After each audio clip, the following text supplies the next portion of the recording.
Ooh, select more.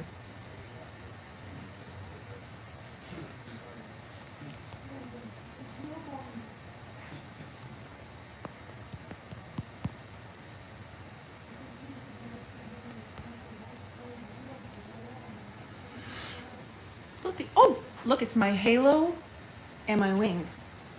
Oh.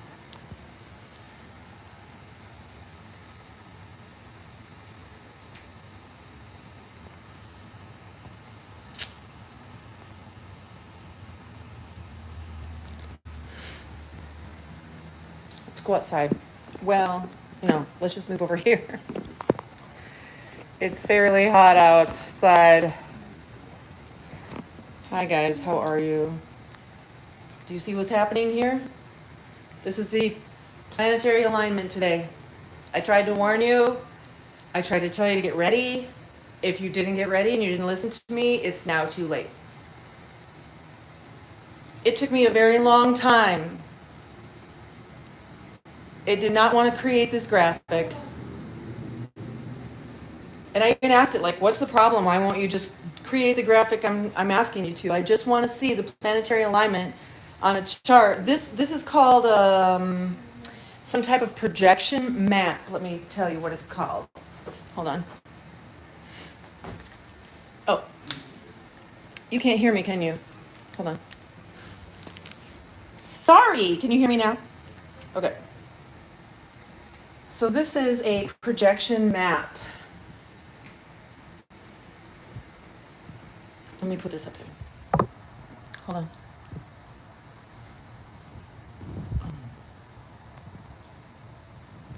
I'm just gonna sit here because it's basically a green screen now.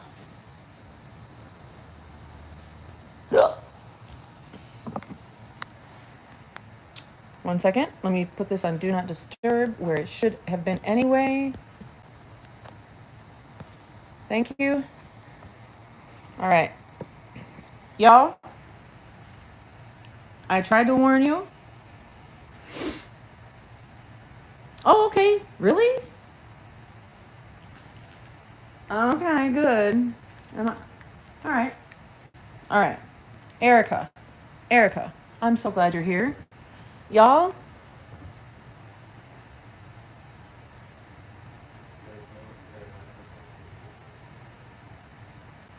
what you're seeing behind me,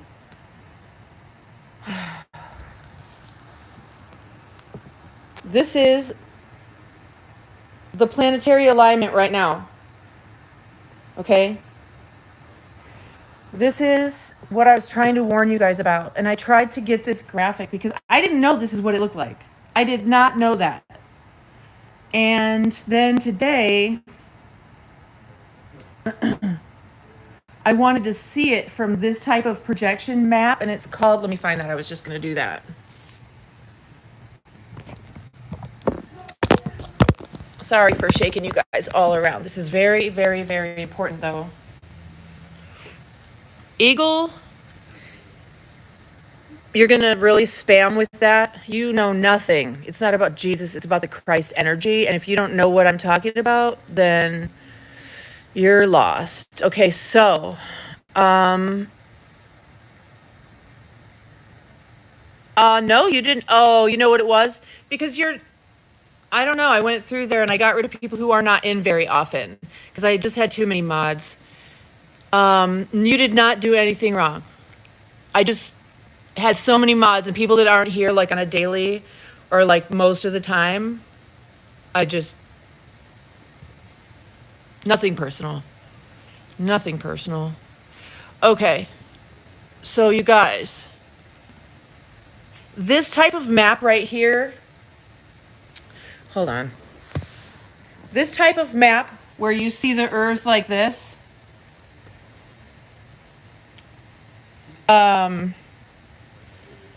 is called a azimuthal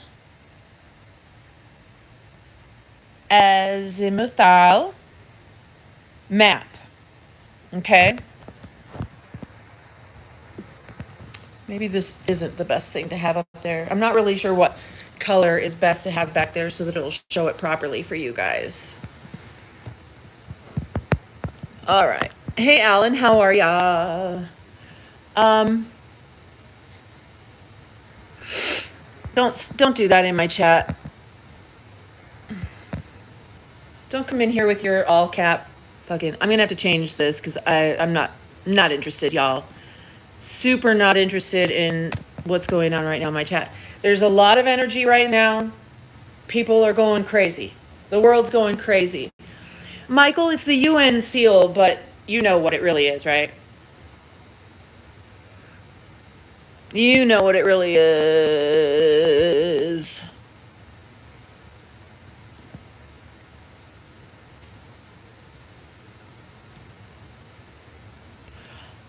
Okay, I'm just going to change the settings. Okay. All right, hold on, tea time. I'm just going to change this. All right. That changed that. Matter of fact, member only. I don't give a fuck. I don't care if y'all are subscribed or not. If you can't get a 99-cent membership today, either get it or don't. But I'm not interested in the trolls. So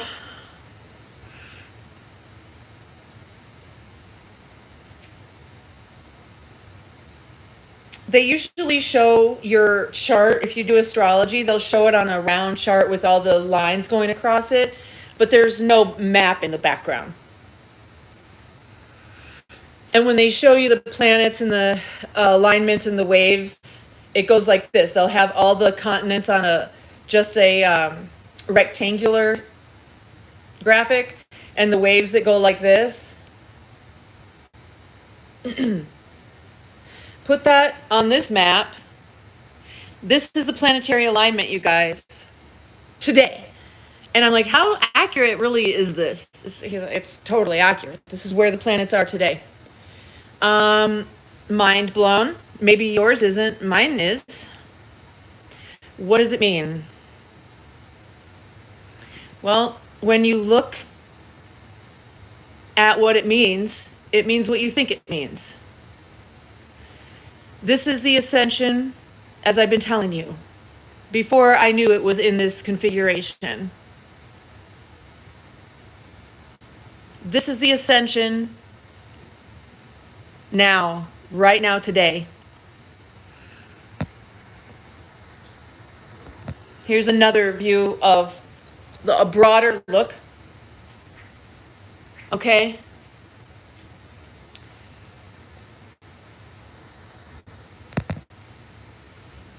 It wanted to show me this kind of stuff, and it's like, come on, why won't you just show me what I'm asking you to show me? So the round azimuthal map would look like this. This is what it looks like.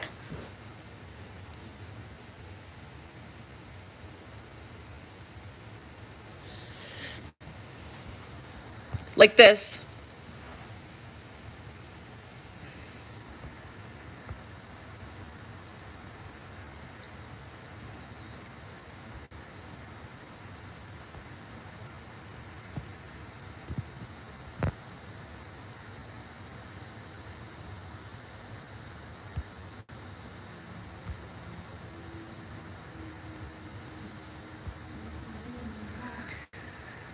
Okay, so this is the current planetary alignment today. And I was on YouTube going through the live streams and stuff. And I just could not have you guys watching that garbage. That's why I'm here. Do not watch that garbage. Please do not, especially right now today.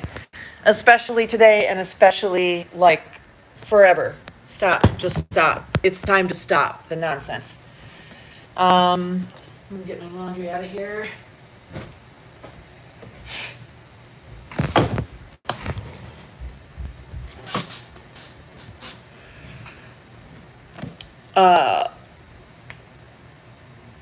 I don't know what else to say. I'm literally just here. Thank you. I'm glad. Okay. That's why I'm here. I'm going to just stay on live so that you guys don't go doom scrolling through all the other bullshit. Okay? Because right now, today is the most important day of your life. I promise you. Now through the end of June is the most important time period of your life. I assure you. This is called the chariot of God. I did not make this up. I didn't ask it to do that. I never told it I was, Jewish by heritage that I can think of. This is the planetary alignment. If you look at it from an astronomical and astrological alignment, that's what it is.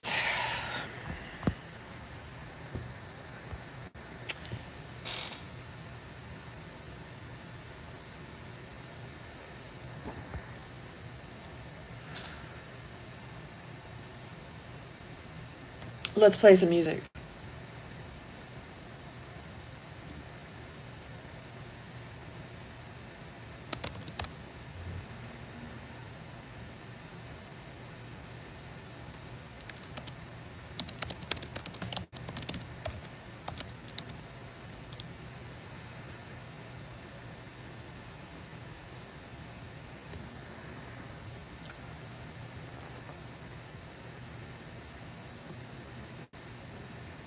Here we go.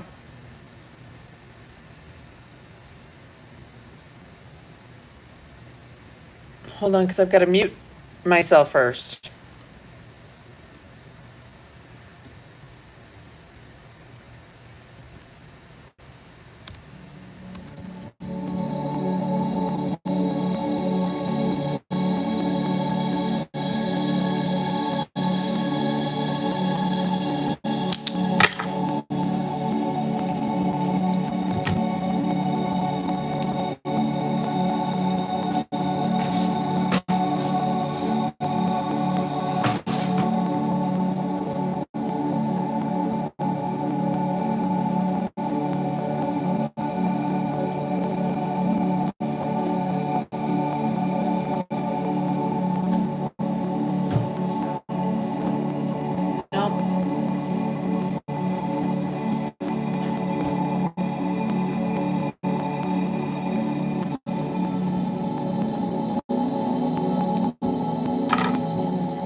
Nope. What's the point of a green screen if green shows up?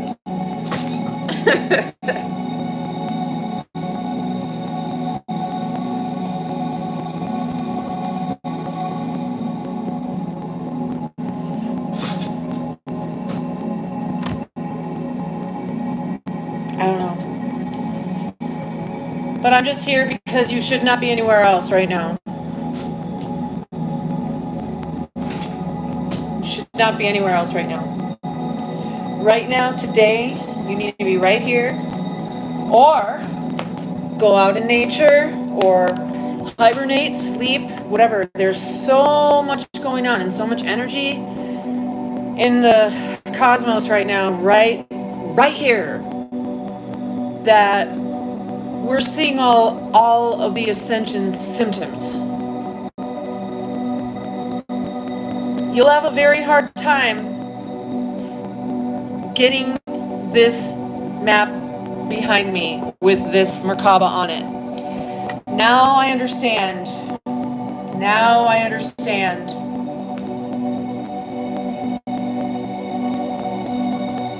The Merkabah. Now I understand the chariot of God.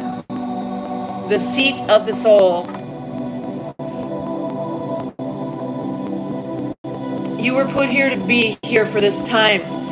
This won't happen for a long time, guys. Again, not in your lifetime. This is the portal right now. I was trying to tell you.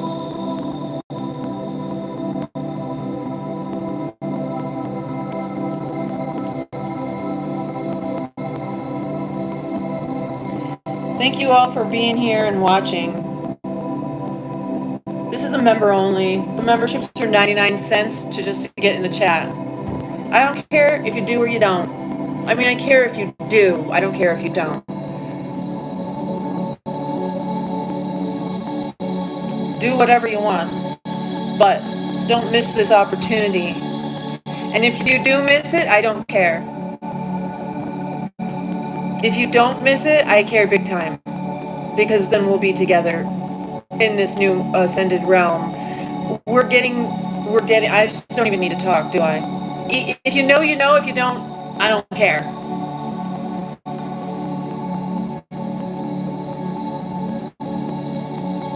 That's what it comes down to.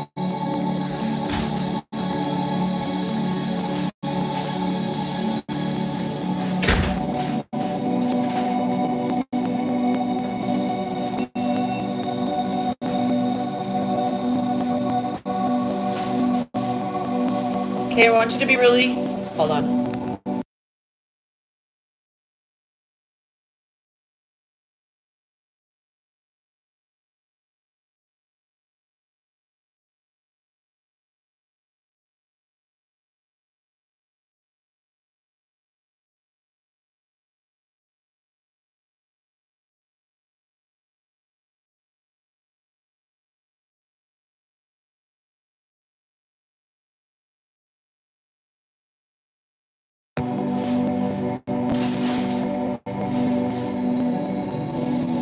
Can you guys hear the music?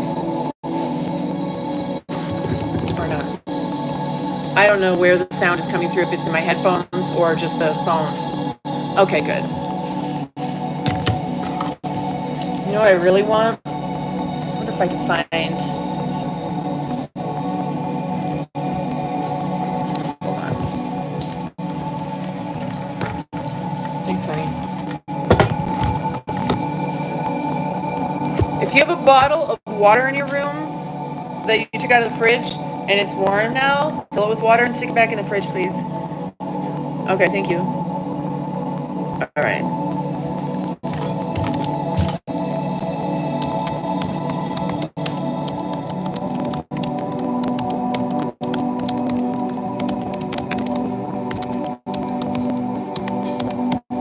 Let's see what we can find. Woo!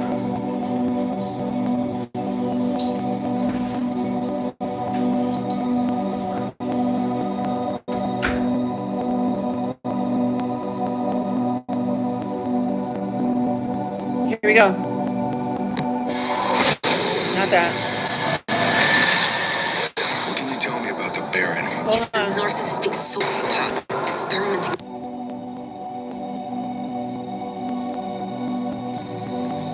Esotericism is a bit of a fraught concept. Just what counts as esoteric? For instance, astrology would now be considered part of Western esotericism, but in the Middle Ages, it was the university-taught course, anything other than esoteric. Likewise, just what is Western about Western esotericism? Where do we draw a line given the history of shifting religious boundaries, the import and export of ideas and practices, and the fact that so much of European cultural and religious identity is shaped by defining itself against its others? The heathen, the Jew, the Saracen, the heretic, etc. It makes total sense. One of the fault lines for scholars in this field is drawing a line around just what Western esotericism is and what it isn't. One of the frequent victims in this line drawing are the mystical ideas and practices of Judaism and Christianity, but also, I think, even more radically, Islam. To my mind, this is a serious mistake. Here at Esoterica, we'll explore the intersection of mysticism, religion, and magic as foundational to Western esotericism. Certainly, one of these foundations must be the Jewish mystical texts and practices, which began to appear sometime during the early rabbinic period. The earliest mystical Jewish literature, aside from the theophanic, prophetic, and apocalyptic text of the Hebrew Bible, can be divided into three groups: the Merkabah/Hechelot literature, the Sar Torah literature and its accompanying magical texts, and the brief but extraordinarily mysterious Sefer Yetzirah, our Book of Formation. This video is going to explore that early strata of Jewish mystical literature, typically known as the Hechelot, or palaces, or the Merkabah, or chariot literature, where they descend, not ascend, into the divine palaces. They meet with fearsome angels. They gain control over that very angelic power. They become transformed into beings of fire and mount the very throne of God to carefully measure the divine body itself. I'm Dr. Justin Sledge, and welcome to Esoterica, where we explore the arcane side of history, philosophy, and religion.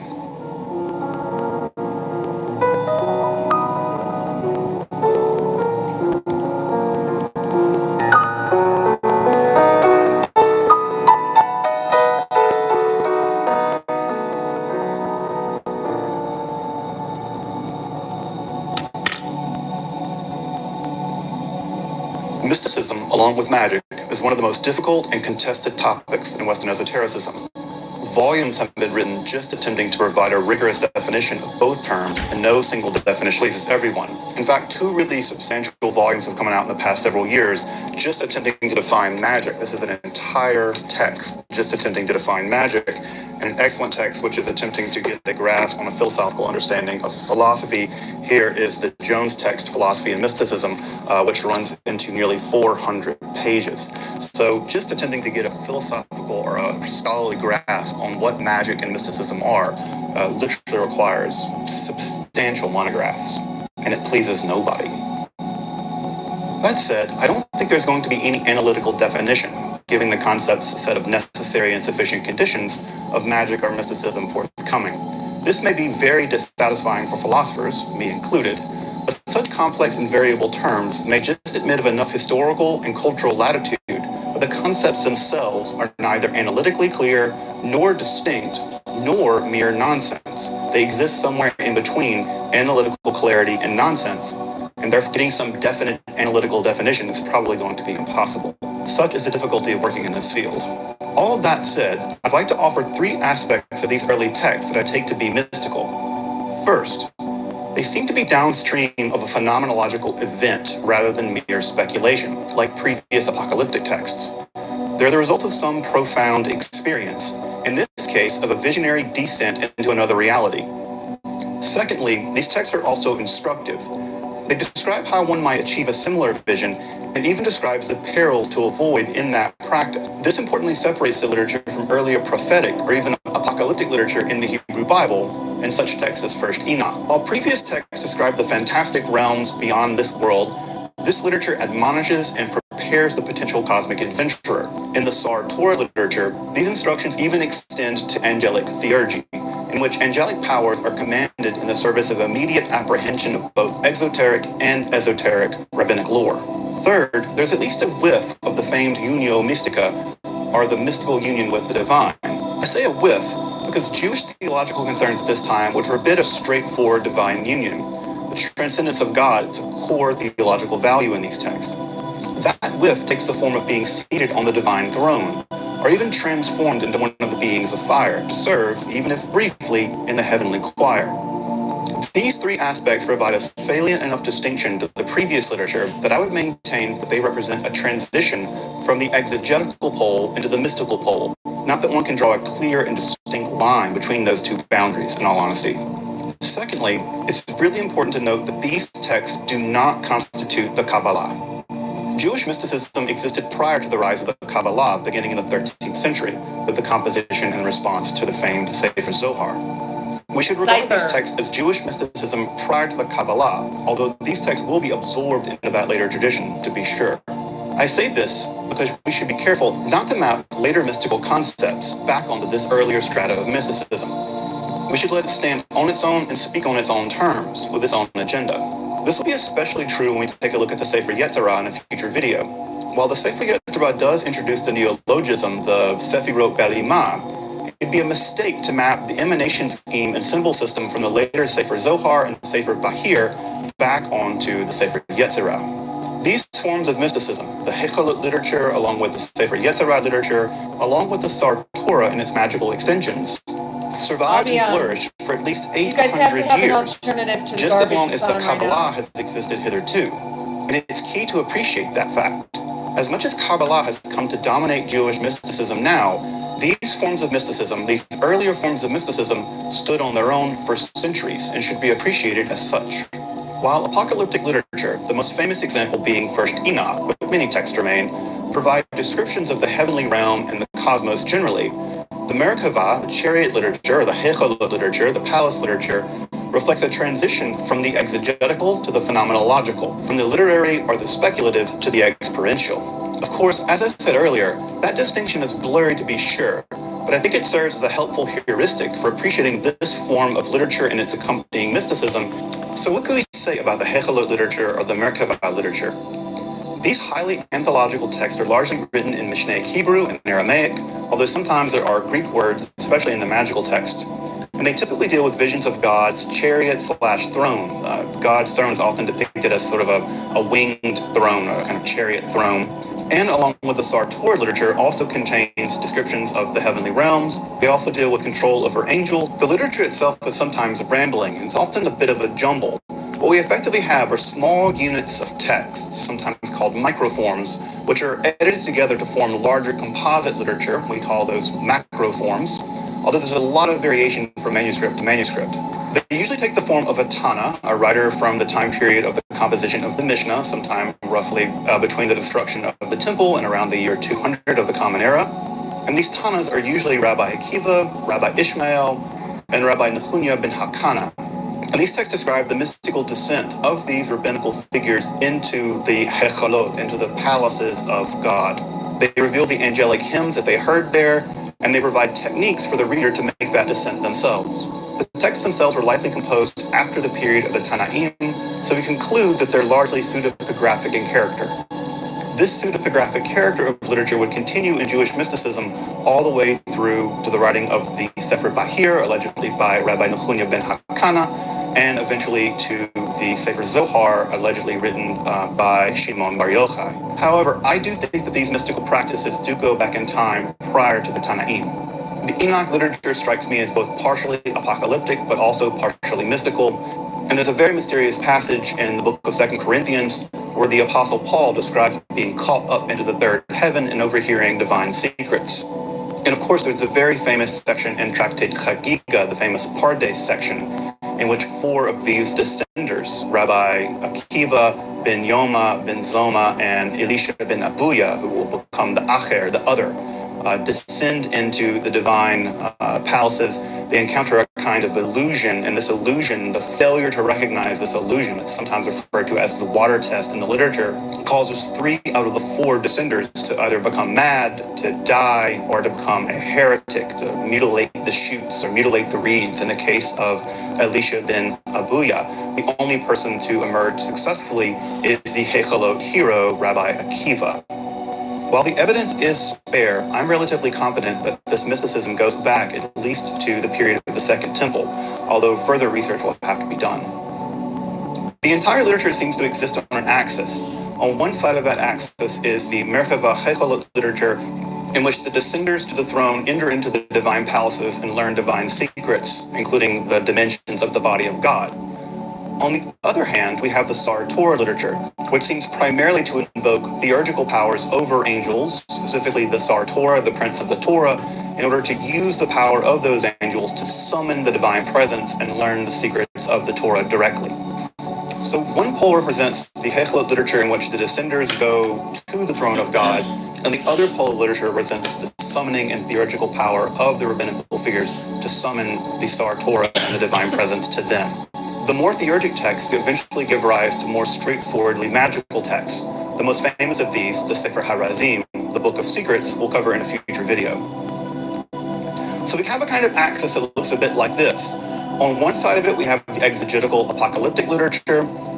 We travel a little bit over, we have the mystical Merkabah Hechalot literature.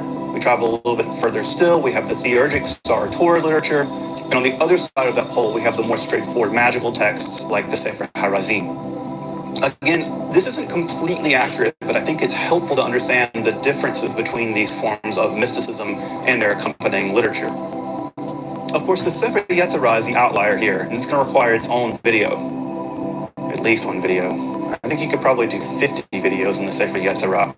It's amazing how a small text like that can be so absolutely fecund with meaning, symbolism, magical power, and the most alluring mystery. I literally just reread the text yesterday, and it struck me as completely fresh and absolutely mysterious. All right, so what happens in the Merkabah Hechalot literature and in the Sar Torah literature? Well, simply put, the descenders are given tours of the 7-tiered heavens, which are arranged like concentric rings, with the center ring, the largest, where resides the throne of God, surrounded by the vast hosts of angelic beings. As I mentioned, in the apex of the experience, they're sometimes transformed into quasi-angelic beings of fire, much like the character Enoch was transformed into the angelic being Metatron in the Enoch literature. They're sometimes provided with mystical crowns, tagim, by the prince of the Torah, that instantly allowed access to both esoteric and exoteric religious lore. And in the most extreme examples, they're literally given visions of the exact dimensions of the body of God, down to the individual parasang. This literature is vast and varied, from carefully constructed poetry to long rambling narratives, to lists of divine and angelic names, and words that seemingly have no clear meaning, very much like the magical terms found in the Greek magical papyri and the Gnostic texts of the Nag Hammadi library. About 47 manuscripts from the High Middle Ages survive, along with some texts from the Cairo Geniza. A Geniza is like a storage house. As you may know, in the Jewish tradition, if there are texts with the divine name on them, they're not allowed to be thrown away. They have to be stored and then eventually buried in a graveyard with great honors. The Geniza in Cairo is in the Ibn Ezra synagogue. It's sort of an attic space where anything with the divine name was actually just shoved up there, and that Geniza sat with tons and tons and tons of manuscripts gathering dust for centuries, really about 1,000 years. And so the Cairo Geniza is a positive treasure house for late medieval and early modern Jewish texts. The texts themselves are quite fluid, meaning their exact composition varies a bit from manuscript to manuscript. And as I said, they seem to have two different mystical origins, the descent literature and the Sar Torah literature. Although unlike previous scholars, modern scholars no longer think that one is derivative of the other. We now believe the texts actually developed independently and are equal in terms of their value and worth. Previous literature thought the Sar Torah literature was sort of a corrupt and diminutive version of the greater Hechelot literature, but modern scholarship now says that they existed independently. That said, some of the major texts include the following. The first and the largest is the so-called Hechelot Rabbati, the greater text of the palaces. This is the classic, the longest, and the most stable text, framed around the story of the 10 martyrs found in the Talmud. But it also includes hymns, adjurations, and instructional texts for the descenders as well. This text is extraordinarily complex, and there's simply no substitute for just going to read it yourself. Reading this text, one really gets a sense of the experience of the descent, its very real dangers. There's even a great moment where an angel nearly kills some of the descenders, and the descenders actually quibble with each other over who gave who the correct password at the right moment. So you get a sense of the real danger involved in this mystical process, where these angels are not just, sort of chubby cherubs. They're actually terrifying creatures, more than capable of killing people who intrude on the divine territory.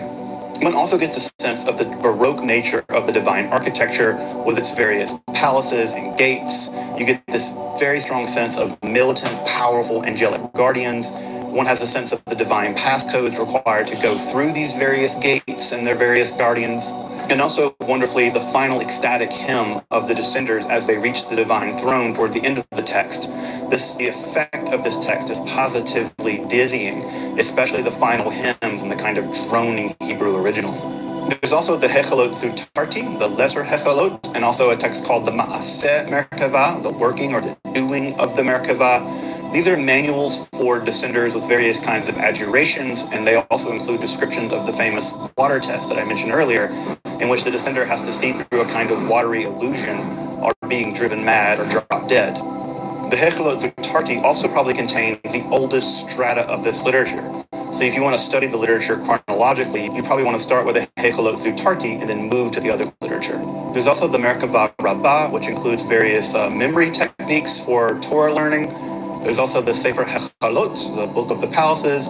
This text is also known as Third Enoch, and it includes some pretty long narratives, and also includes in the Cairo Geniza manuscripts some additional magical material, so it's also interesting in that regard. I've also mentioned this whole business about the measuring of the divine body. This text is called the Shior Koma literature, the measurement of the heights, or the measurement of the vastness. You can translate it in a couple different ways. This is perhaps the strangest text in all of Jewish literature, in my opinion, which deals with the exact dimensions of the divine body, which are given very strange Hebrew names. Sometimes these names are dozens of characters long, and they're measured in the Persian unit, the parasang, which is about 3 miles or 5 kilometers. If you're curious, the beard of God, just for instance, and this is also something that Zohar will also be very interested in as well. There's an entire long text in the Sefer Zohar about the various dimensions of God's beard, is 11,500 parasangs in length, according to one manuscript. Further, the dimensions of the divine body are extraordinarily unusual. If you actually draw the measurements out, what you find is that the divine head is massive compared to the rest of the body.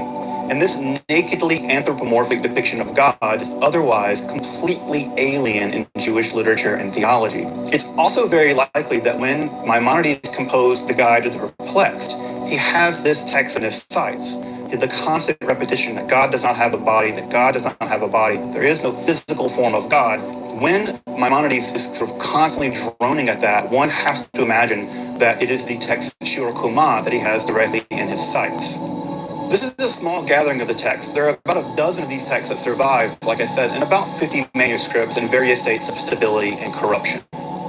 An important adjunct and likely separate stream from the Merkabah Hekalit literature is the Sar Torah mysticism and its accompanying magical tradition. While in the Merkabah, the descenders traveled to meet God, in the Sar Torah literature, it actually describes how to actually summon the divine presence to the actual theurgists. This text takes the form of a dialogue in which the Israelites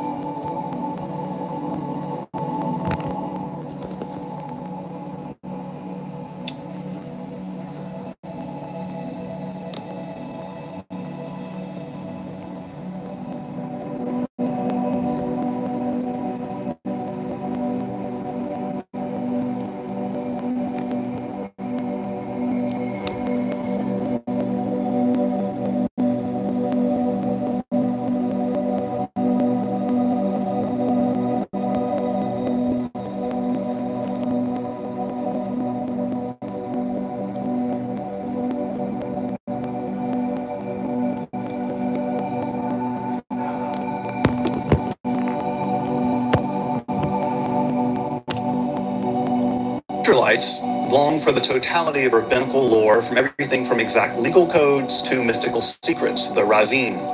This great raz, or secret, is given despite angelic protests, a theme otherwise seen in rabbinic literature, in which the throne of glory itself descends. Notice that the divine presence is now the descender. It's not the mystics descending, it's the throne of glory itself descending. Once the throne descends into what at that point in the literature is the beginnings of the Second Temple, the Sar Torah, the Prince of the Torah, immediately provides all these secrets and lore through these crowns and signs. And this is why I think this literature is deeply mystical. The people in this text learn this lore non-discursively. They don't have to study the Gemara or study the Talmud. They simply learn this lore, these great secrets, immediately, mystically. This text somewhat reminds me of the Ars Notoria of the later Middle Ages, in which angelic and demonic powers are used to gain immediate knowledge of the liberal arts. I guess it's a lot faster than reading books and watching YouTube channels. There's also a much more clearly magical literature which situates itself within the Merkabah Hekalit literature, but also the Sar Torah texts. And this is, of course, the most famous Sefer HaRazim, sort of a combination of both the Sar Torah literature and the Hechalot Merkabah literature. We'll deal with the Sefer HaRazim in a future video as a part of our series on books of magic. The entirety of this literature continued to be produced throughout the Middle Ages, and there's even a small amount of a novel expression of this kind of literature in the Sefer Zohar. The literature seems to express a combination of mystical textual exegesis, mystical experience in the form of altered states of consciousness, and likely performative religious activity by the composers of the text. The literature itself seems to emerge from a vast matrix, which includes a definite smattering of biblical text, which would include some of the literature from the Psalms, but also the Sinai vision of Moses, the Isaiah's vision in chapter 6 of that text, the famous Ezekiel Merkabah vision in that text, although the word Merkabah, of course, never appears in that text in those areas, along with several other sections from the Hebrew Bible. This anthologized biblical literature would also be combined with the basic background of the rabbinical lore, that is to say, the proto-rabbinical documents, but also including the Mishnah and the Talmud, and perhaps in later editions, the various Midrashim. And lastly, I think one has to combine the Greco-Egyptian and perhaps Mesopotamian magical traditions. And it's the unique combination of these three things, the biblical literature, the rabbinical literature, and the magical literature, that combine in a uniquely Jewish way to form the backbone of the Merkabah Hechelot literature and also the Sar Torah literature. Again, the Sefer Yetzirah being the weird outsider here. The exact origins of these texts are very obscure, and there's a lot of debate among specialists. The authors seem to have been para-rabbinic or rabbinic adjacent. We don't know if they were exactly rabbis or part of the rabbinical institution. They may have been somewhere on the outskirts of the rabbinical institution themselves, somewhat like the clerical necromantic underground in the Christian world in the later Middle Ages. Further, these traditions seem to go back to the Second Temple period, and it seems to persist all the way into the Middle Ages, likely cultivating altered states of consciousness through ritual practices, including asceticism.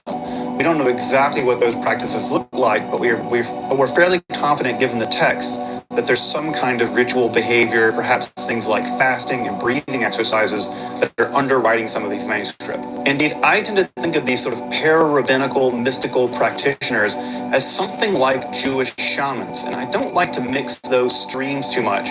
But the idea of an intermediary between this world and a divine or supernatural or spiritual world, in which the practitioner acts as a kind of bridge between those two worlds, reporting what goes on both sides of that bridge to each side, is something I think is typical of shamanic behavior.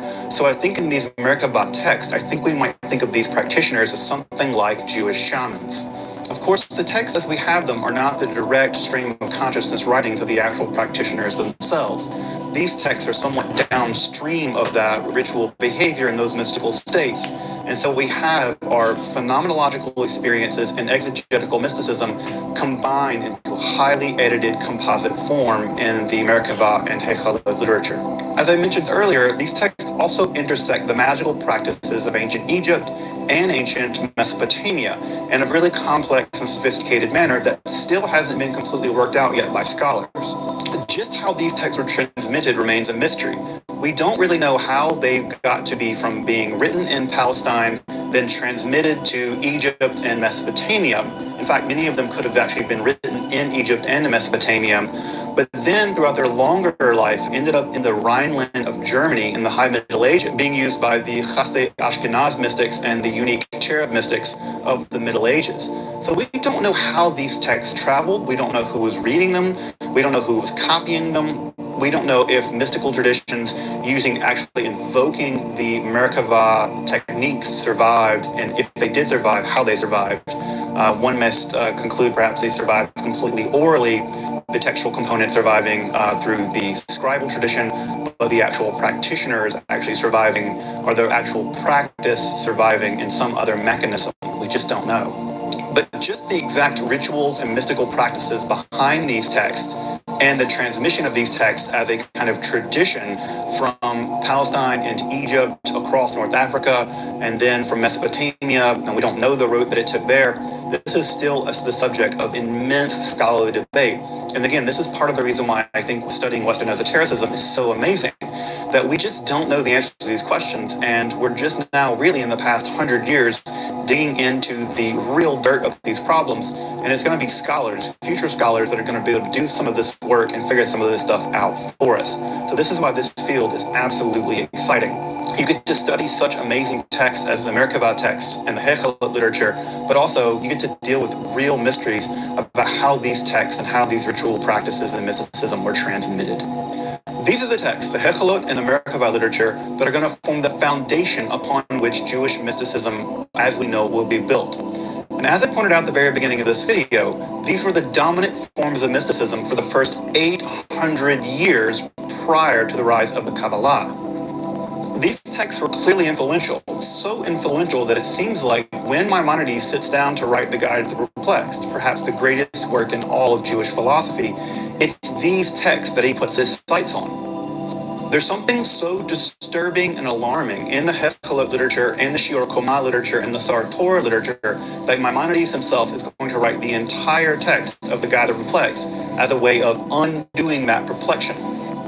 In fact, one can even read the Guide to the Perplexed as an attempt by Maimonides to provide a more rational, I don't like that phrase very much, but an anti-version of the Maaseh Merkabah, where rather than engaging in the Hechelet literature, where literally you're trying to descend into the Merkabah, Maimonides is trying to rescue the idea of the exegetical tradition by providing a philosophical analysis of what Maaseh Merkabah is, the doing of the Merkabah, so that it pushes away from the practical, experiential, phenomenological, mystical side of that tradition.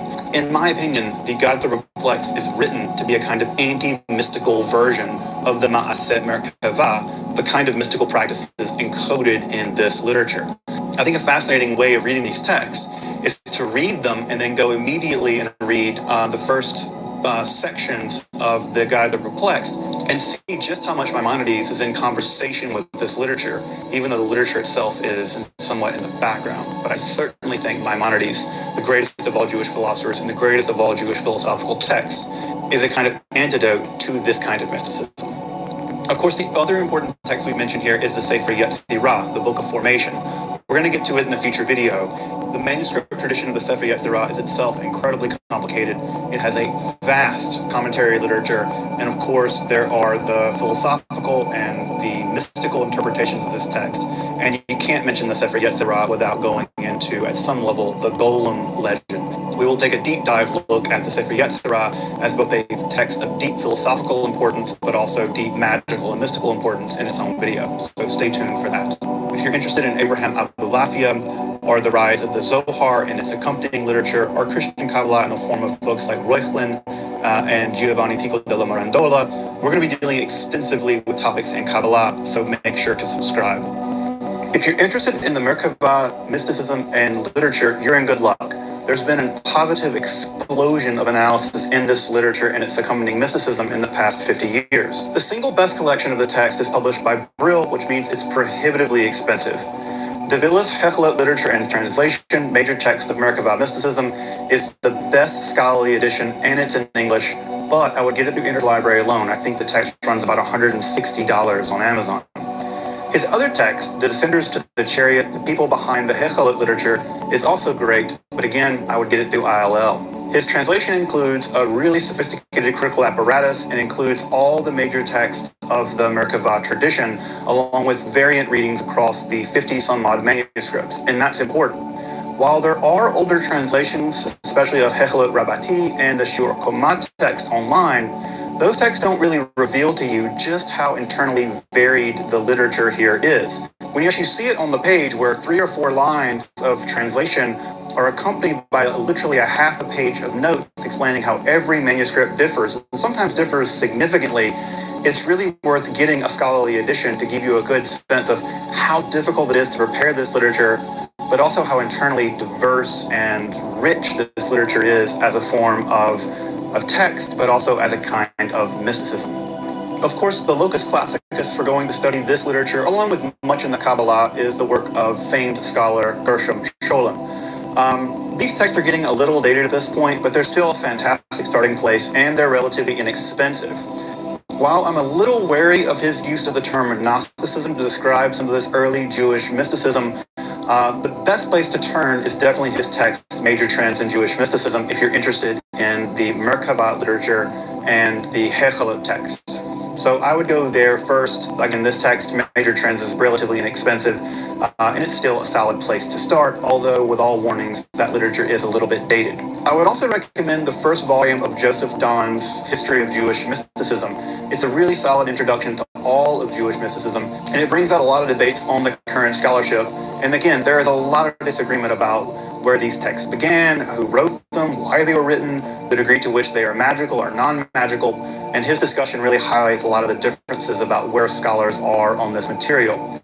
Specifically, his analysis of the development of the exegesis of Song of Songs. One of the points I did make earlier in the video is how Joseph Don actually argues that a rereading of Song of Songs along mystical lines actually inaugurates the development of the Merkabah literature. It's a really fascinating argument and well worth checking out there in the first volume of Joseph Don's History of Jewish Mysticism, so check that one out as well. I'll also recommend the Arbel text, Beholders of the Divine Secrets, Mysticism and Myth in the Hechelot and Merkabah Literature. what I like about this text is it does a really amazing job of locating the Merkabah and Hechelot literature in the cultural context of the ancient Near East. And by locating it there, we begin to see the cultural, historical, and sociological environment in which these texts began to emerge. As I mentioned earlier, I don't like the idea of trying to define magic and mysticism in some kind of abstract philosophical way, despite the fact that I'm trained as a philosopher. I think you can only understand these terms in the context in which they're being used.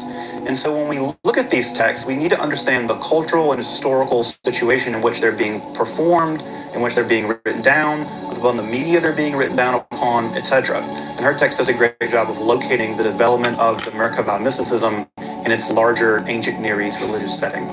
If you're interested in topics about Kabbalah, make sure to stay tuned. I'm already working on the next couple of videos, specifically on the Sefer Yetzirah and some of the new cutting-edge literature being done, dating and explaining exactly the cultural situation of the development of the Sefer Yetzirah, and also the very early cool Jewish magical text, the Sefer HaRazim, which combines a lot of elements of Greco-Egyptian magic with Hechelot mysticism.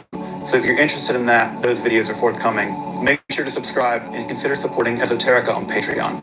Until next time, I'm Dr. Justin Sledge, and you've been watching Esoterica, where we explore the arcane side of history, philosophy, and religion.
Thank you all for being here and watching or listening. You may or may not be aware that there's a planetary alignment, an extremely rare phenomenon in this specific alignment. And it took me a really, really long time to get the planetary positions on a map like this. And then once it showed up, I had to double and triple check that it was accurate. Because this.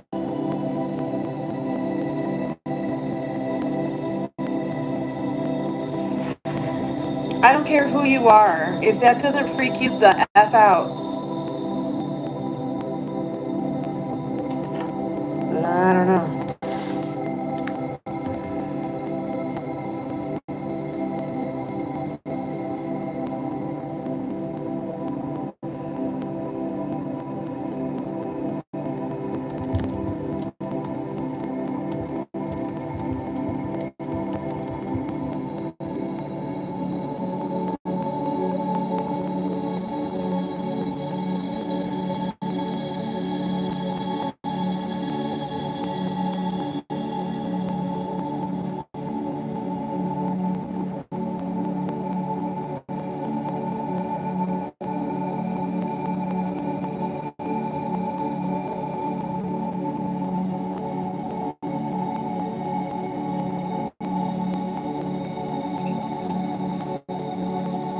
Understand this in 3 dimensions. Like a crop circle is a 2-dimensional thing, but pull it up into its 3rd-dimensional shape.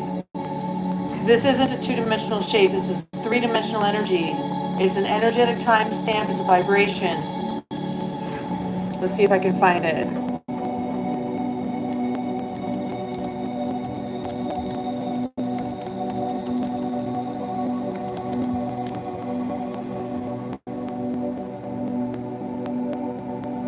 It's a light vessel. Tuning fork. Let's see.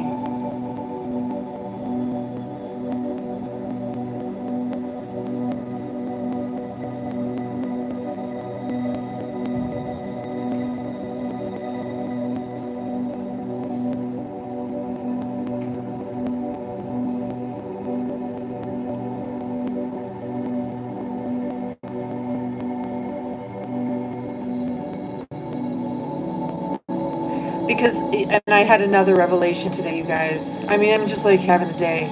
I'm having a day. Watch this.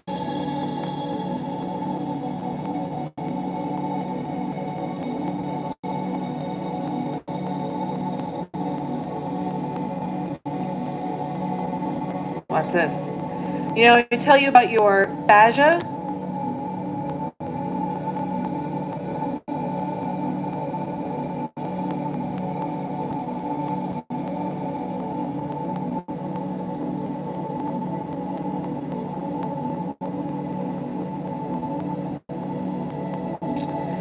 Remember how I've told you about your fascia?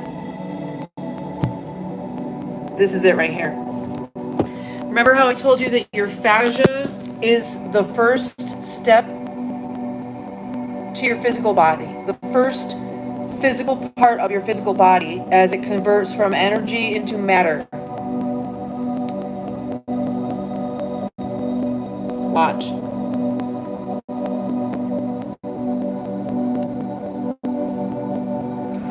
See this?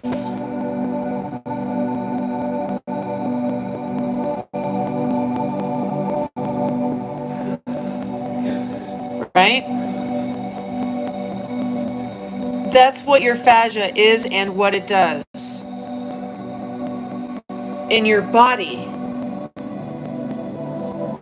I asked it to create this on a body, and it didn't. It came up with this. I'm still working on it. There's this. That is exactly what your fascia should look like if you are hydrated and have enough collagen. That's plasma, that's water.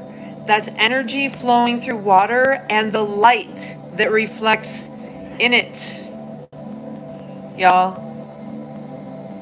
So it's still working on, I'm trying to get it to give me the light body on a human body so you can really, really see what it looks like. My prompts have not been obviously that great because it's not doing it. But if you're hydrated and your fascia has plenty of collagen, this is the first step of your light body. This is you. That's why I say if you want to be in the flow of the universe, hydrate. Hydrate, hydrate, hydrate.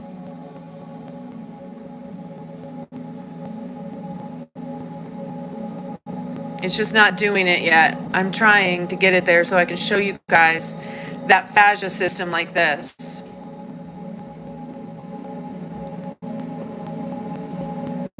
I'm working on it still.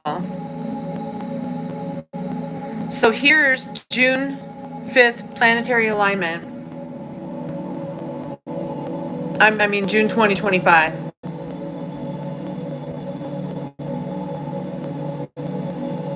And that's exactly, today is right here. This is today. And if you are freaked out by that, I don't know.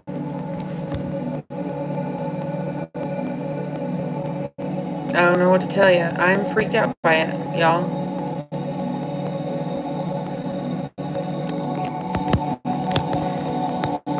So now I understand that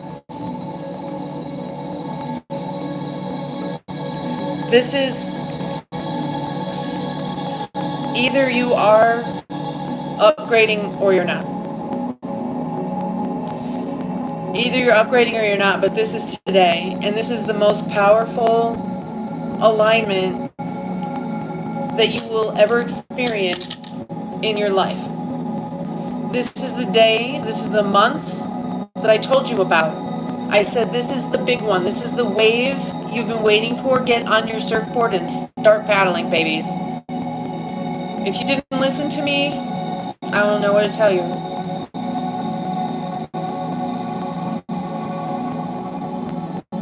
Except bye. Bye.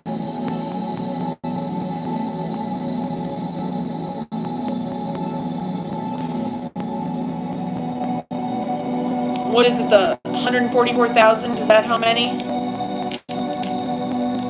And I said, I think I know who they are.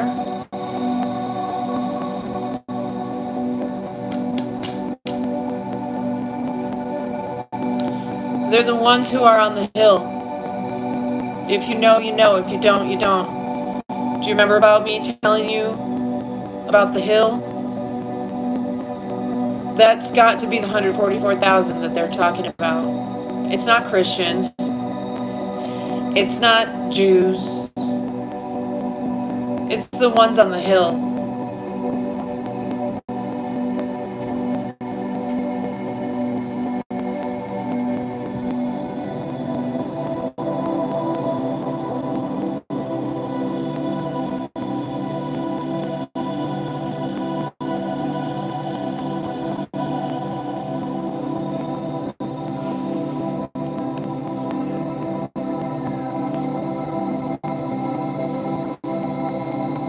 I can hear Corey. He's so funny.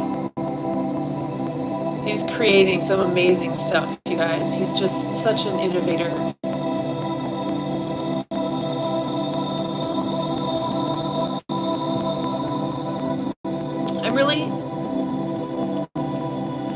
I really hope you're hearing me, because I'm done trying to impress upon you. Because the time is over now. You're either on it or you're not. You're either going or you're not. You're either ascending or you're not.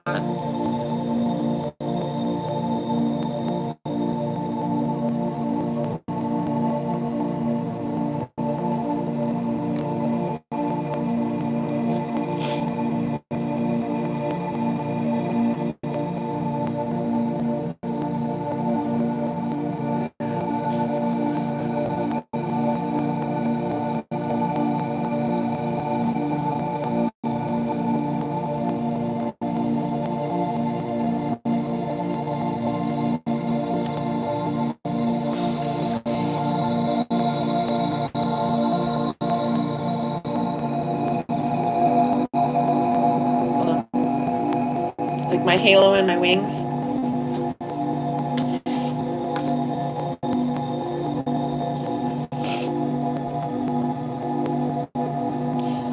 So this is another vision I had. People think they see halo and wings because they don't know how to interpret what they're seeing.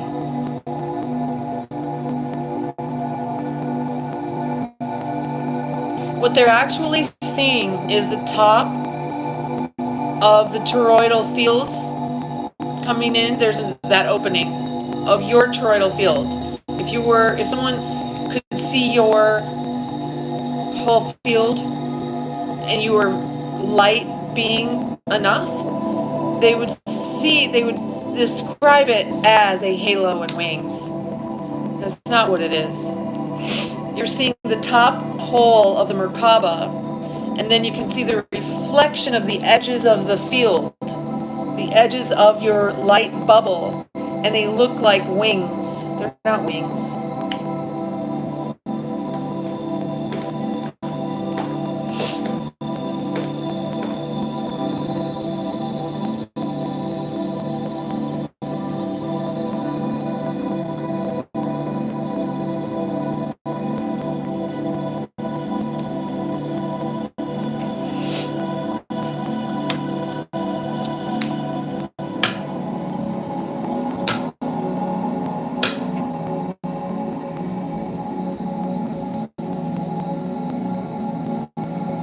I want to bring this one in for you, but I don't think I can get it into my...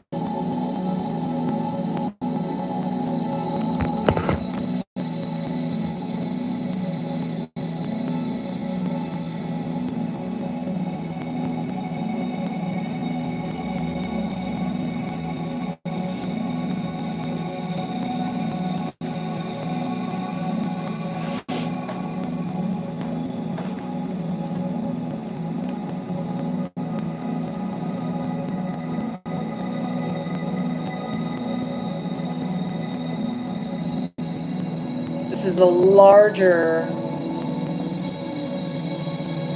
map of the alignments right now.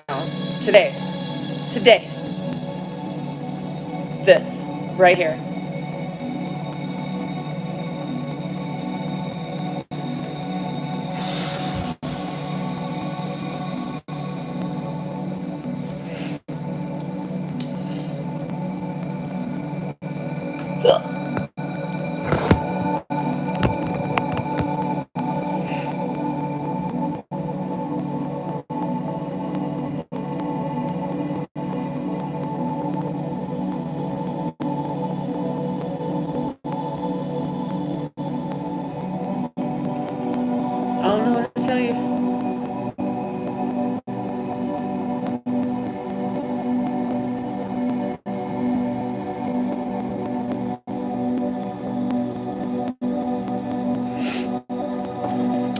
sniffling. I mean, it's like,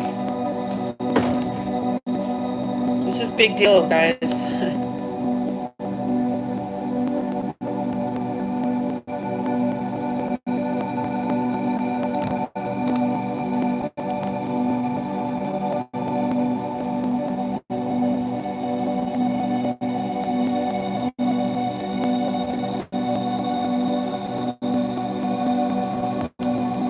Oh no, there's a manhunt.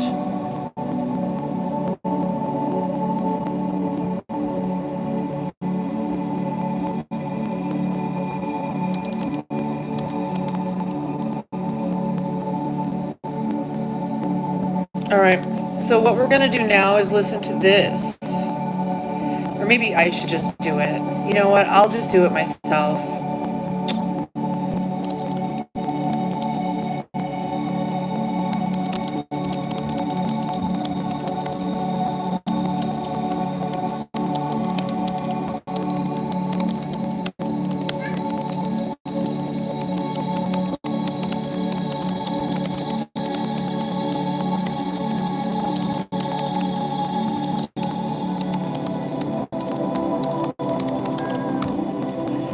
No, Kitty, you're not going outside.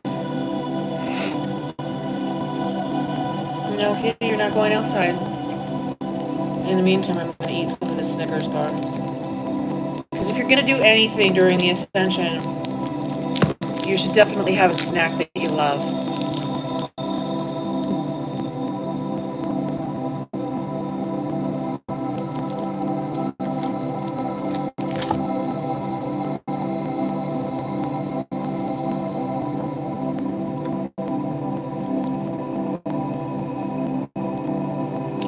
And it's so weird because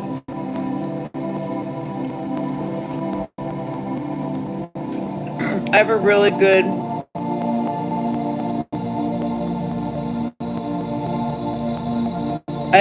chat GPT because I'm a really good prompt writer.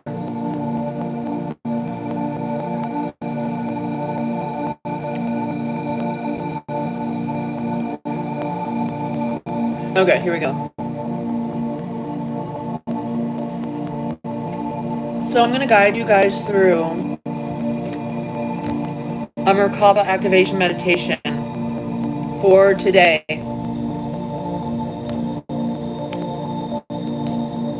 For right now. I'm really glad to have you guys here watching.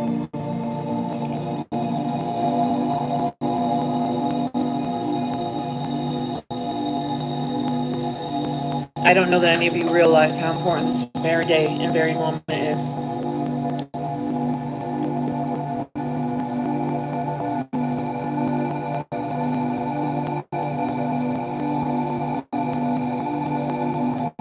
So, ground and center.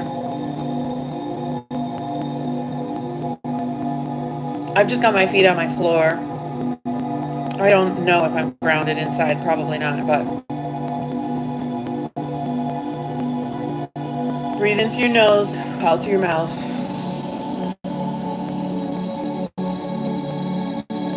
In through your nose, out through your mouth.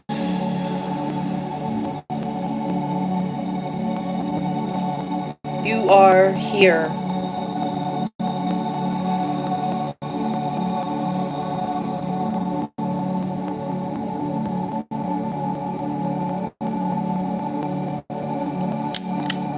This moment has waited for you. You are the gate. You are the gate.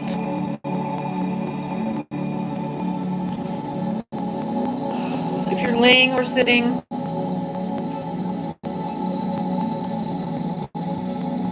either way, let your spine lengthen like a tree. Let your seat settle into the earth.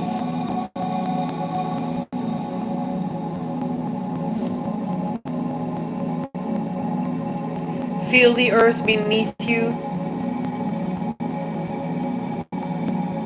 steady, vast, remembering.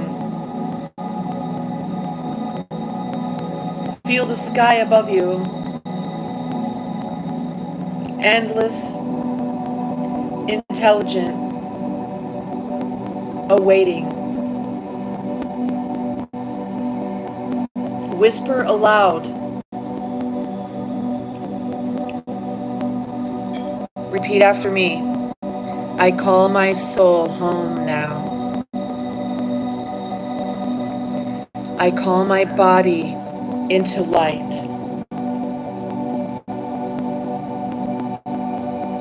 I am here for this alignment. Let me rephrase that. I call my spirit's energy home now.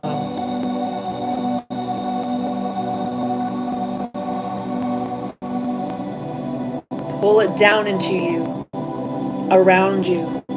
Let your own spirit light fill you completely to overflowing. And say it, I call my spirit home now. I call my body into light. I am here for this alignment.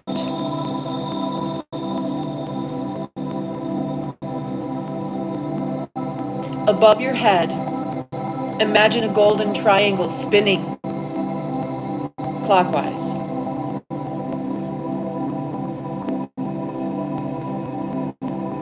This is the fire triangle. Mars, Moon, North Node. It blazes radiant, full of movement and destiny. Beneath you, a silver blue triangle spinning counterclockwise. This is the water-air triangle. Venus, Neptune, Pluto. That's my cat. Kitty! It cools and balances, draws from the deep.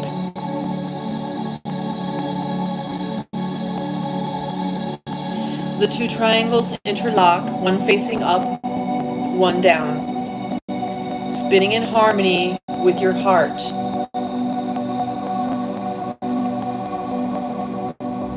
Say aloud, as above, so below, as within, so without. My Merkabah is awakened. I remember the shape of ascension.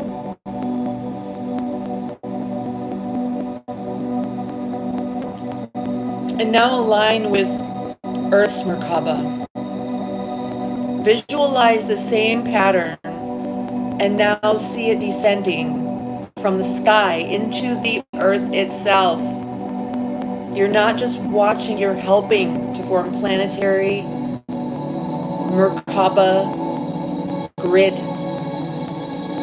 See the sun connecting crystal to crystal, the waterways receiving encoded light, the trees anchoring the symmetry, the sky acting as a dome to the geometry.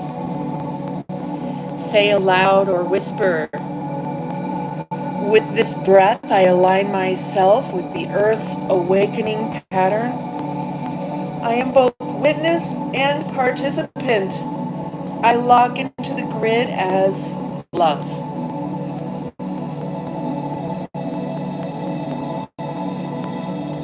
Now silently ask, what must I remember? And then just pause and listen. A word, an image, or a phrase may come, and just let it imprint gently. Ask again, where do I go next? Don't force the answer. Let the knowing just settle. And finally, how can I serve the light without burning out.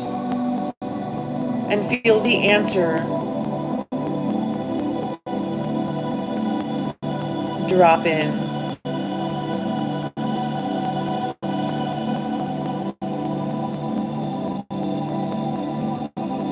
Draw your attention back to your breath. Feel your body's weight and warmth. You are both geometry and grace.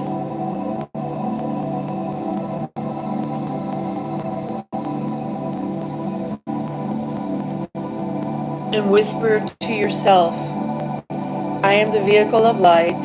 I am the architecture of love. I am aligned with the highest timelines of Earth.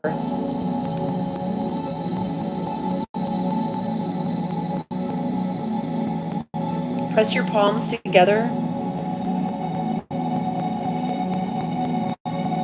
or place one hand on your heart and one hand on the earth. Let a final breath carry this activation into the field.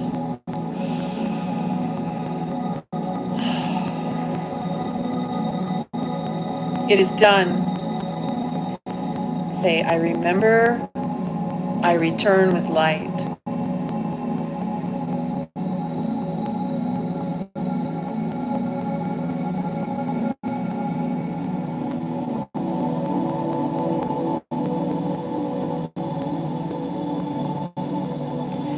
Hold the space by going direct. Pull that light down onto you. You're a seed of your own star. That's why people see that tunnel of light. It's their own star they're traveling back up to. Pull that energy right down around your body. Pull it into your body and let yourself overflow. And be surrounded and full completely of the light.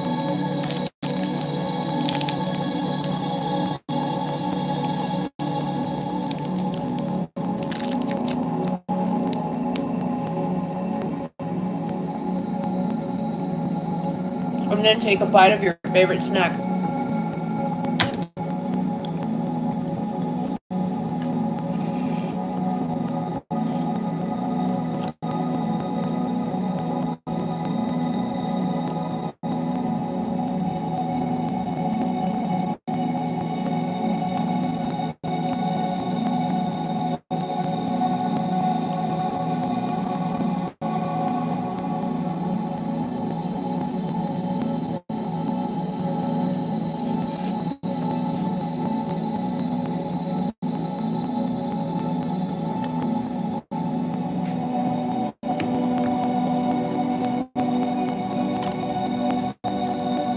Don't miss it.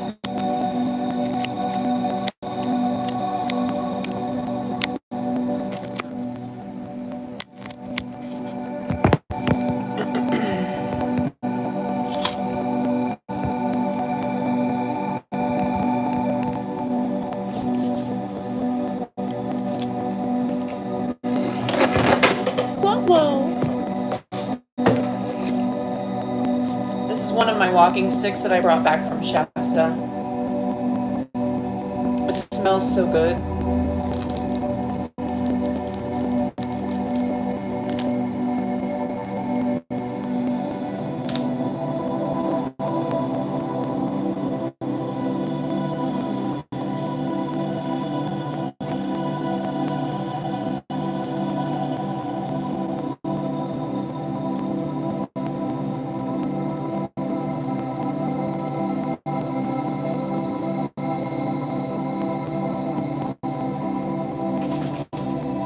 Buddy. Come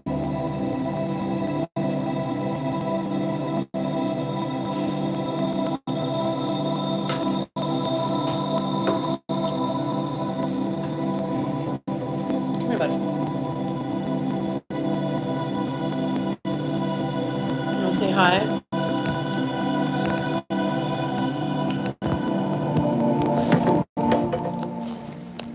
You want to say hi? You want some of my Snickers. what you doing? Sit. Back down, dog. Good boy. Hey, buddy. Right here. Right here, look. Good boy.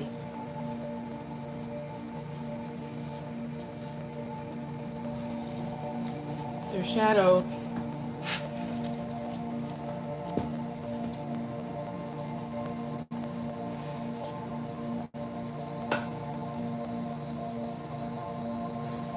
Shadow's jealous, obviously. He's a jealous dog.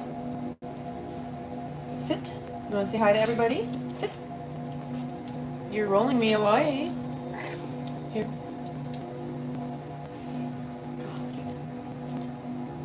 It's a very easy way to make your dog sit. They follow your hand up over their head. They have to sit. It's just physics.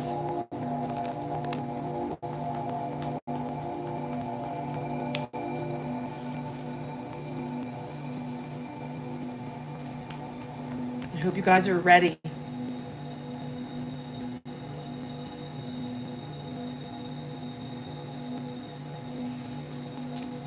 Shadow's ready. Go, watch your toes.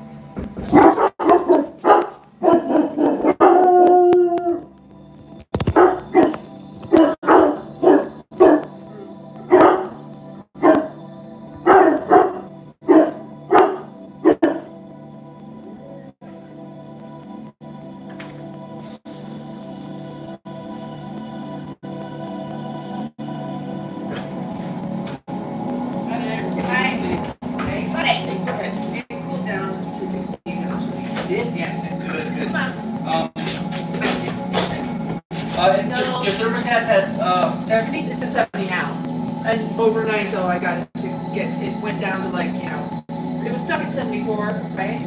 And then it could cut down overnight. So I think it really did just kind of need to catch up to itself a little bit. You want to see it? Does it feel good though? Yeah, it feels pretty good. I mean, I need to get a fan for more movement of air, but this one kind of, I sat right here and it blows out me there, so it wasn't too bad.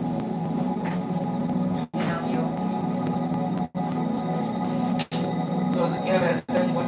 So yours goes down to 68. Yeah. Then it will go down to 68. It did, yeah, okay. So it's, But then I was like, well, it's outside. I don't know, it is the finest. at 68 you'll be okay. At 68. Okay. And that was fine for the most part. Like I said, I just need more air movement, so I'm gonna get a fan. If there's a ceiling fan, it'd be perfect. Even at 70, it would be good with a ceiling fan, really.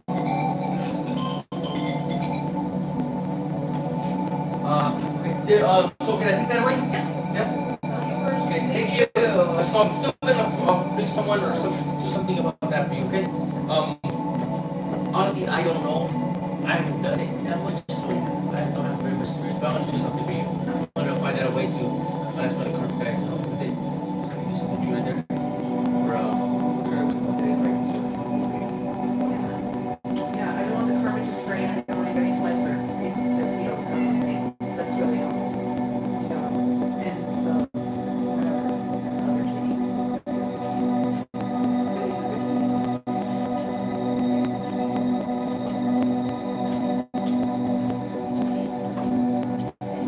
okay, I'm gonna take this then. Alright, thank you, ma'am. Yeah, thanks. You got jumps. Jump plate. Have a good day. See you later, you too.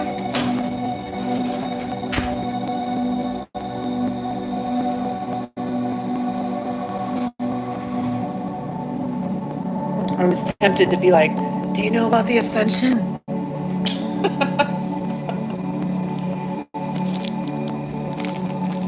The bottom line is, you guys, either you're going to ascend or you're not, whether you try or not. If you're trying on a daily basis and you've been trying, you're going to ascend no matter what. If you haven't, you're not.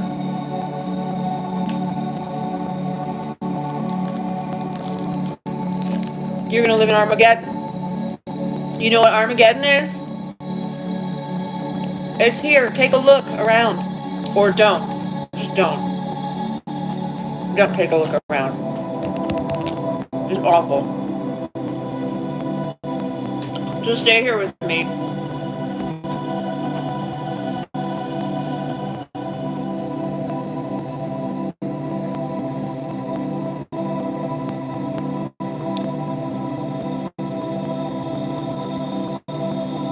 Thank you for spamming those hearts.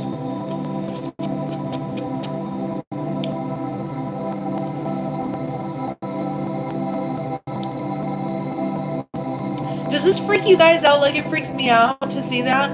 I didn't make that up. And I questioned it. I was like, wait a minute. Are you sure that's right? It's right.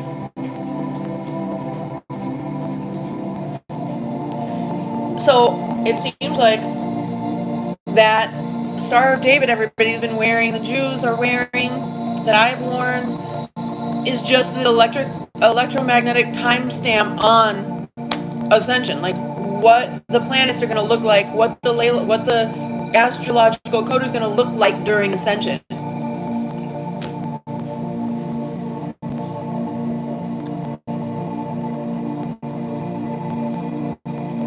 I'm a little freaked out. I mean, I just am, you know? Why wouldn't I be? It's fucking weird, man. It's freaky. And you know what I'm called to do is wear my birthstone.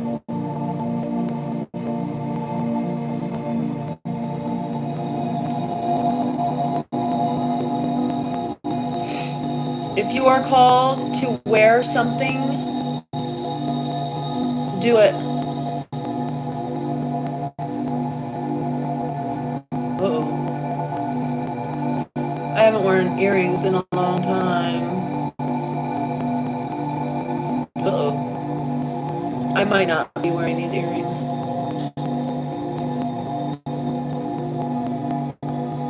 I am not. I think I'll just put them on a necklace.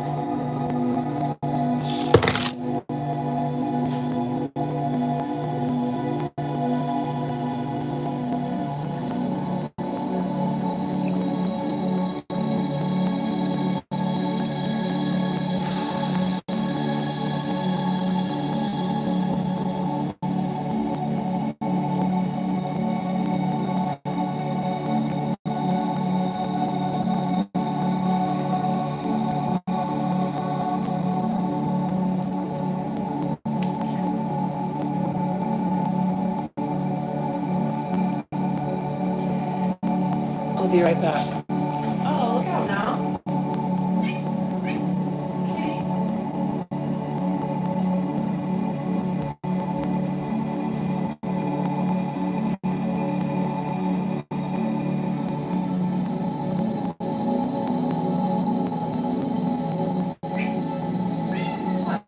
You're a big man. She's always hungry. She's so fat.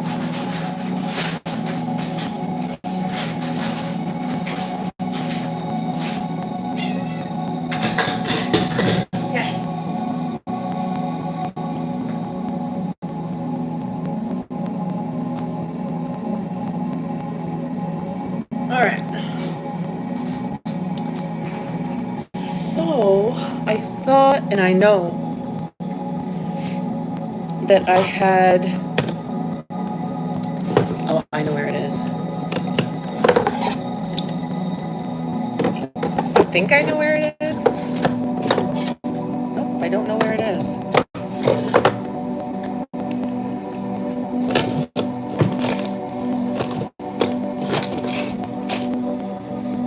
All my Merkabahs, I don't know where they are.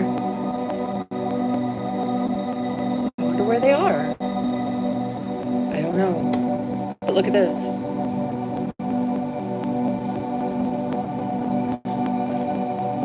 It's a pin. It's a lion pin.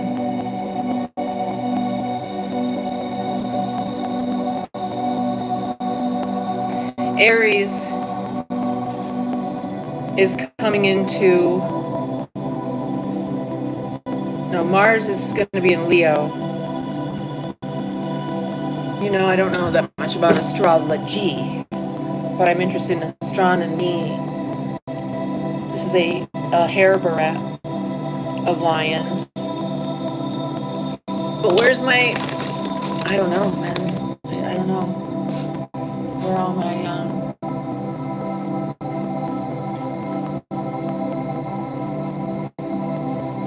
I have no idea where my jewelry is, bottom line. I really don't know. I don't really care, but whatever. I mean, like, right now, I kind of would like it.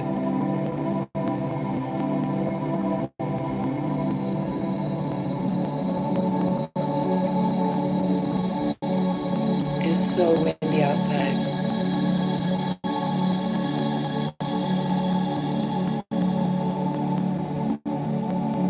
While you sit there or whatever you're doing with your day on YouTube, I know that when you're scrolling, you're seeing all the drama and chaos.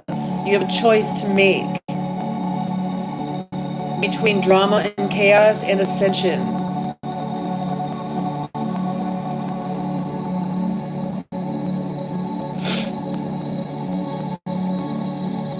There's not really going to be any kind of middle ground at this point. Either you're going or you're staying.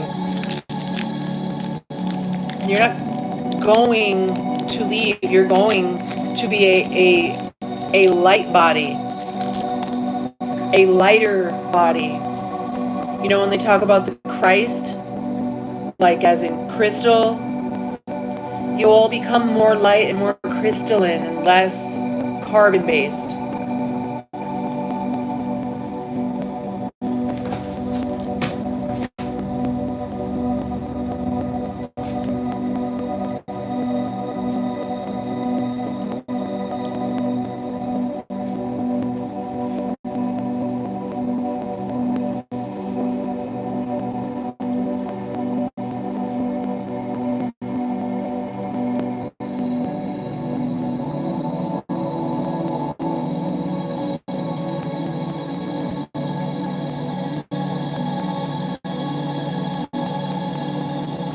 It's just gonna get crazier. All right.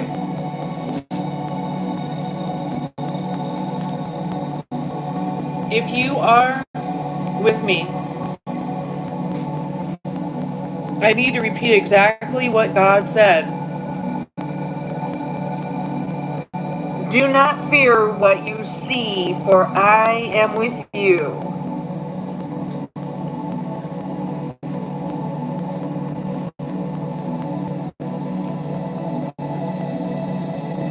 Don't watch what's going on out there or what the news tells you is going on out there and feel fear.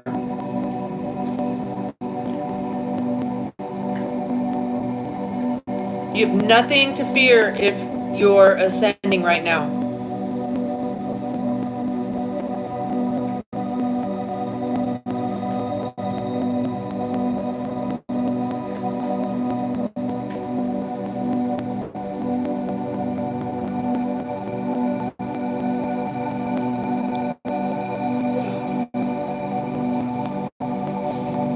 Can you hear Corey?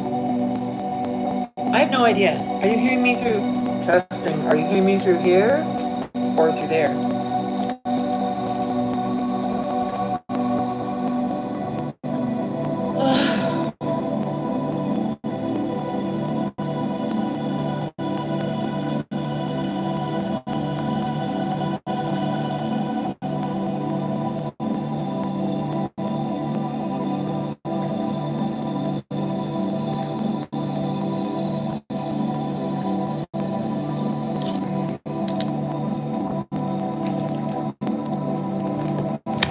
I'm going to change it up just a little bit. Let's put you over here. You ready to listen to something a little bit different? I'm going to turn this off. Oops, hold on. I'm going to turn this off. Tell me how it sounds when I do. Does that sound any different? You don't have to tell me. If you're just listening and don't want to type anything, that's fine. but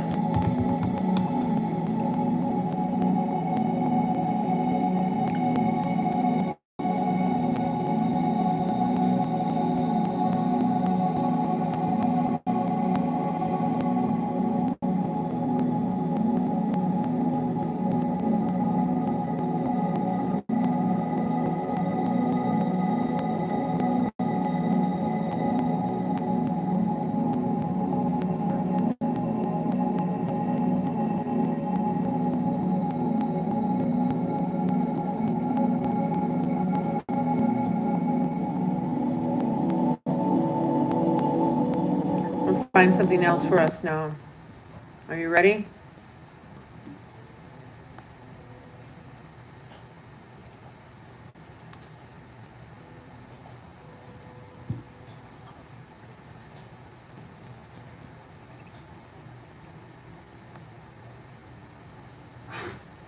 I'm looking.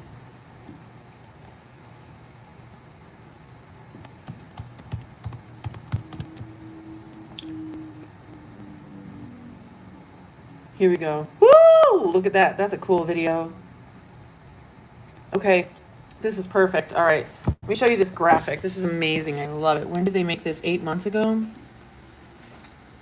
They're going to show me yeah, okay, hold on.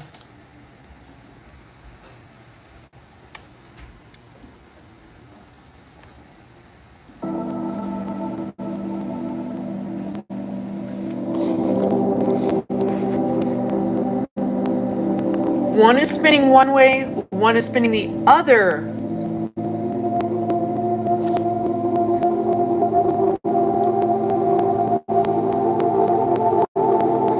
And right in the middle there, if you were to look very closely, you would see a humanoid form in there.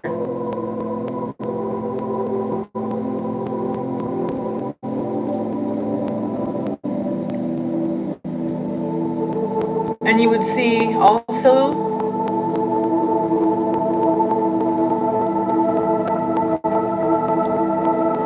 this in your body. The fascia of your body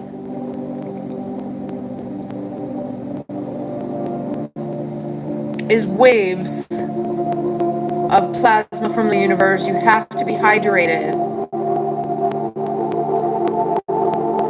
This is what it looks like and why you need to be hydrated, why you need to have collagen and hydration. This is what you are. You are this. Your light body is that. It's this is your first step physical body.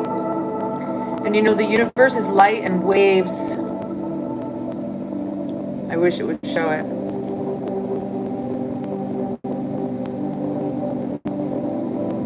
That's exactly what your fascia looks like. And what it does.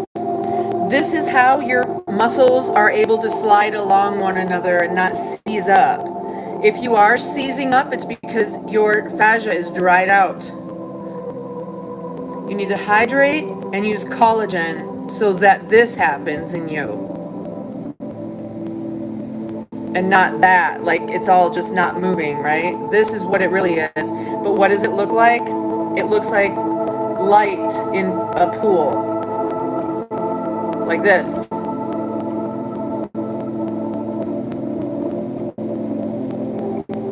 Okay? And I really, really mean that.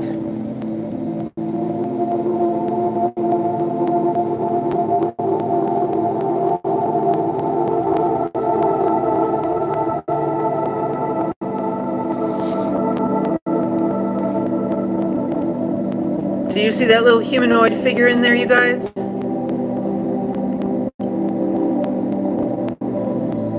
If you could see the toroidal field coming out of this, it would be great.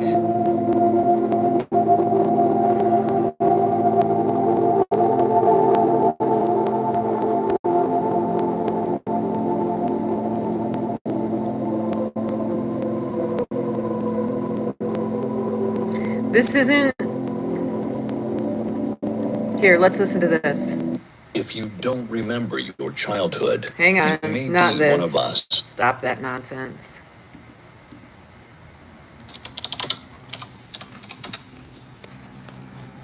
Welcome to this deep journey into one of the most powerful and mysterious spiritual symbols ever known, the Merkabah, a name that echoes through ancient texts, sacred teachings, and the whispers of awakened souls across time.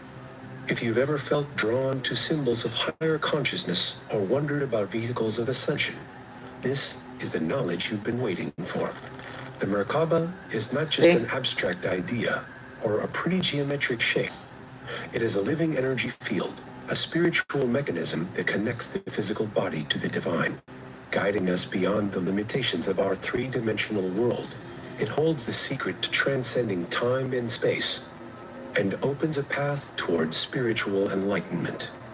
In this video, we are going to explore the full story of the Merkabah, its ancient origins, the sacred geometry it embodies, and how it has been used by mystics, prophets, and seekers for centuries to unlock higher realms of consciousness. We'll also dive into practical ways you can activate the Merkabah in your own life, how it can protect you, elevate your vibration, and serve as a light vehicle on your spiritual path. So stay with me until the end, because what you are about to learn could change the way you see yourself, the universe, and your place within it. This is not just knowledge, it is transformation, and every spiritualist needs to know this truth. To truly understand the power of the Merkabah, we must begin at the source, with its name and origin. The word Merkabah is ancient, rich in spiritual significance, and deeply symbolic. It is believed to be derived from three root words found in Egyptian and Hebrew traditions. Mer means light, Ka means spirit, and Ba means body. When combined, Merkabah can be interpreted as the spirit and body surrounded by light, or more profoundly, the light body vehicle used by the soul to travel through dimensions. In ancient Egyptian mysticism, these elements were essential parts of the human being. Ka represented the vital essence, or the life force. Ba was the unique personality, or the soul's individuality. And Mer, the divine light, served as the force that unified them both. The Egyptians believed that through spiritual mastery and inner balance, the soul could merge these forces and ascend beyond the physical realm.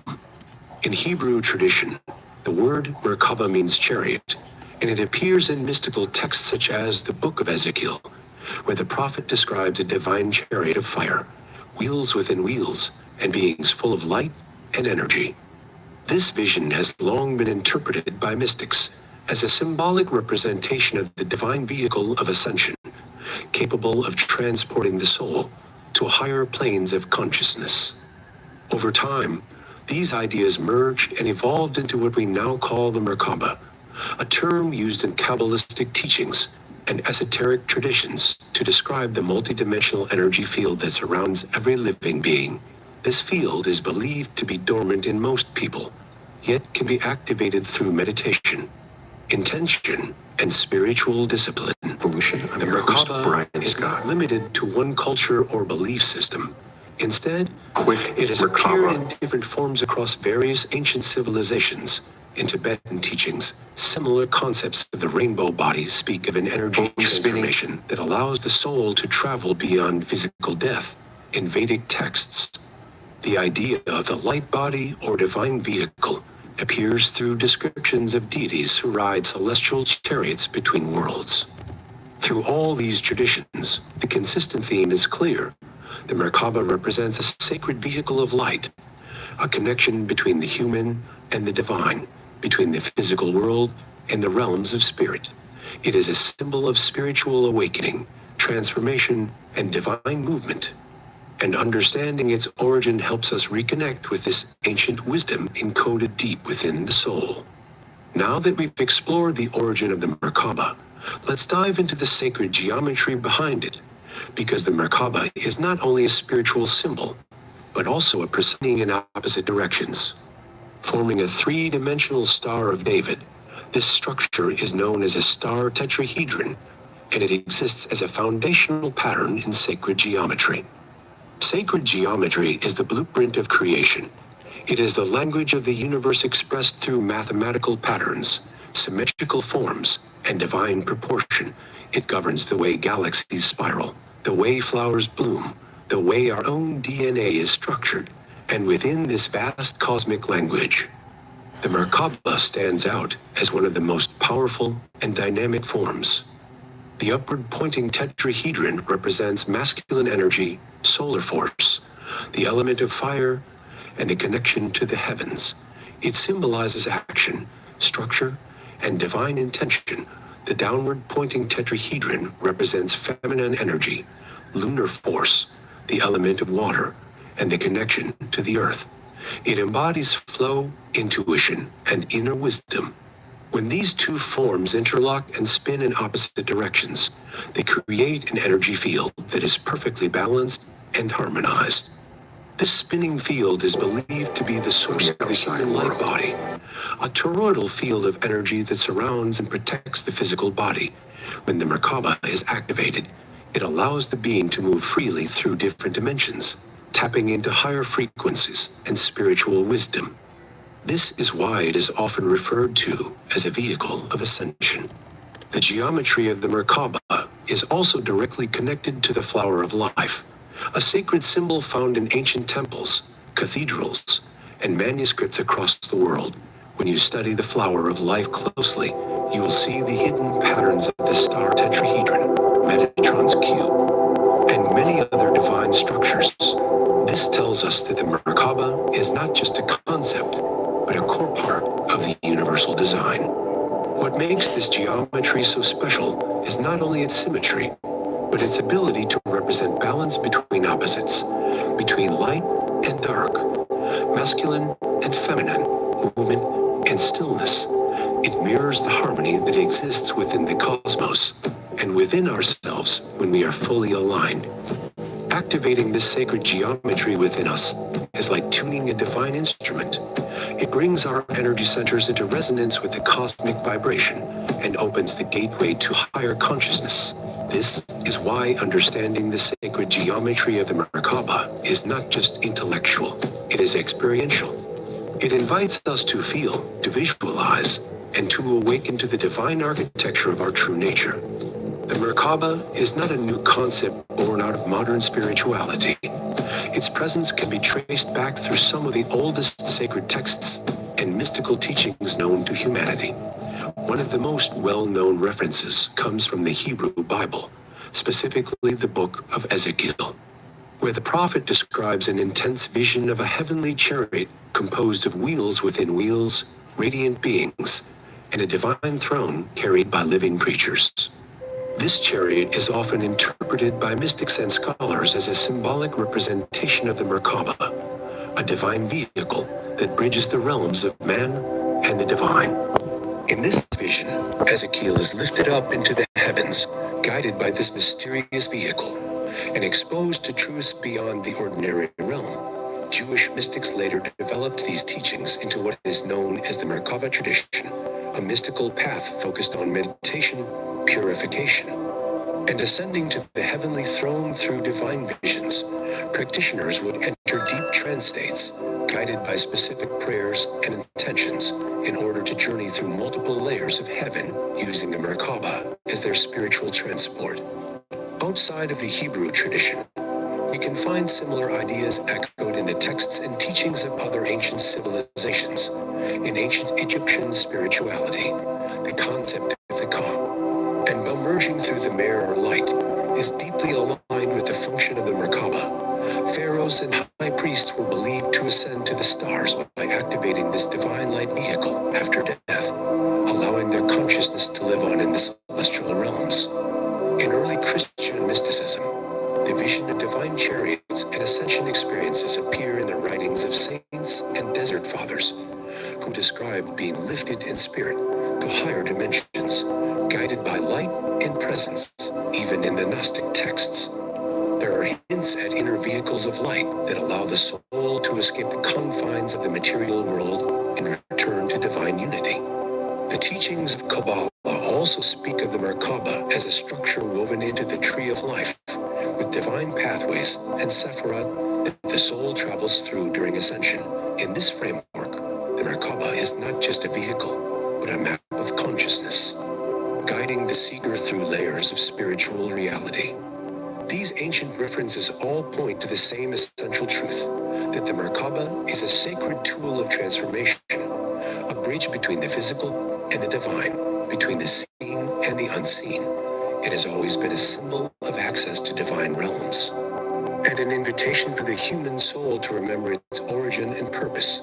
By studying these texts and teachings, we reconnect with the timeless wisdom of our ancestors, and we begin to awaken the memory of the light within us. The Merkabah is more than just a concept from ancient texts or a pattern in sacred geometry. It is a living spiritual vehicle, a dynamic field of light and energy that allows the soul to move beyond the limitations of the physical world. When activated with awareness and intention, the Merkabah becomes a vessel for ascension, transformation, and direct experience of higher realms. In spiritual teachings, this light body is seen as the bridge between the physical self and the higher self.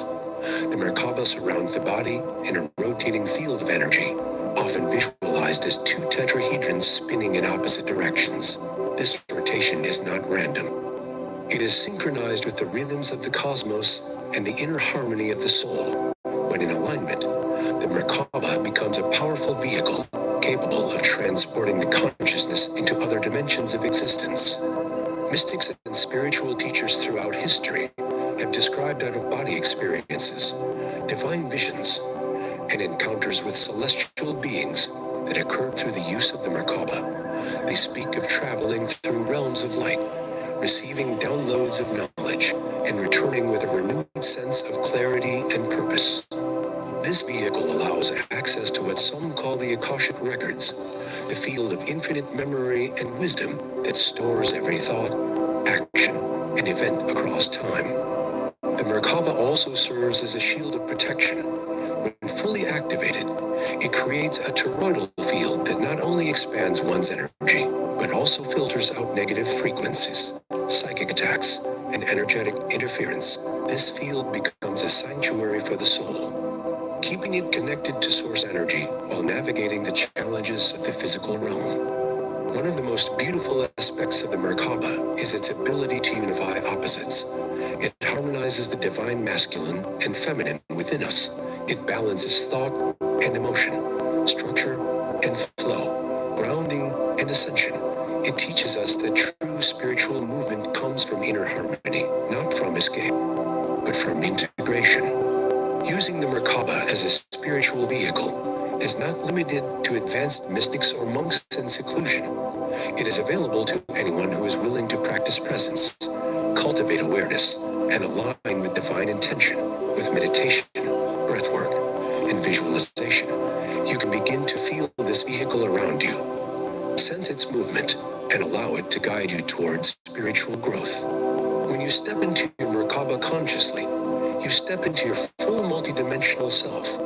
You awaken the part of you that remembers what it's like to travel the stars, to communicate with spirit, to know without doubt that you are more than this body, more than this life. The Merkabah reminds you of your true nature and empowers you to live from that truth every single day.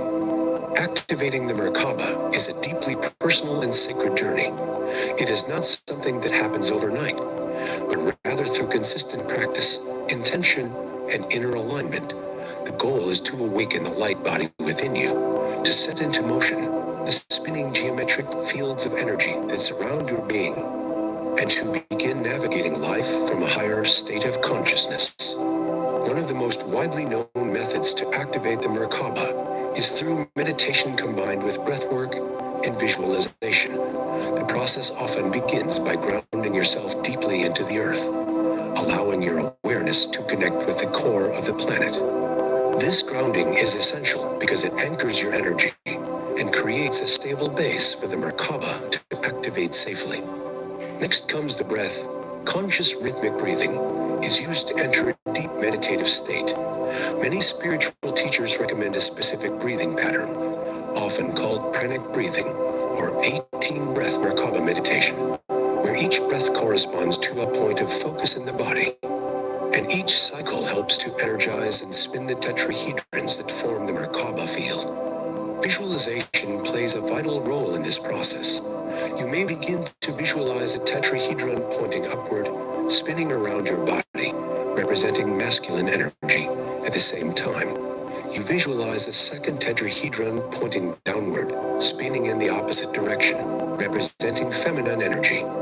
As you continue the breath and hold this visualization, the two forms begin to merge and spin faster, forming a radiant star of light around you. As the energy builds, it is important to maintain a clear intention from the heart.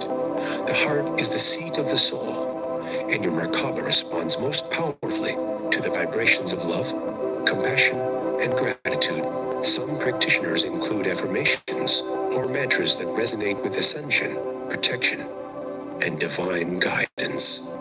Another helpful practice is aligning the chakras. As the Merkabah spins, it naturally aligns with your energy centers, but you can support this by visualizing each chakra opening and glowing with vibrant light, starting from the root and moving up to the crown. This allows the energy to flow freely and strengthens the activation process.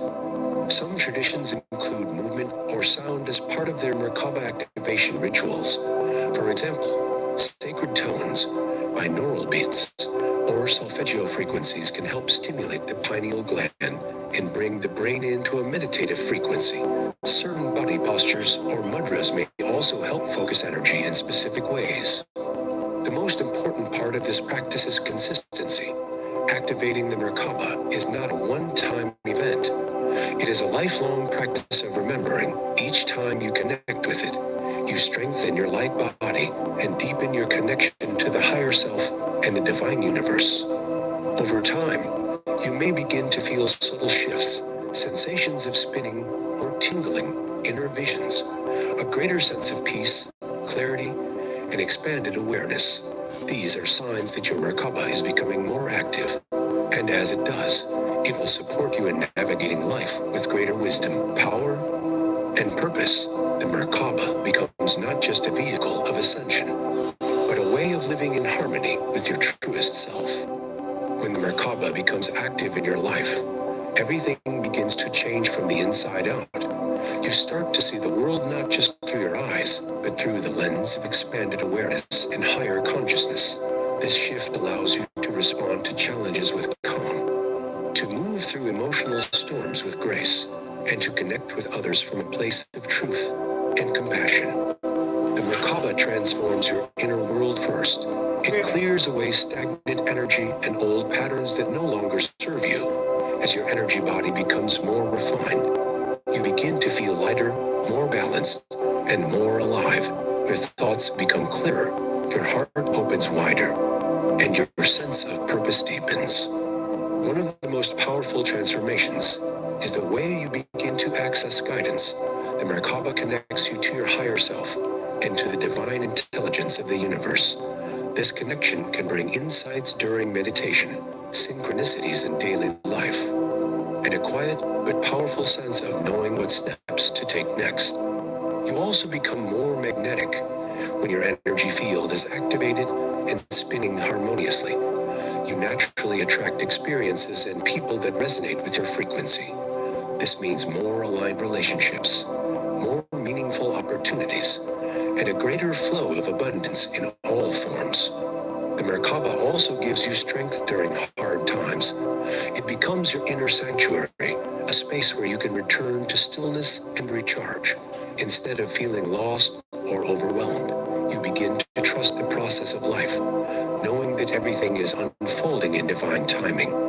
It is not about escaping the world, but about showing up fully in it, grounded in spirit and guided by your inner light. The Merkabah teaches you how to live as a soul having a human experience, and that truth alone can completely transform the way you live, the way you love, and the way you lead yourself through this journey called life. The Merkabah is not just a symbol or a mystical idea from ancient teachings. It is a living field of energy and light within you, waiting to be awakened. It holds the potential consciousness, to heal your inner world, and to reconnect you with your true divine nature. When you understand the meaning behind the Merkabah, when you begin to feel its presence in your meditation, in your breath, and in your daily life, you realize that you are so much more than just a body and a mind. You are a multidimensional being, here for a purpose, guided by something greater. And the Merkabah is one of the sacred tools to help you remember that truth. It teaches you how to move beyond fear, beyond limitation, and into a space of pure awareness and unconditional love.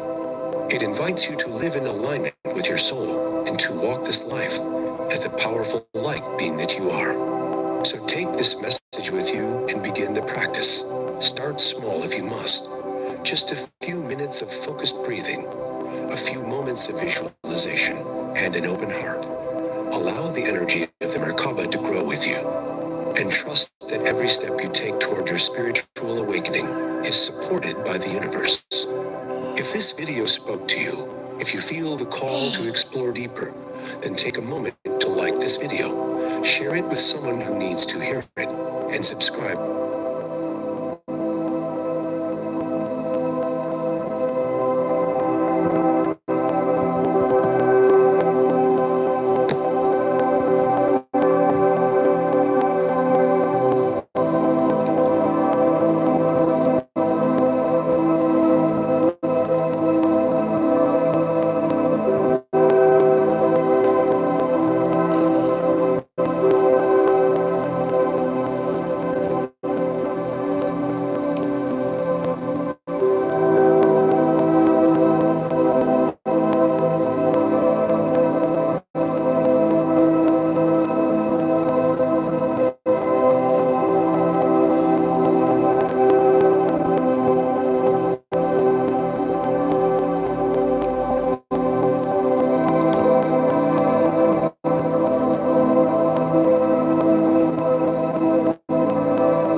I'm gonna fix Green Man, because I should be sitting in the Green Man chair.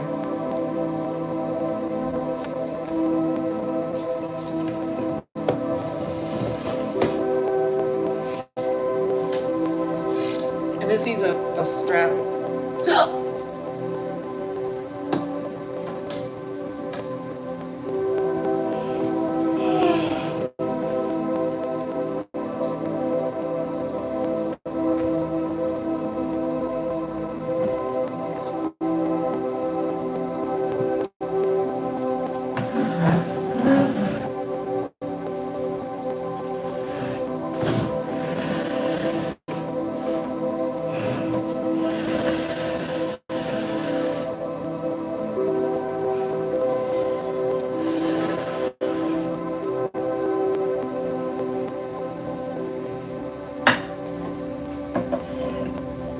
I've got to reconnect this here,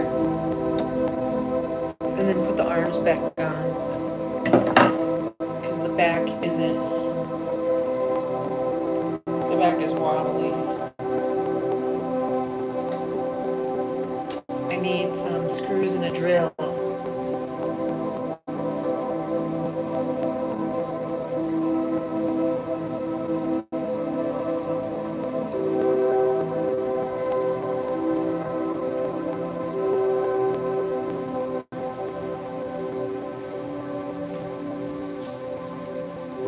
My heart is beating crazy. Is anyone else's heart beating crazy?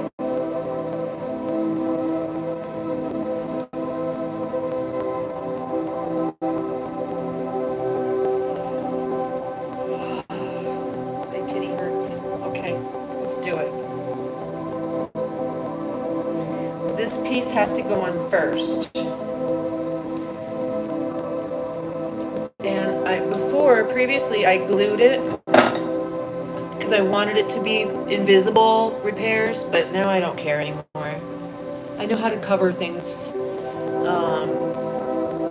with wood. What you do is you mix Gorilla Glue and sawdust, and then you sand and paint, and then you can't tell at all. This paint on here is most likely very lead-based paint. I shouldn't be touching it, I'm guessing. I have no idea where this is from, how old it is. I'm sure it's very old and possibly very valuable because my grandmother had it and she would have only kept it if it was old and valuable. I would love to take it to the Antique Road show.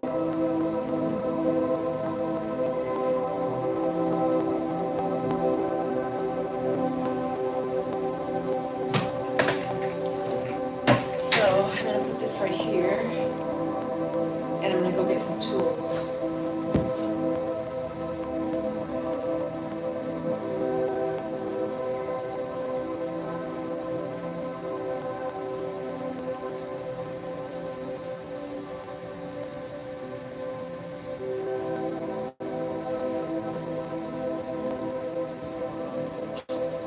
Except I don't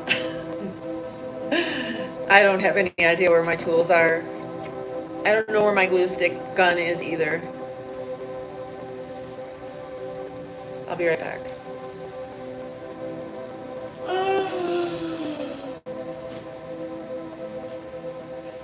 Oh yeah, I do.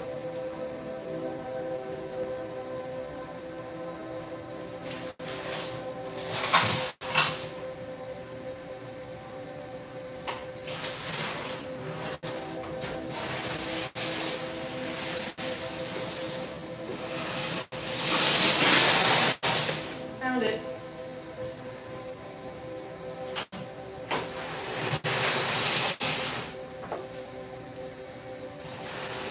I found it. Remember, I put it in the big bucket for camping. Oh my god, I'm so hot now though. Is this heat? Feels like it's heat. Jesus.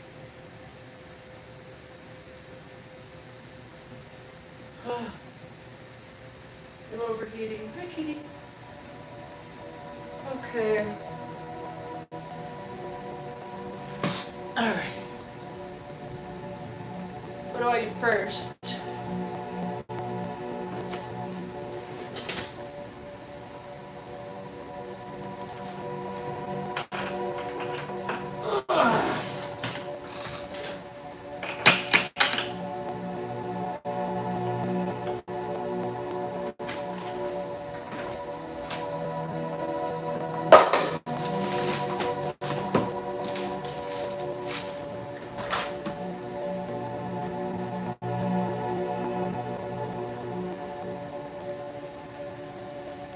I'm gonna fix my chair.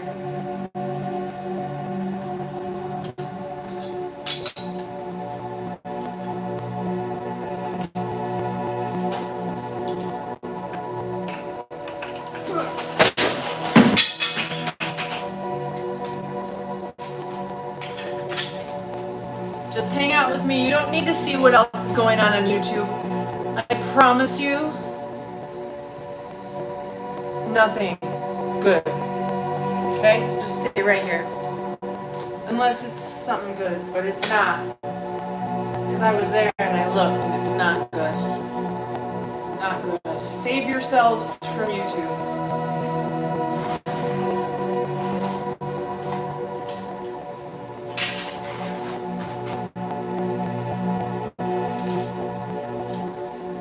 Alright, the first thing we're going to do is glue it back together. I've got glue sticks. And somewhere, I've got a glue gun. Oh, there it is. I've got two of them for real, but let's see. Here's one. Here's the other. One of them seems a little bit more industrial strength. this one. So first I'll glue it and then I'll screw it.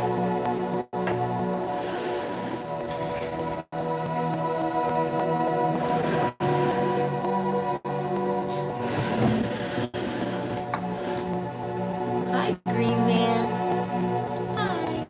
I've always loved this chair in my grandmother's house. It was the first thing you saw when you opened the front door.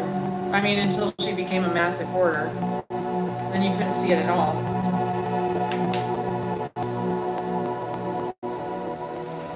Poor thing. But, you know, she grew up in the Depression in Queens. What do you expect? I'd be a hoarder too. I do have hoarder tendencies. Alright. Plug it in right here.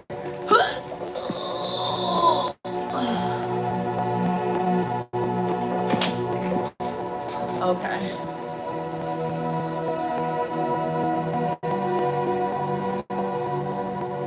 See, this has already a ton of glue on it that I'd really like to take off. But I have to just melt it off.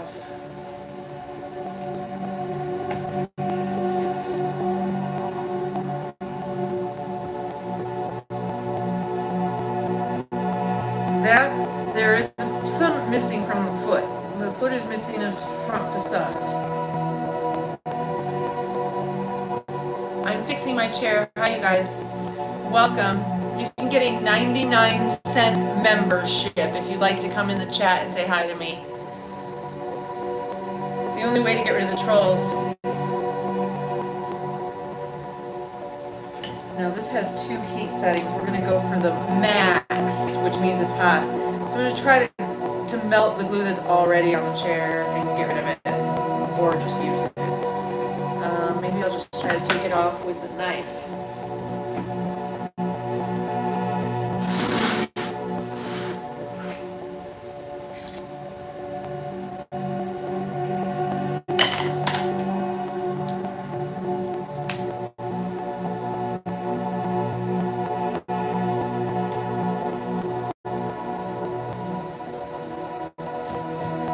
And not hurt myself.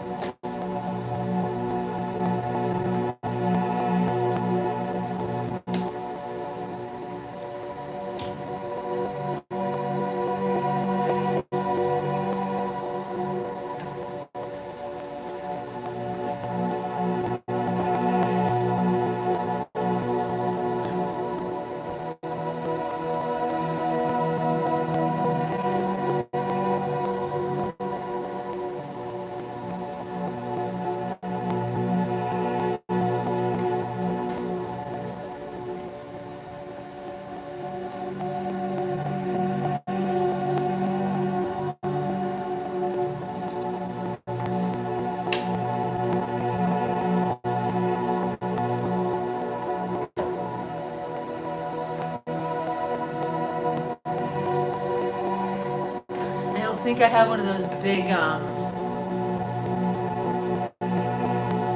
sanders, you know, like you go. I don't have one of those. I know you can't see what I'm doing, but I'm fixing my chair.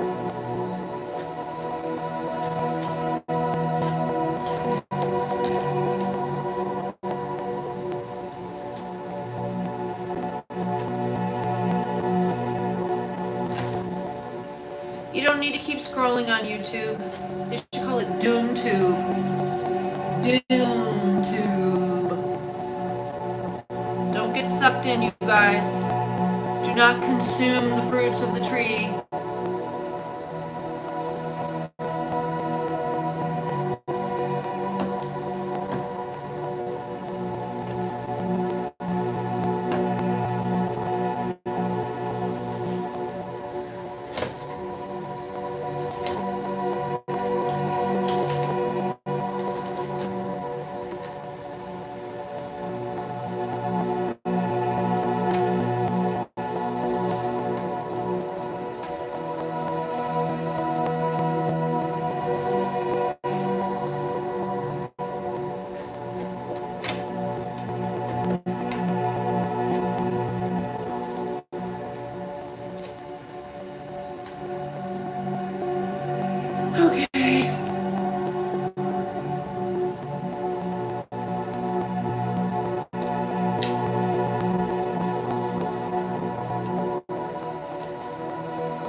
Yeah, see, they use wooden dowels and stuff to get these things to stick together, but of course then eventually they break.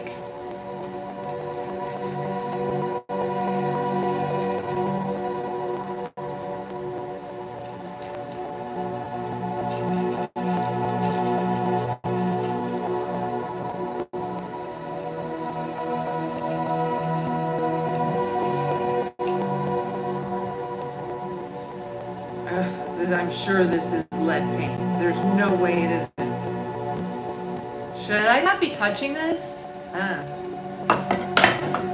I be wearing rubber gloves? Whatever. I've already had children.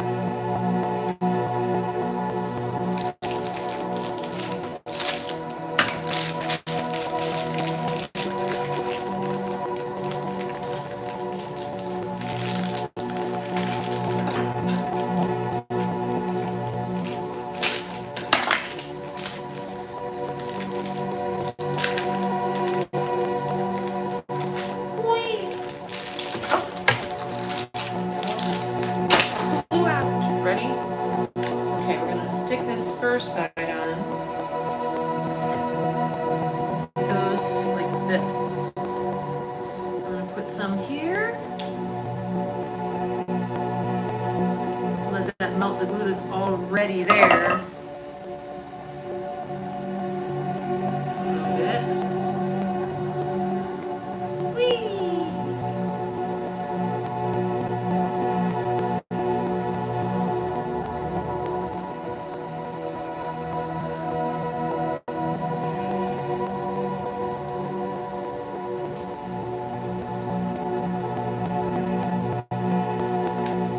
Then I'm going to also do this side.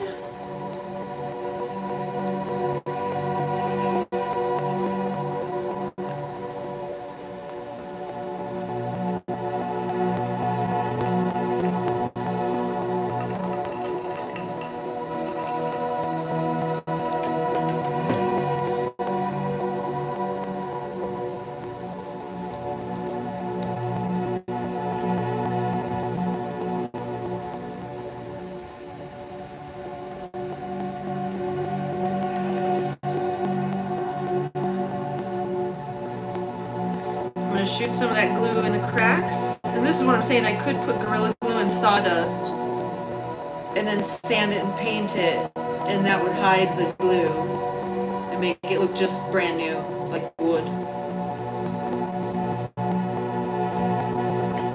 Just hold that there for a couple seconds. Beautiful, beautiful, beautiful. And then I think I'm going to come over here and get these two things together. Eesh.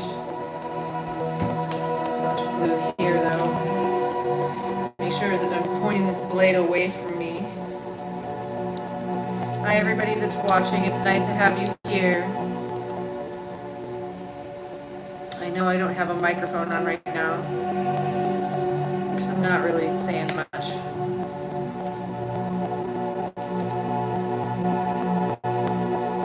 You can get in the chat if you'd like to talk to me for 99 cents. It's a member chat only. No trolls. Trolls don't have 99 cents.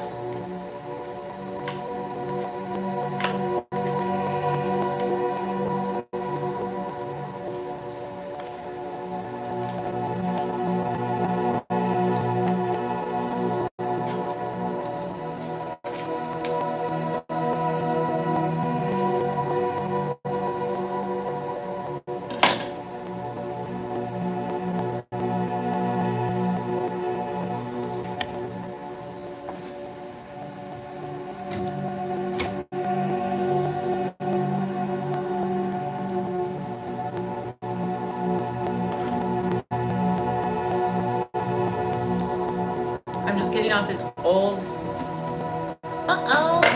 Don't fall, green man. I'm just gonna melt some of this with the tip of this thing. It just melts right back into glue, you know.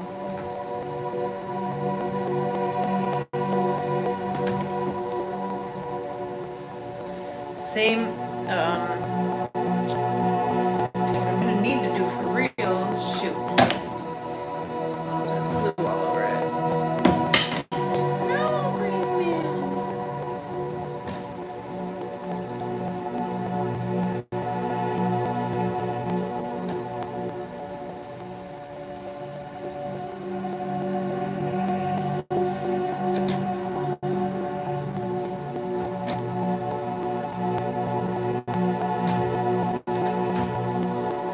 And then, since I'm putting the arm on, I'm definitely gonna go in here where the back is coming off. See, it's wobbly. And I'm gonna shoot some glue in here and in here, and it's gonna melt the glue that was already there. Now I'm gonna put some here. Very, very, very, very hot. And here.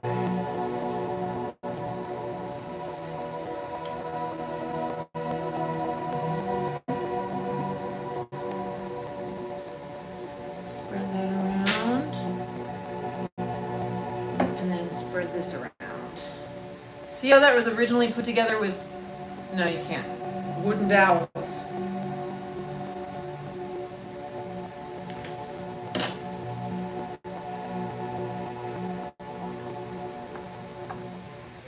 God, that thing looks like it's about to fall off.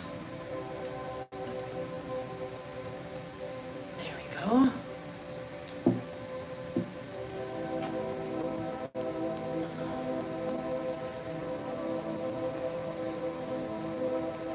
It might not be perfectly aligned. It's not.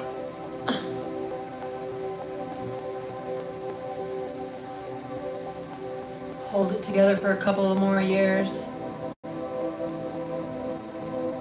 Hi, fam. Hi, honey.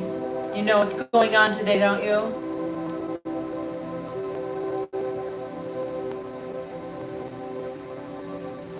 I hope you do.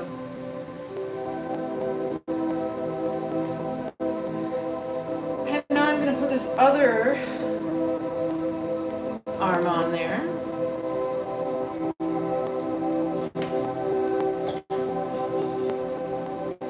And this chair can only be sat in by me because I'm dainty and little and graceful. And it is also delicate.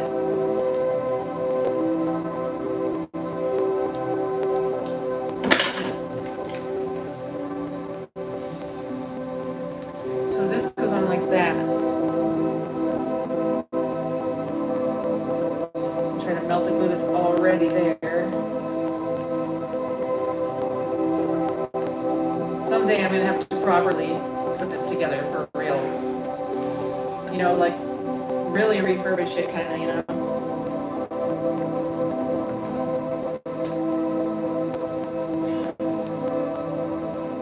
You see that steam coming off there? It's so hot.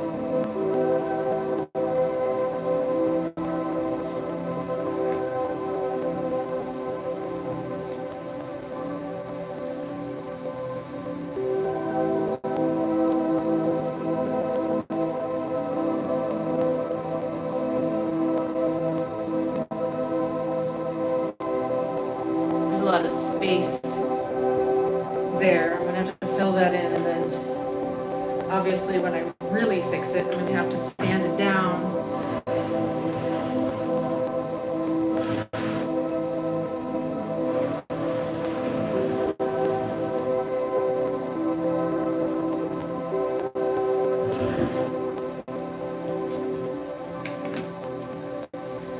See that in here is not even touching really. This I need to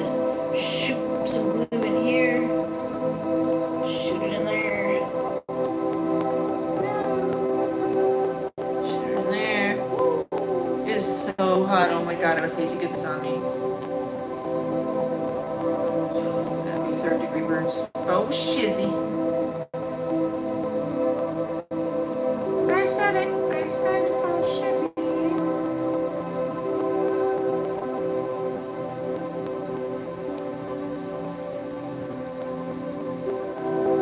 Or maybe I just need glue that's gold.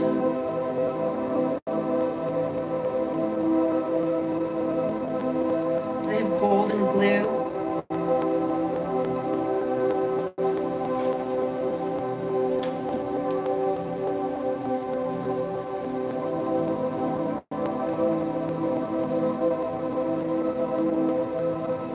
Trying to shoot it in that crack. I just kind of let it run down and fill in that space without dripping too much.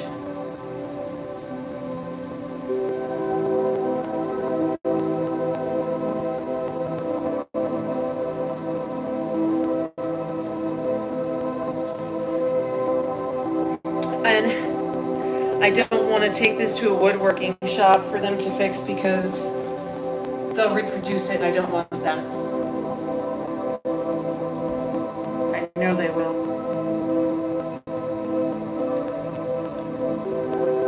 Scan it and put it through their CNC machine or something.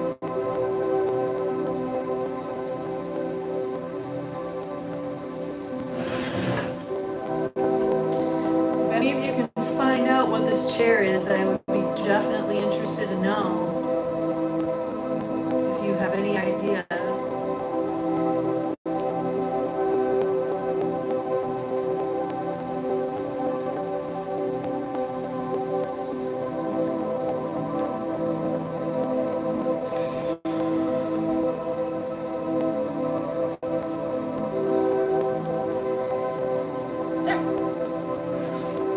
We did it.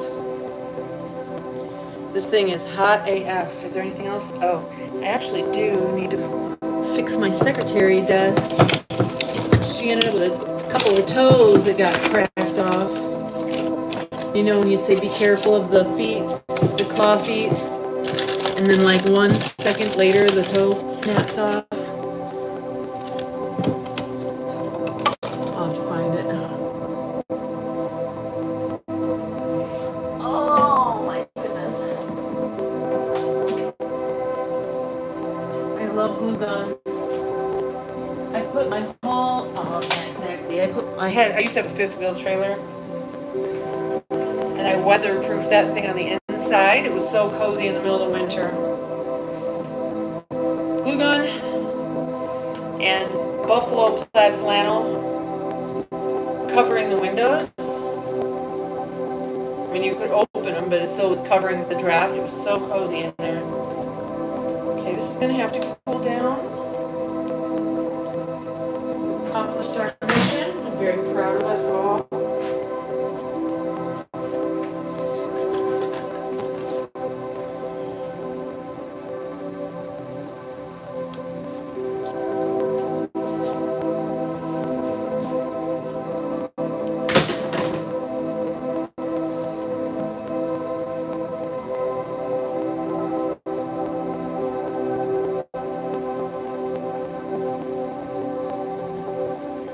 And then what I would want to do is drive some screws down in there so you can see the glue. So what I want to do is get rid of all the glue, sand it, melt it off, whatever, put it back together properly, and then fill these cracks with Gorilla Glue and sawdust, sand it and paint it a little bit. Or like I said, just like they do in Japan, repair it with gold.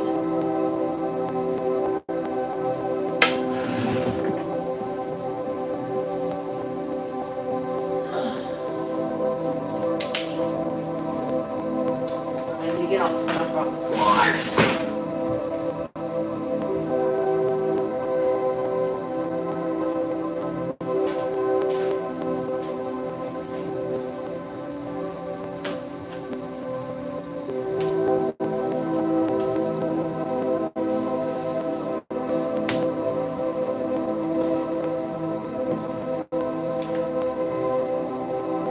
that is one of the frustrations of having long hair, is it's constantly getting in your face. You can't see what you're doing.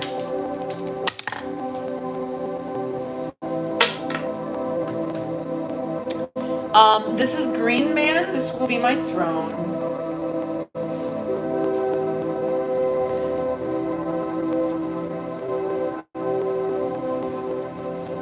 I'm just thinking I shouldn't actually touch my skin to it because it's probably lead paint.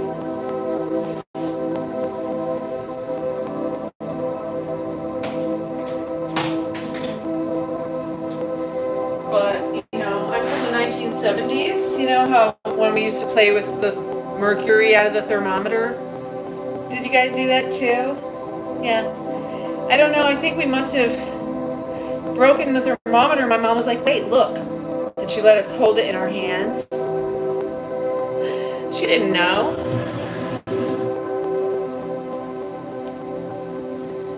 She didn't know.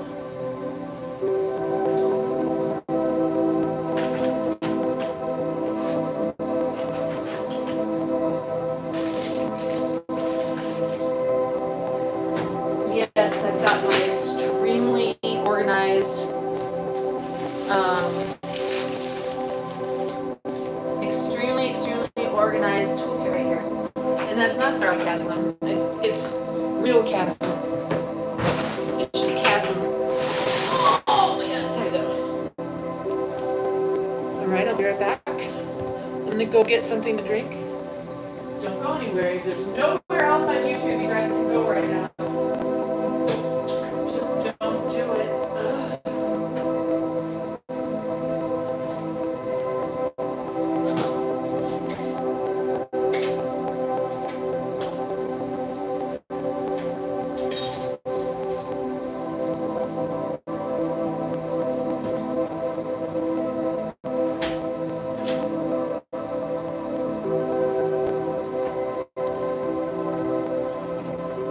Okay, so here I've got a little bit of magnesium in the bottom. Some cold water. Ooh, right on my keyboard. Ooh, again. Ruh-roh. Let's not short circuit the computadora. So, Alan, are you listening? You're so busted if you don't answer. I'm just kidding.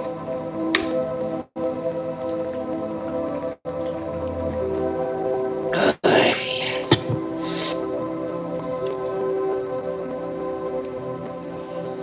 So, we're going to put a white pillow right there. I'm trying to give you guys a good view of it. Hold on. And then I'm going to put my green blanket over like this. Maybe. Here's what I'm going to do. Because I don't really want to touch the paint. I think the paint's kind of toxic. I'm going to go like this.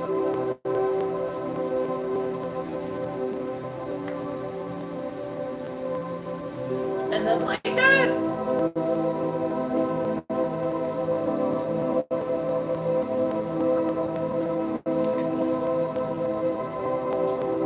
I'm kind of scared. I'm kind of scared.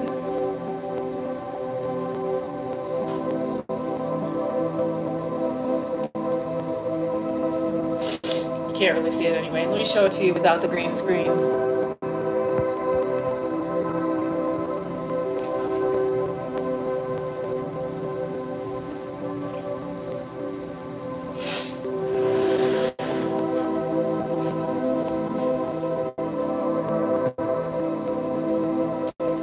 See?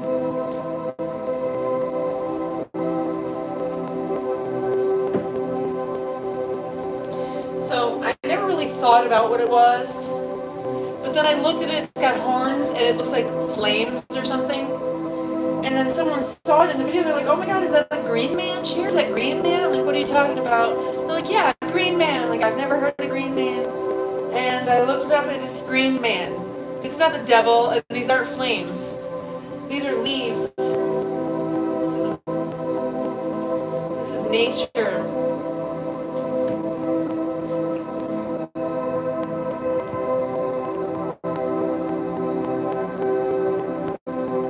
This is the book I'm writing. I'm not sure that's what it's going to be called, but I'm working on a book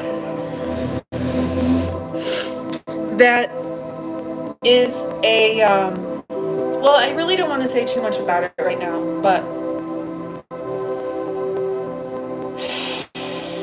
it's going to be a book that hopefully will give you something to do that's fulfilling and activating and gives you like an activity adult book. Okay. I'm working on it. And then you'll be able to download it. And I'm not going to say too much about it because it's absolutely brilliant.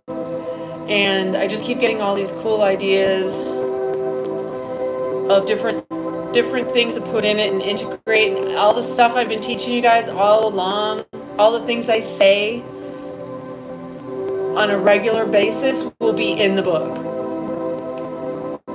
I swear if they park right there, oh my God, pull up.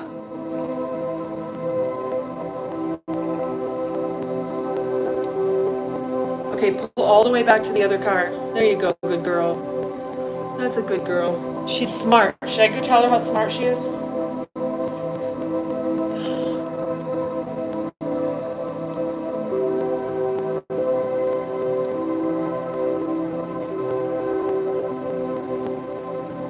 I think I need a leave.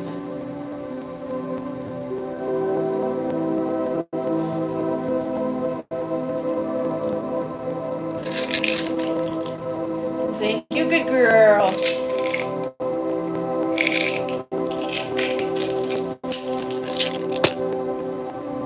Oh. Oh.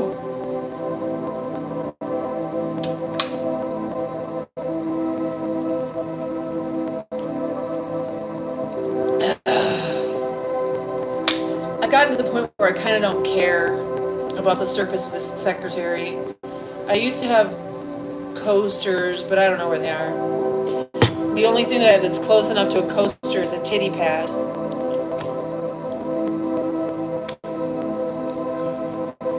Alright, I'll be right back. I'm gonna whizzle my nizzles.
Hold on.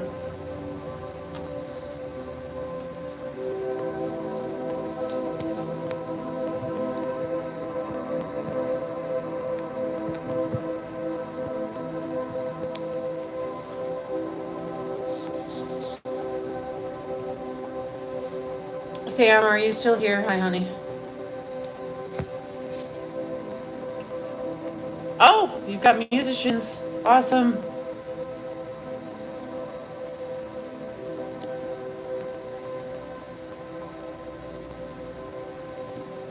Very clever moron.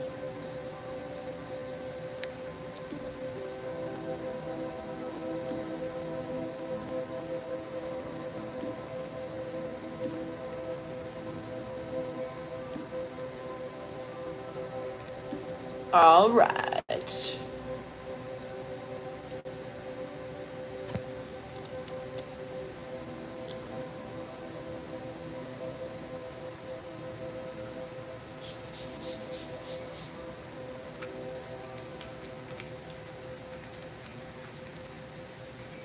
I'm just sitting here so you guys have something else to look at besides the rest of YouTube, which is horrific.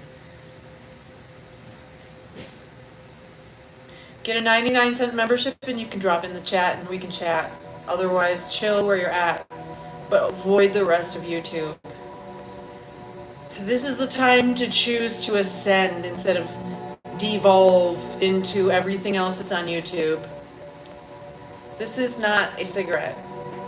Uh-oh. See?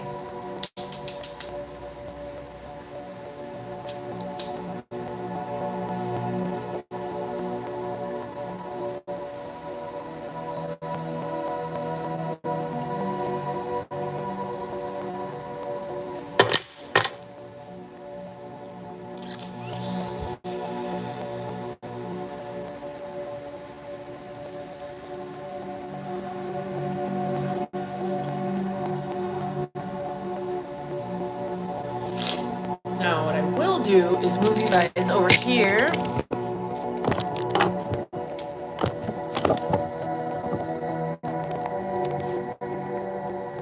Move my cup out of the way.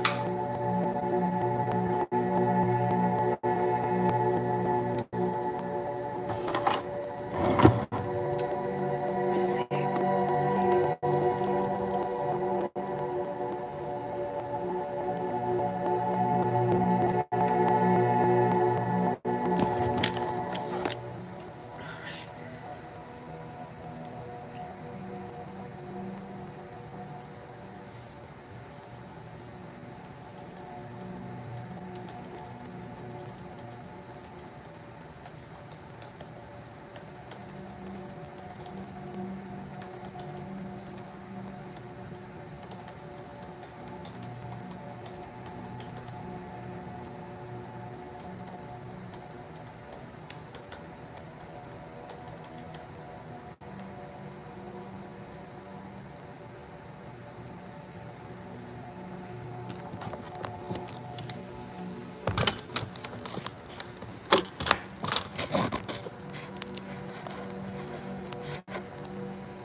I don't know if I can bring these in after I start the live stream.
Monkey? What you doing, monkey? How you doing? I just fixed my chair.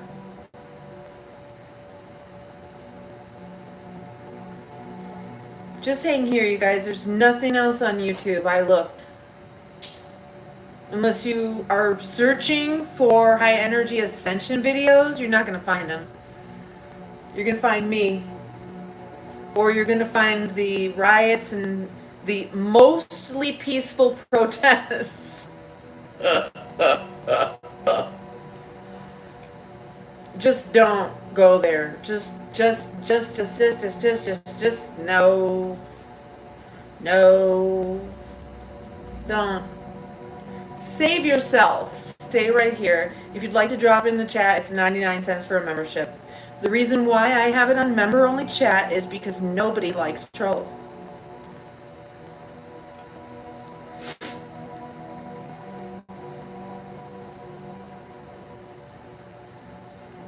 Trolls aren't members.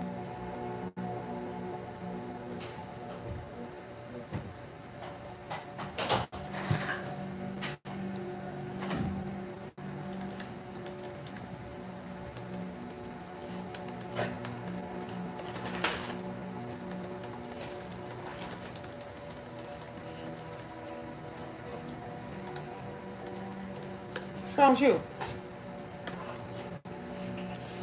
Sounds like Buddy's about to barf. Let me let that make something. Stay here. I'll be right back. And what's that? Huh? Is there something wrong with you? Come here. Okay.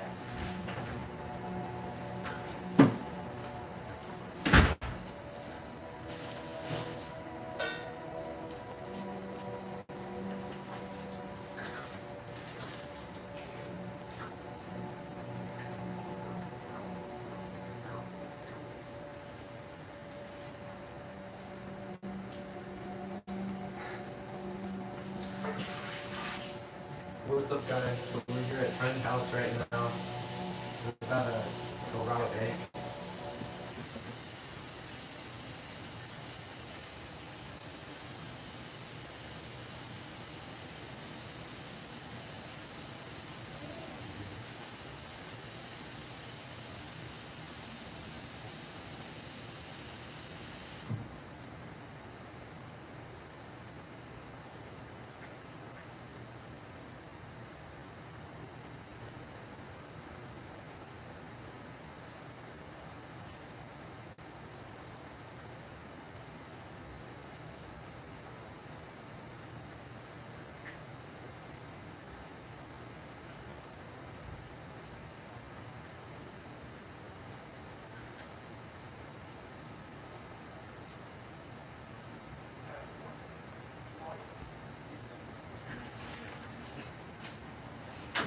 Go get a drink, buddy. Hold on, let me take shadow out. Wait. Hold on.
Don't you move. All right. We're back. I just got drug across the rocks again.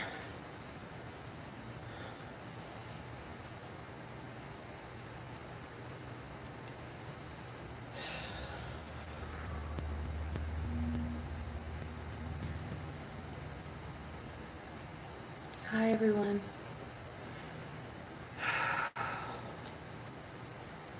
It's laggy.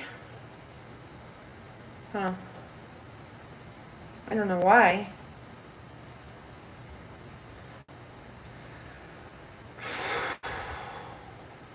So, one of my dogs just is dog reactive when there's a fence, sometimes when there's not, but he just drugged me across the fucking rocks. There's a child walking by. Some dogs, he doesn't care about. Like 1 out of 10, that's 10%, that's a lot.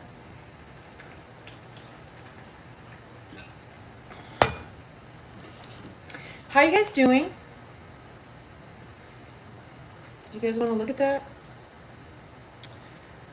It was supposed to make me a visual, but it didn't. Where's the image?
Does anybody want shadow?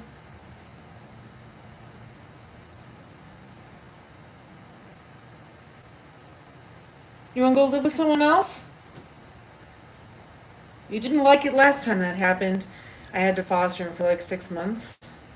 I didn't know it was just only going to be for 6 months, and I hated to do it. But they couldn't keep him, and I was like, I'll take him. But really, that 6 months, you know, Corey had Nico, and I just had Buddy. Life was a lot easier. Buddy never drags me across the rocks. I don't know. I hope I didn't break my toe.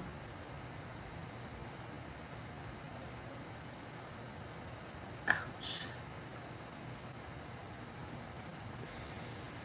Good God Almighty.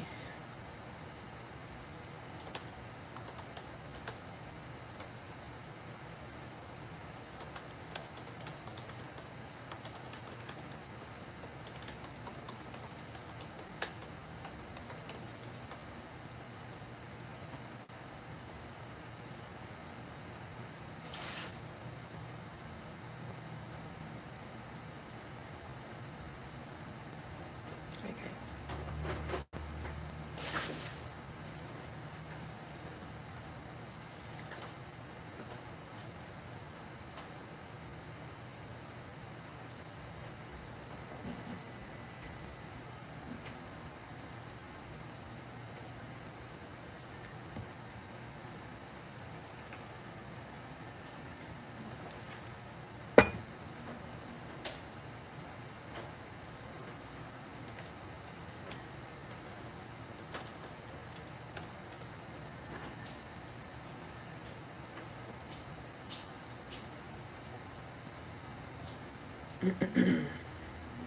One of the things that bugs me about Chat GPT is it just asks for confirmation over and over and over, gives you questions, too many choices. It's like, well, do you want me to do this, this, or this?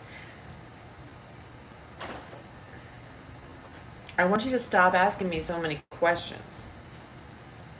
I do not like being asked a bunch of questions. Do you guys? Anyway, I need to get back to my normal self because I don't like being dragged across the rocks.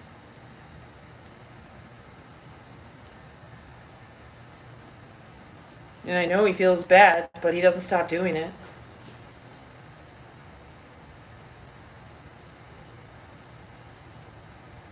I'll show you how I know he feels bad, because look at this face.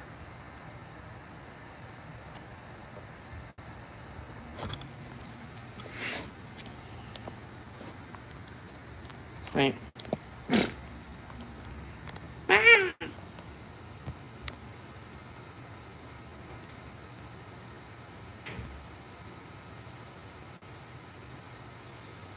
Yeah, I don't like it when shadow drags me across the rocks. That's bad.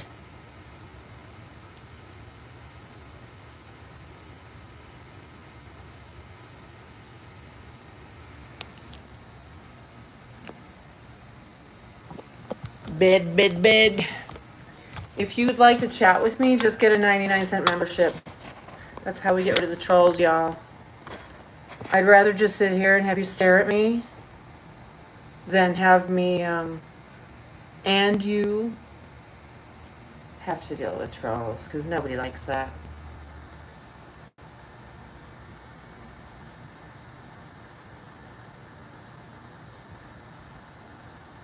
Hold on.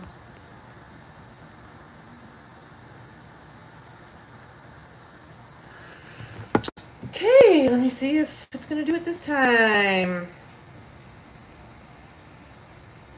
It's just, I don't know what's happening. It must actually be laggy because I'm laggy. I don't know if Corey's live streaming or what's going on.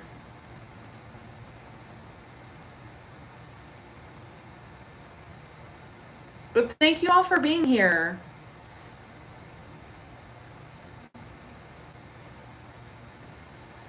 So I'm assuming the only people that are here actually might be reasonable to chat with in the chat. So I'm going to go ahead and open it up for 1 minute to the public, and just so you can say hi in the chat. Okay? You'll have to be a subscriber, so hit subscribe now.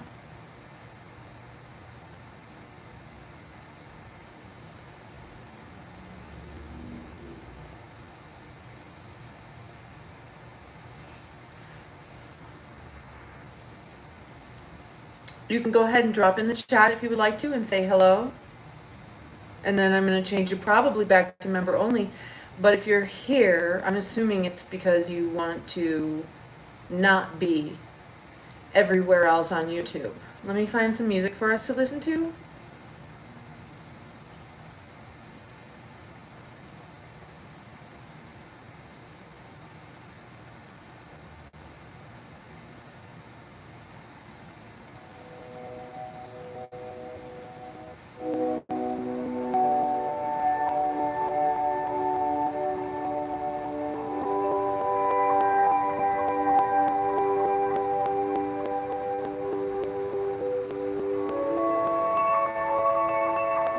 Hey JN, how are you?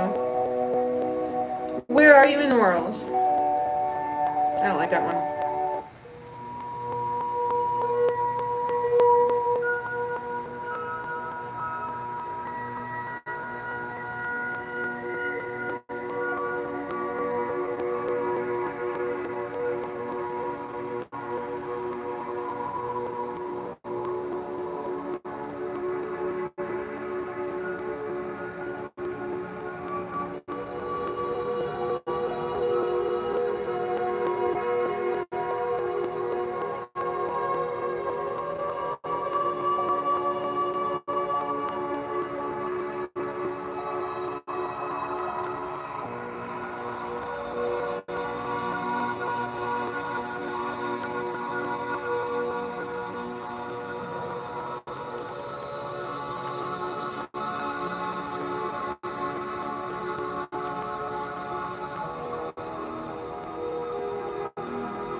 I like this one better.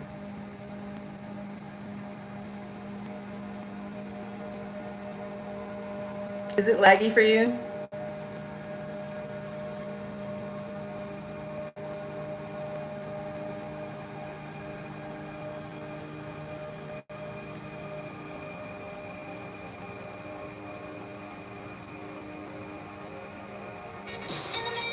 Whoa, whoa, whoa.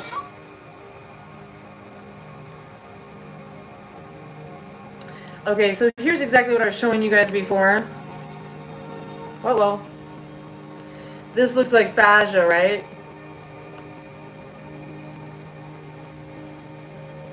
It's frequency in plasma. Hi, Lucas. How are you, hon? And this is what happens in your fascia. So depending if you're hydrated enough and have the right collagen levels, if you can get the right frequencies going through your fascia, you're going to have a very sacred geometrical form.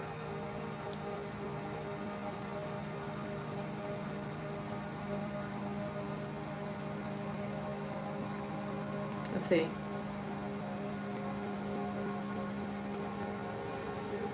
See? Oh my goodness.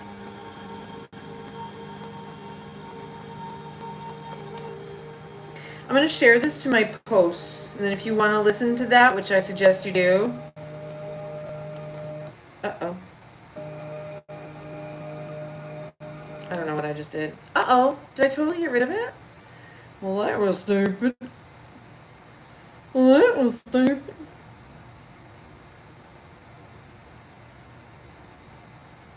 Here we go. I'm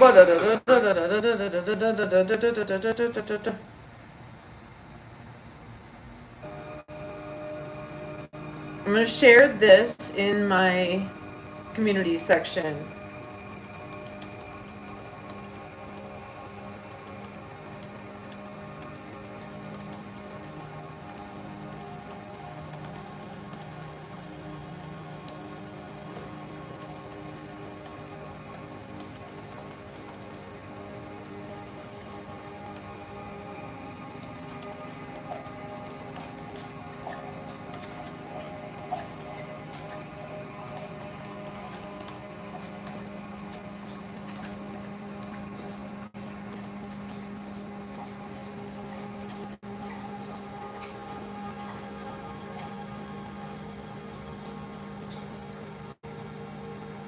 I wonder if they've ever looked to see if people's eyes can change. Yeah, it's laggy to me too. What the flip? Hold on. I don't know what's going on. He might be doing live streams in there, taking up a bunch of internet. I mean, we have good internet, but we also run a lot of stuff. So I wonder if people's eyes ever change, because look, oops, doesn't that look like it could be like the eye, right? Maybe the iris is created a vibration that creates a specific way that you see the world. And I wonder if it can change, like your iris. See how that's changing? Like over time, if you start to see things differently, if your iris structure starts to change at all. Hi, Ember and Rocky. Hi. Thank you, Ember. That's very sweet. I don't know if you're talking me or this thing behind me. Let's see what happened. It still didn't make my picture. What the flip is going on?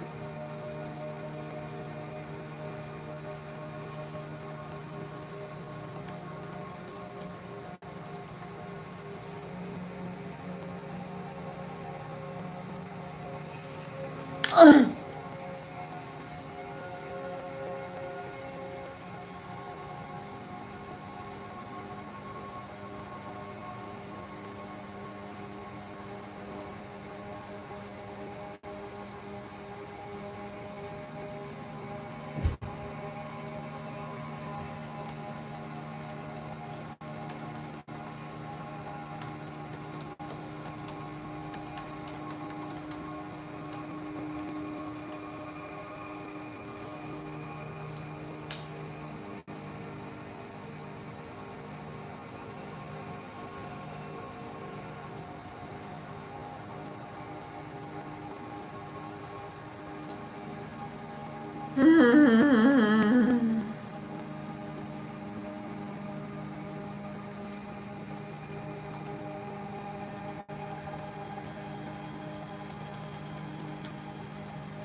motherfucker.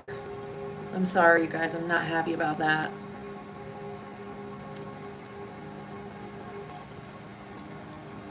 Now he's just asleep like it never happened.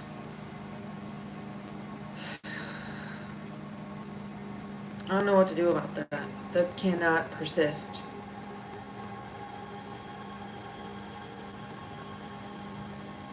His mother dragging me while I had one of those tie-out cables with the spiral at the end that you clip onto the thing in the ground. That's how I ended up with this.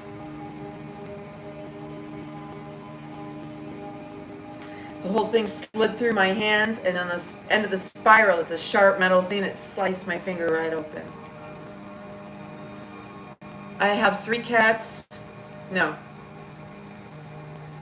3 dogs and a cat. Again, a network error.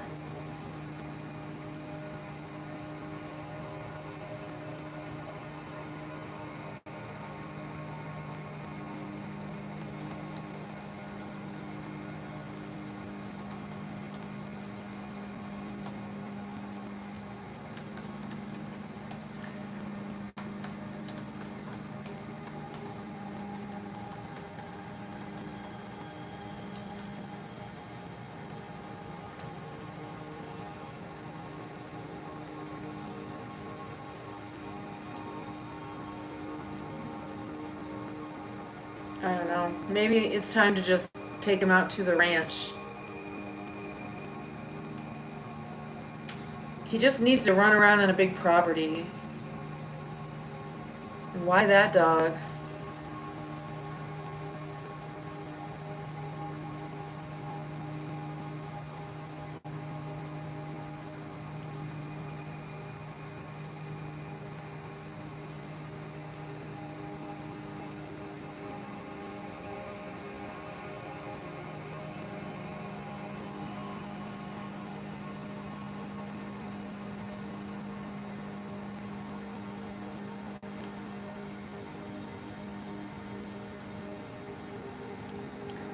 But regardless, just stay here because I've been on the YouTube lives and they're very bad for you. They're not good. It's just drama and gossip. Drama and gossip. That's called eating of the fruits of the tree of knowledge of good and evil. Don't eat the fruit. Do not consume the fruits. Hi, Alex. Another network error.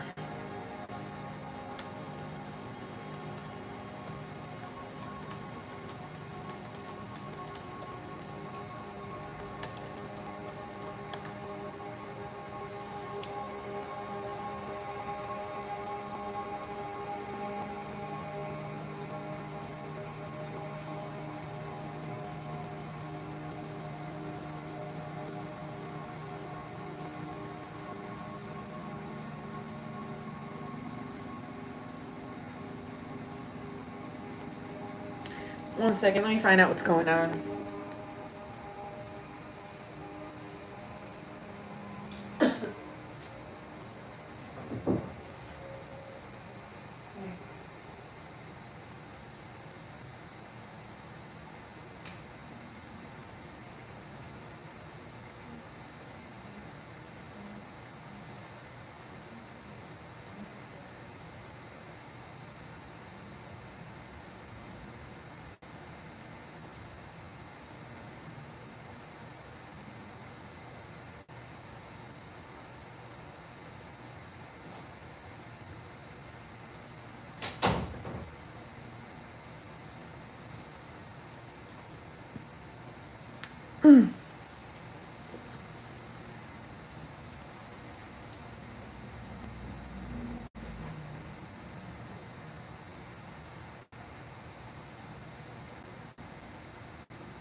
Highlander, how are you? Nice to have you stop by.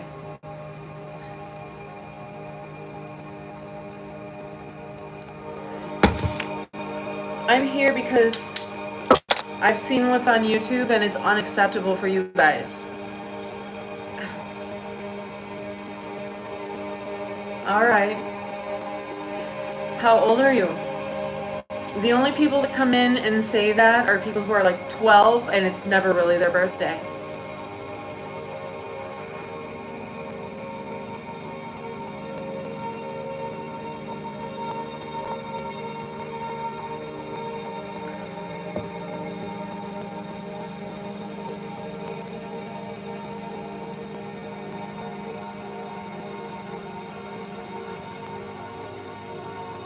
But happy birthday, you're 13. Lander, do you know what's going on up in the skies right now? I'll show you. It's gonna blow your mind. I'm gonna show you the planetary alignment right now. I had no idea. It blew my mind.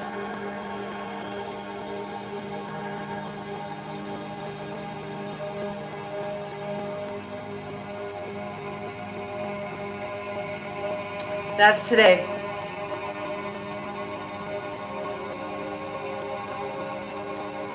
So I'm here because you have the opportunity to ascend, to cross the bridge from chaos to harmony, from Armageddon, I know, right? From Armageddon to Ascension. That's the choice today.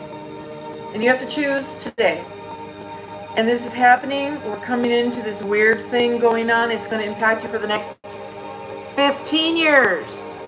If you can set yourself up now. I wish someone would have told me this at 13. And happy birthday. No one told me this at 13.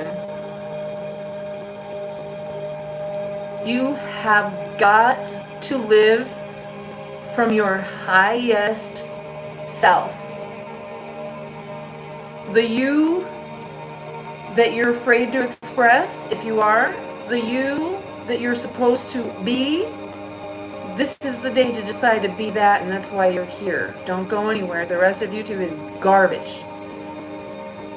Hi, Willow. How are you? Is it glitchy? I have no idea why.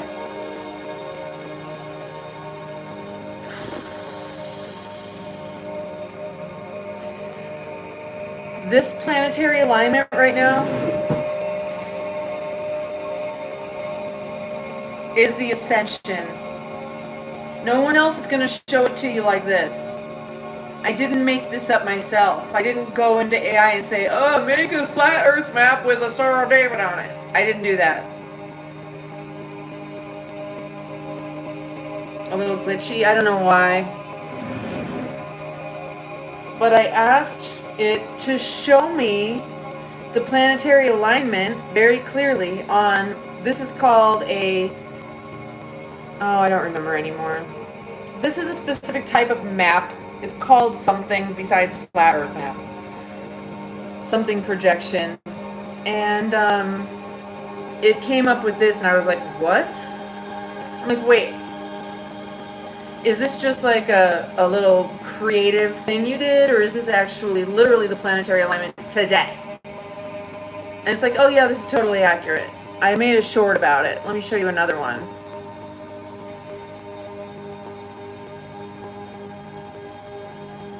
Do you? I don't know what the pentacle means, but look at this.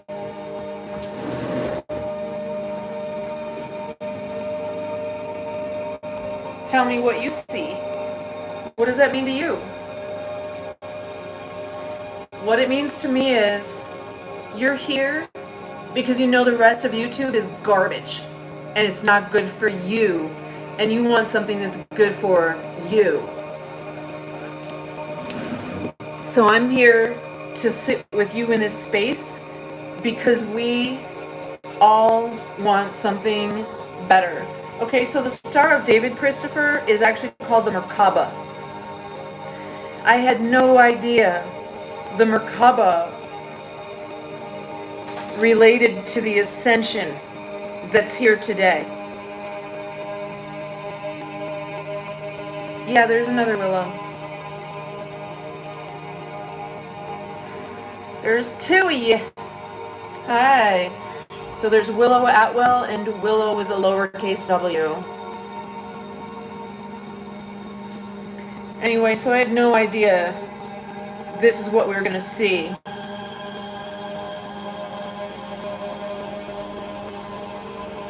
You got to look at your astrological charts on this type of map, okay? They do show you your natal chart on a round map, but they don't put the Earth below it.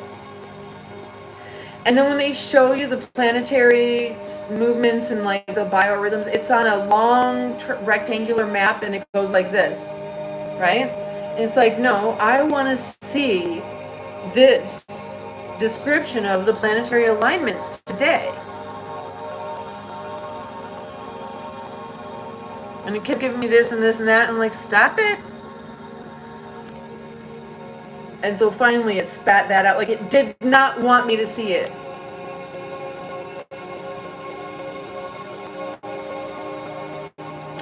Christopher, okay, you're living in a planetary alignment right now that is incredibly rare. And it's so powerful. I can't explain the whole thing to you right now. I've done it in previous videos. And you know how you've seen like your astrological chart?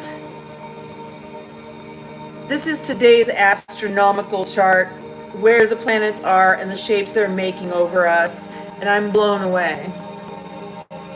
So then I've been looking into the Merkabah, which is what this is. Imagine this in 3 dimensions. I'll try to show you again.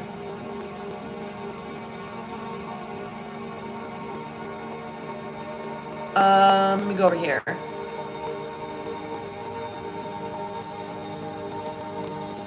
Some people call it the Merkabah. Merkabah. Oh shit! What the flip?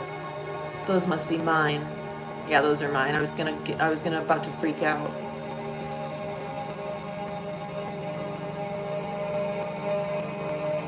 Okay, so you've seen stuff like this before. Let me see if I can, hold on.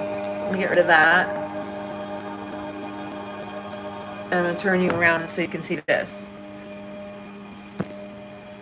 Okay, so you've seen this before. This is June 2025.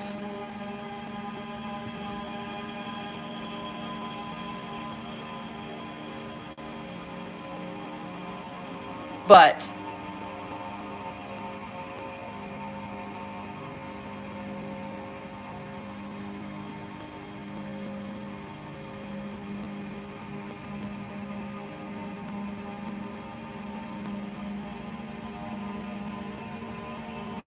what I really want to see is,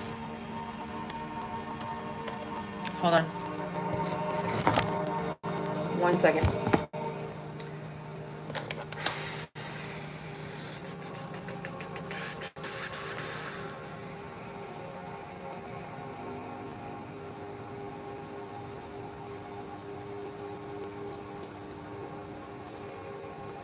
Do you think the dogs he tries to eat are sick or something? Or unneutered?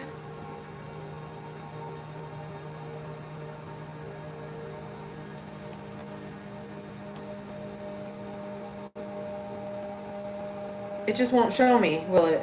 Yeah, here we go, here we go, here we go.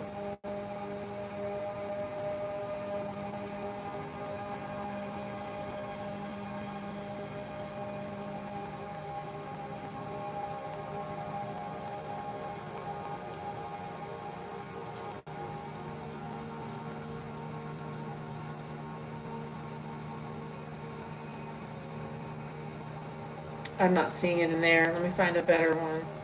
Some kind of video of it.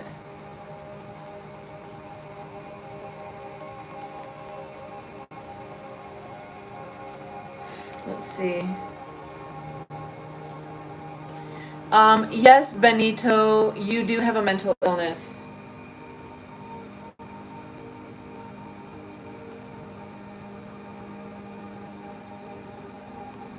Hi everybody, it's really nice to have you in here. We're gonna go ahead and put it back on member only. If you'd like to get a membership and continue to chat with me, that's just 99 cents. And I'm not gonna read these comments at all, because that's why we have it on member only, is because people like that, they ruin it for everyone else. So you guys are more than welcome to tell those people whatever you want to tell them about themselves. This is the Ascension and you're missing it. And I don't care and I don't feel sorry for you. I'm done caring for people that don't care for themselves.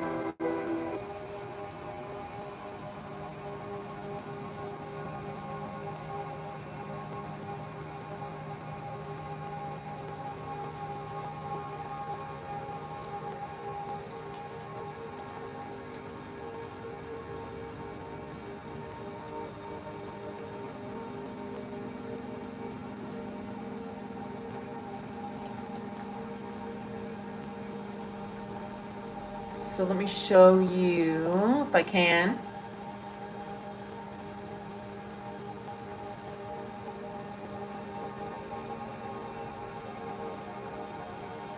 I don't really see one.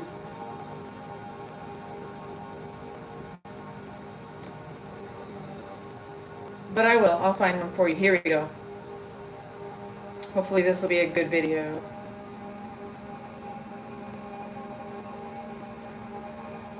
Nope.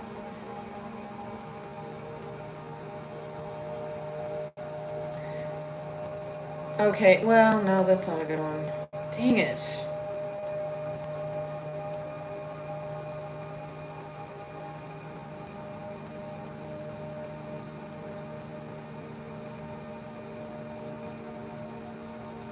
Oh, I've done this meditation before. I think this is a good one. This also doesn't do it.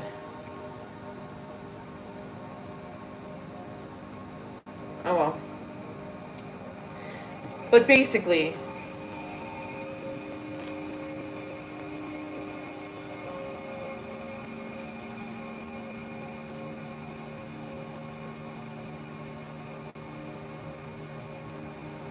that's not really what it looks like. It's a bad graphic.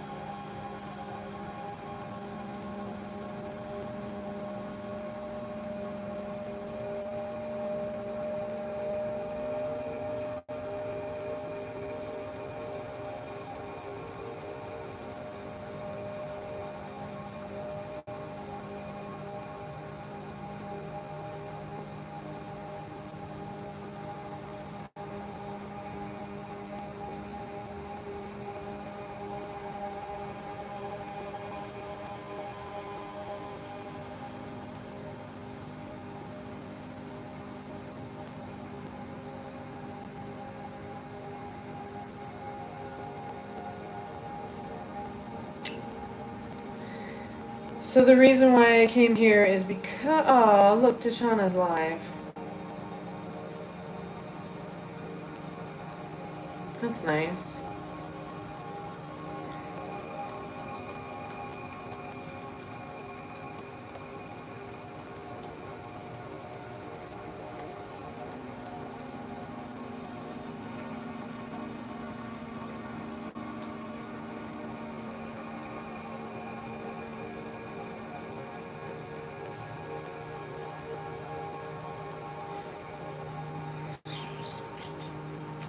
If there's any of our members here, Tashana is live right now.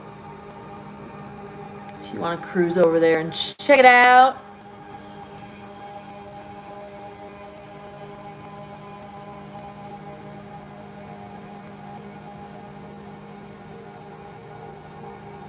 I'm just here to give you guys another option besides the eating the fruits, consuming gossip and drama. Don't do it.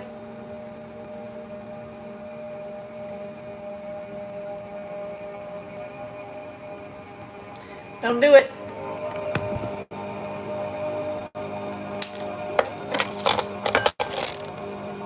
As you know, when I switch it into public mode where anybody can chat, you have to be really careful what you say.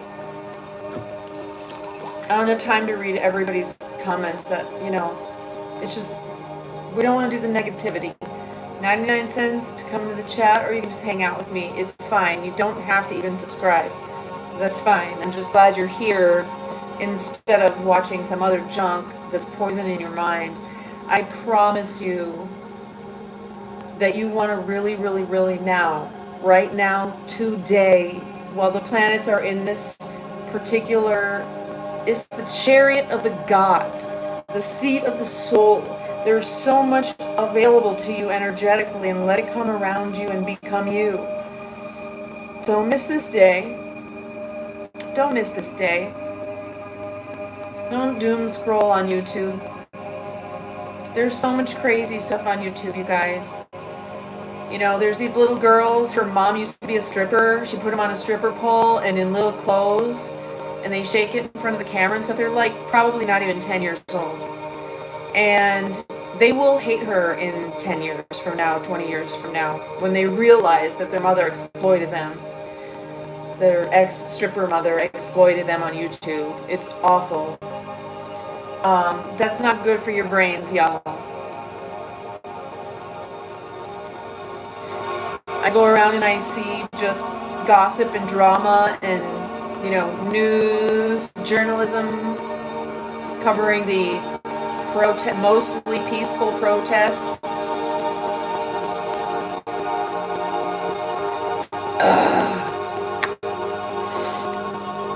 Just stay put.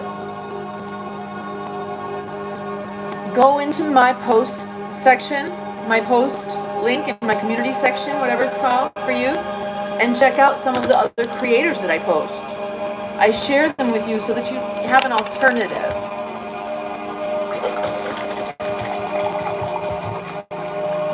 Stay very hydrated. This has magnesium in it. Oh, look at that.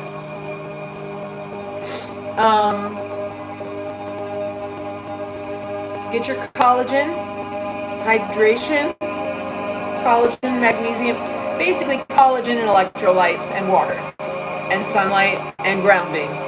If you do that, you're going to be good to go. Like literally, if that's all you do right now, you're going to catch this wave. This planetary alignment happening starting like literally today. And through the end of June, you'll be able to jump through, cross the bridge.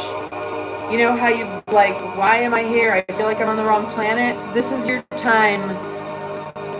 There's going to be a great divide now between those who went ahead and ascended and those who didn't. For those who didn't, they're going to experience Armageddon in their nervous systems. Those of us who have ascended can watch what's happening without allowing it to become our nervous system. Do not fear what you see, for I am with you, said God, said somebody, the creator, someone, I don't know.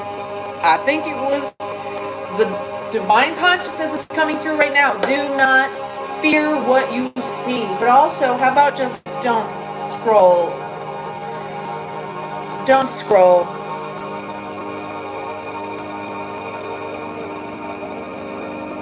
What's out there is not good for you. The tree of knowledge of good and evil, that's YouTube. They should have just named it the tree of knowledge of good and evil. You're in it. This is YouTube is the tree of knowledge of good and evil. Social media, TikTok, all of these places is the tree of knowledge of good and evil. You get to know a lot of good and evil here on these platforms. When you consume the fruits is when you're in big trouble. And that will be getting sucked into the drama and the gossip out there. That when it impacts your nervous system negatively, I mean, even if you consume the fruits of the tree of the knowledge of good, just be really careful. You need to get off of YouTube. I'm actually in the process of making you guys an activity book.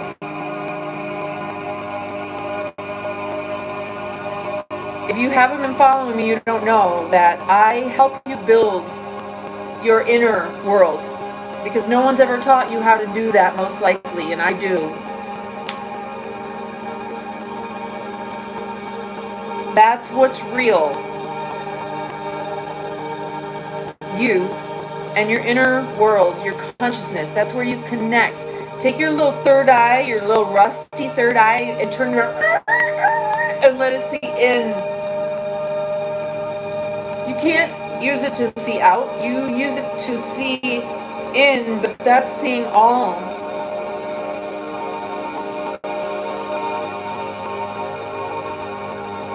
Let's do an experiment.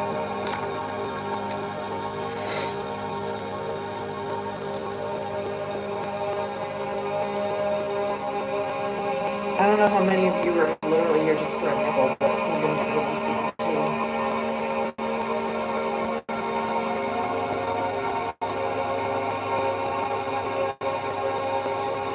So this is the time where you really have to make a choice, because this choice you make today and for the next couple weeks will impact the next 15 years of your life, maybe more, depending on how you set yourself up or not.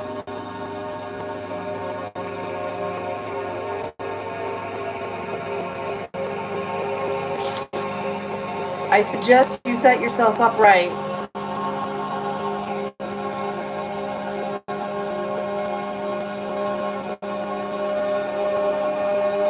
The ground. Why is it called the ground? It's because that's where you ground yourself. Why are the bottom of your feet called the soles of your feet, and you have a soul? Because you're supposed to put the sole of your feet on the ground, to ground.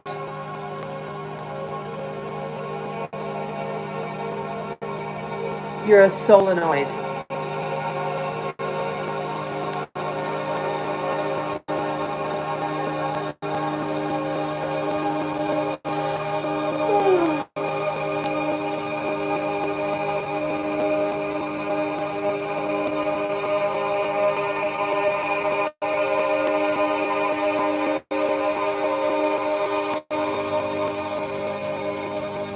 You're a solenoid. You actually have a body in your body, this density, that's made of light. Do you know what it's called? They used to just throw it away in autopsies. They thought it was just garbage. It's your fascia. Your fascia should look like shimmering water. But it doesn't. Because you're not hydrated with electrolytes. Why do you think it's called electrolyte? Electricity and light, maybe? Electrolyte, electricity and light. You have to have electrolytes in your body to conduct the electricity and the light in your body. You have to have collagen for your fascia to move and morph, like, you know, the surface of shimmering water. That's exactly what your fascia looks like, because that's basically what it is. And you can put vibration through it, just like you can on water, to create a specific type of vibration, harmony or disharmony, a specific type of sacred shape or not. You have to get your collagen, your hydration with your electrolytes. You have to put your soles of the feet on the ground to ground yourself, to ground your solenoid.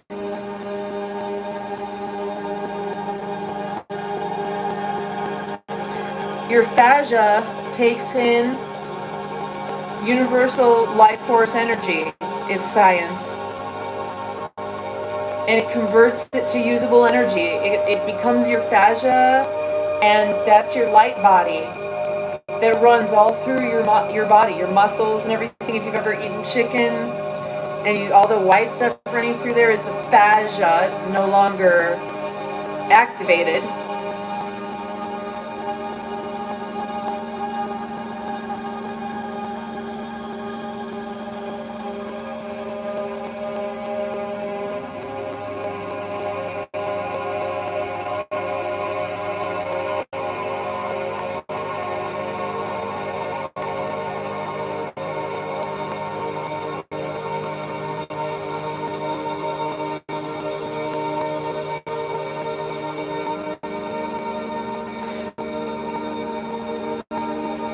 Helen, hey girl, what's up? You gotta rewind when I'm done. I'm just here so that you guys have somewhere to be instead of all the other garbage out there. Because today's the day we've all got to stop doom scrolling and consuming the fruits of the tree, of the knowledge of good and evil. You are what you eat. Stop consuming the garbage. Here's the litmus test of what you can watch, right? If it resonates as high or higher than your own vibration, then it gives you life. If it resonates lower than your own life force, it's stealing you of your life. It's robbing you of life.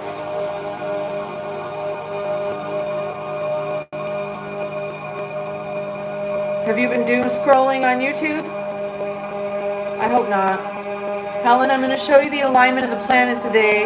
It took me a long time to get it to make this because it didn't want to show me. I asked for the planetary alignment on the flat Earth map. It's called a different map, but here's what it gave me.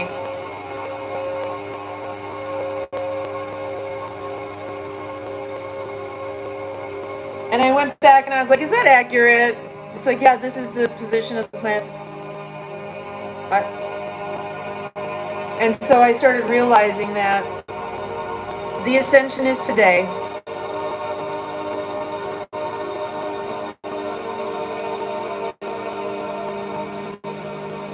And I just want to be here for you so that you don't have to be somewhere else. Today is the most important day for you to keep your vibe high, keep your mind clear, keep your emotions high. Cry it out if you have to. I'm saying, I cried when I saw it. I was like, oh God, fuck, man. I gotta tell everybody.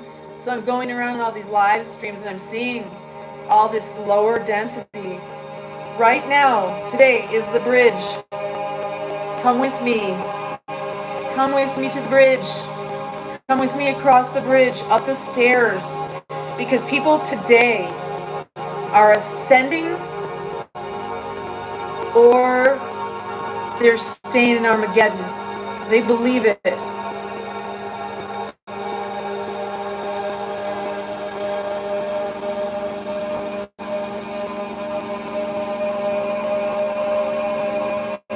I'm so glad you're here, Helen. And everyone else watching. I'm on a mission. And I didn't know that I would be involved in this part of it. Don't scroll away. There's nothing for you on YouTube unless there's someone else trying to keep you ascended, trying to get you to understand that today's the day, y'all. This is today. This is astronomy above us today.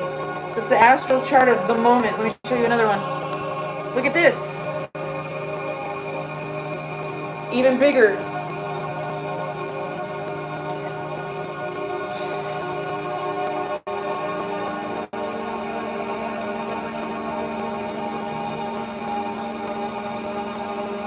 I'm like, I know I look like a deer staring into the headlights because I'm overwhelmed and I'm ascending with you right now. If you want to drop into the chat, just become a member for 99 cents. Just for the next month, you know, Once we reach 26,500, I'll give away memberships. Let me see where we're at. I doubt if we've made it there yet. People are having a hard time ascending, unfortunately, and I knew they would. And that's why I'm here, so that you don't have to watch the rest of the garbage on YouTube, because it's garbage. Don't go there. That's eating of the fruit of the tree of knowledge of good and evil. Don't eat that fruit. You don't want to consume. What it means is to take in all the garbage that's going on out there in the world and make it part of your nervous system. You're consuming it. You're making it part of you. You are what you eat. You are what you consume. Oh, we're not quite there. We're getting there, though. Y'all, look. When that gets to 26,500, I'm giving away 5. Maybe I'll do 10 memberships today. But it's going to have to get well up over there. Get in the chat and start chatting. Get your, I mean, I know you can't if you're not a member, but if you're a subscriber and you've been active on the channel, I'm hoping that you'll get one of these free memberships. If you're watching and you haven't yet subscribed and you would like a membership, subscribe. I'm giving away memberships when this gets to 26,500. All right? We only have a few more to go.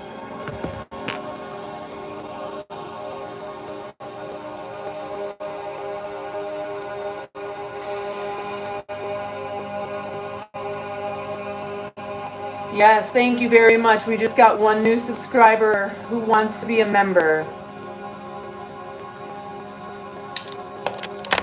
Thank you.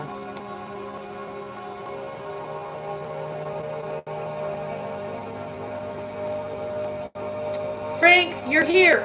We're ascending right now.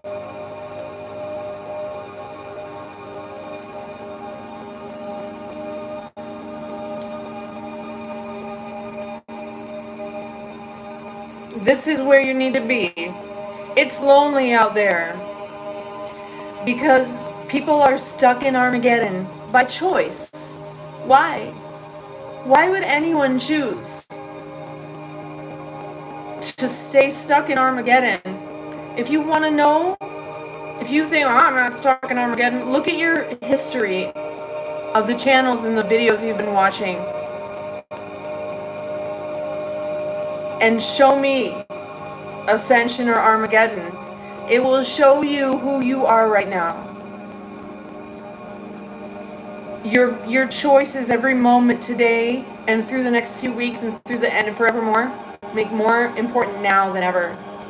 You're sealing your fate for the next 15 years and possibly more with what's happening now.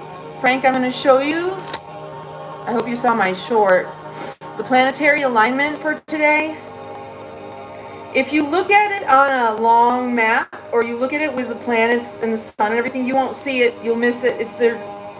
It took me a long time to get it to just give me this alignment. Like, it just didn't want to print it on a map like this. It was like, okay, here you go. It's like this. I'm like, no, that doesn't show reality. I'm like, I want reality. I want you to show me the astral placements over the earth right now today. It's like, okay, no problem. Okie dokie, no problem. No problem. No problem. And then it finally got it. And once I saw this, I was like, okay, is this the actual planetary alignment? And if there's any astronomers in here or astrologers in here, please go do your math and let me know. I did tag Stefan Burns. It's actually just Stefan. STEFANBURNS. And I asked him to please start showing the models on this projection, this Earth projection.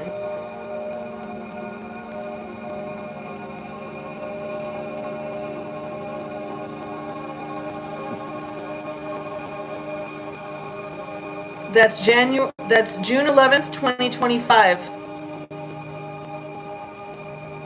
Someone confirm it for me. Please, if you know what you're doing, go do the math and try to confirm it or not. Because I'm blown away. And now I get it. Now I get it.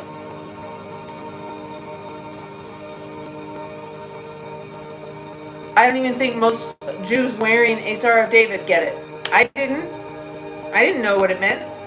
I didn't know that it meant the Ascension, arrangement of the planets for Ascension. No clue.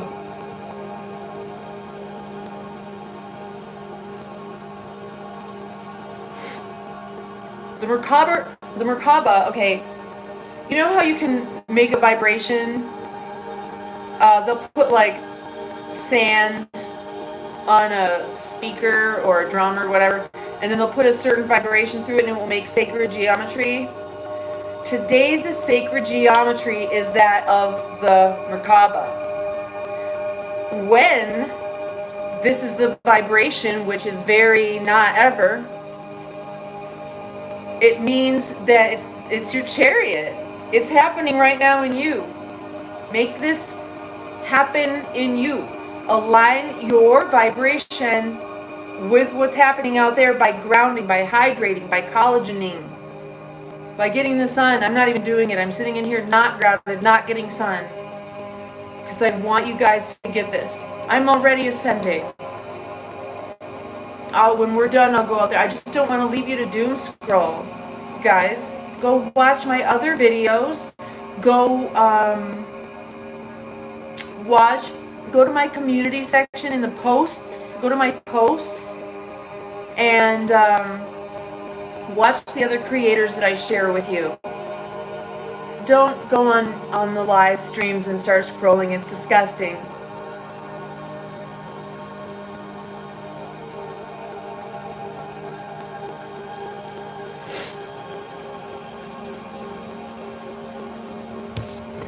It's Armageddon.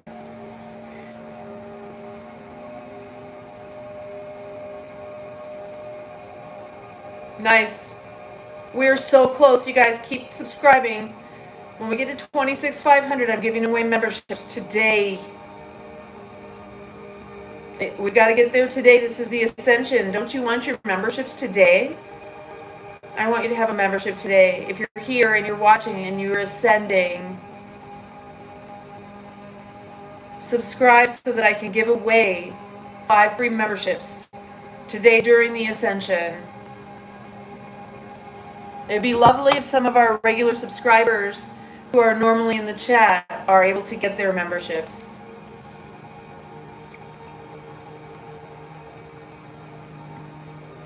Or inviting in new angelic beings, new ascended beings to the channel. I would love that as well.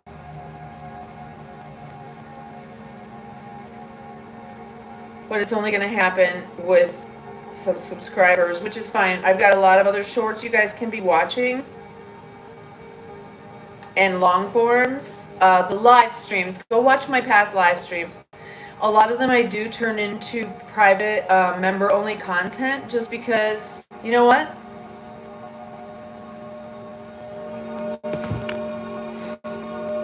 Because this is not for everyone. I wish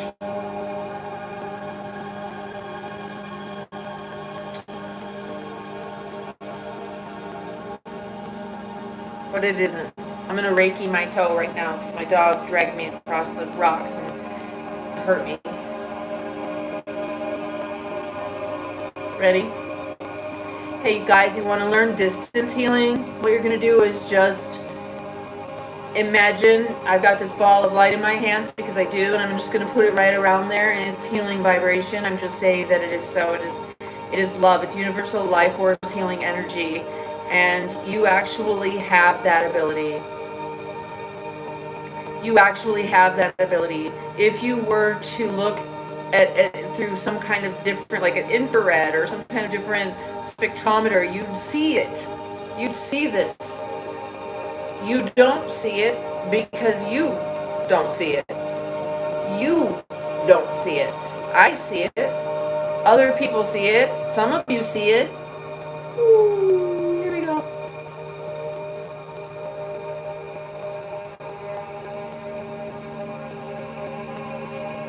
if you're ready to ascend, if you're ready to get out of Armageddon, because we're living in it now, you guys, it's here. Look at all the earthquakes in Idaho.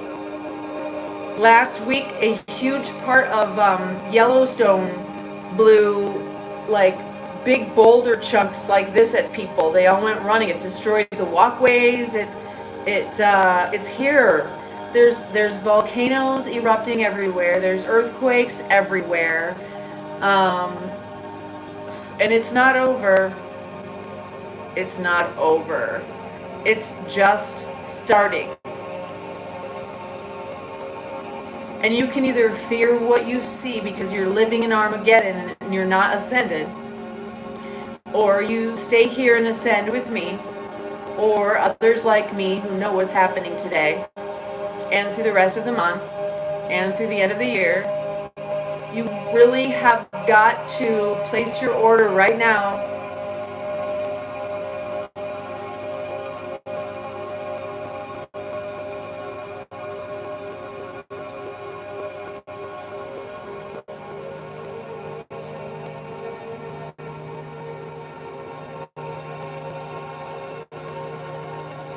I posted in the community section in my posts another creator, and she has the most brilliant analogies, I swear. Here's one of them.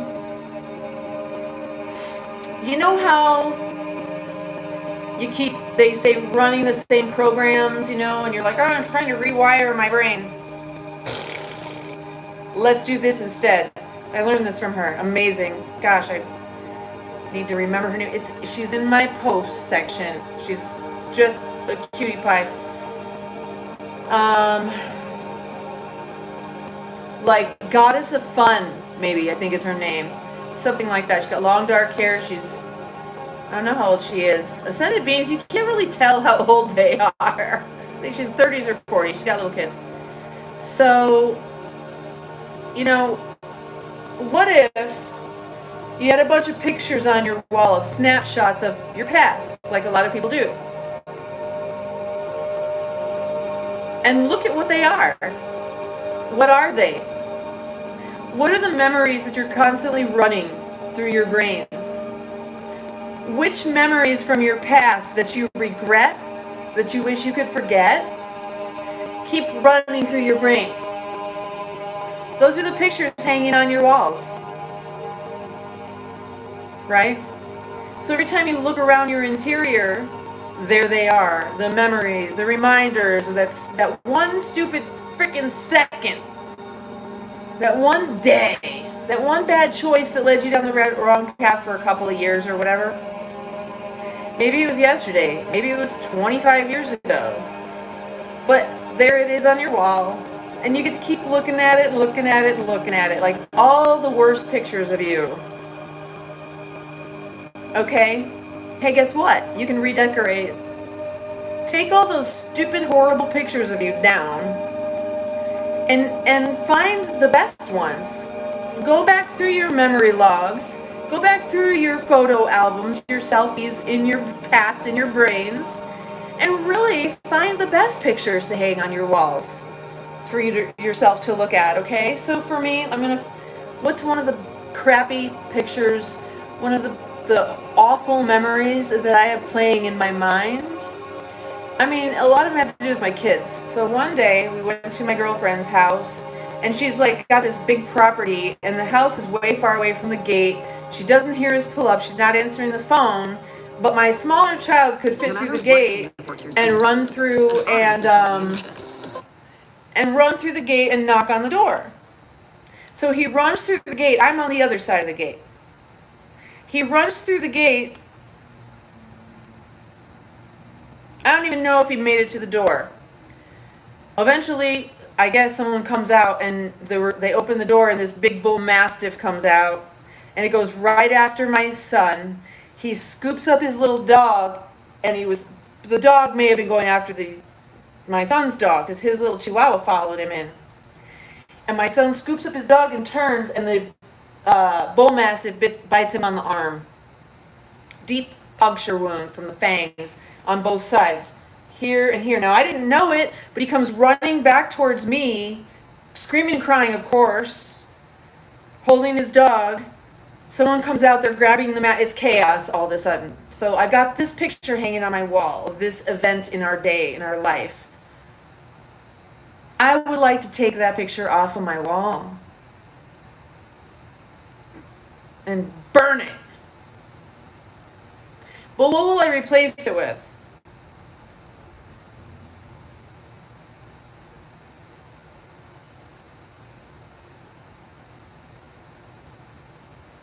I don't know.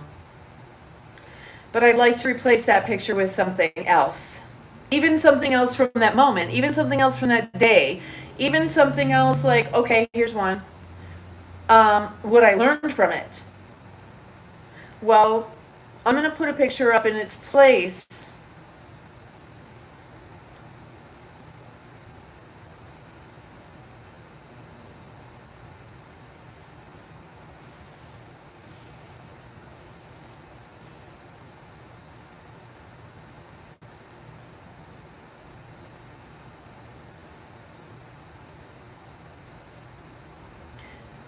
And I've got to really find it because I'm not used to focusing on the good stuff. I decorate with all the shit pictures from my life in my interior. I didn't realize it.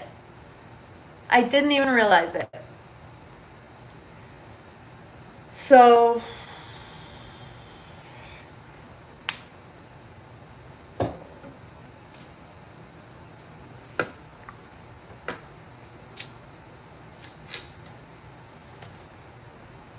I learned never to let my child go in anywhere that I don't know if it is safe.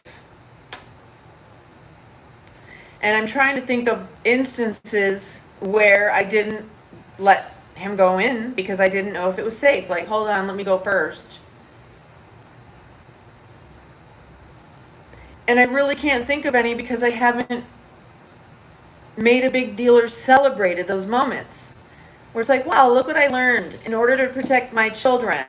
Now, I'd been in my girlfriend's house before, so I didn't think it was a problem for him to run in and knock on the door. As a parent, man alive, there's so many things you can never predict.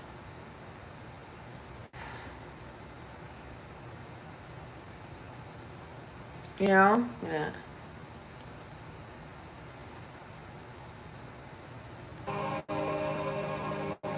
So somewhere along the way, I'm going to have to find an image or a moment, like a live photo, like you can take, and replace that and start redecorating with those good pictures, those beautiful pictures from my past. Instead of decorating my internal world, my internal house, with all the garbage photos, the worst moments of my life. And I didn't realize I was doing that. Now, she's posted in my post section, she also teaches something where she uses mirrors. And you got to go watch it. I'm not going to try to emulate it. She uses mirrors to show you that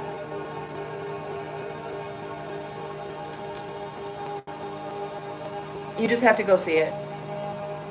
If you like what I just told you, go to the post section and watch the video where she explains about the mirror. It's called looping. Looping. Like when you look in a mirror and you can see infinity and you're not happy, your life is a mess, and you're looking in the mirror and you're watching yourself be miserable, you're looping that reality just like an infinity mirror. But if you smile, you get to look in that reality and go like, oh my gosh, I'm smiling for infinity.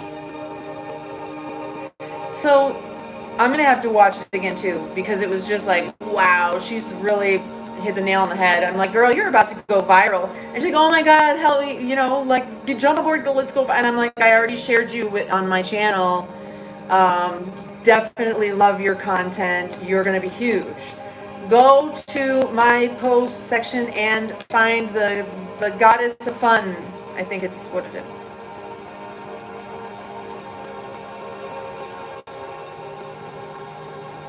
I'm sitting here today literally just holding space for you. I could go outside and ground and be in the sunshine and just ascend alone. I'm not ascending alone. There's a ton of people ascending today. But I don't need to be here sharing it with you, but I want to be. I'm here because I know that if I'm not here telling you to stay here, don't scroll away. Don't scroll away. You're here for a reason.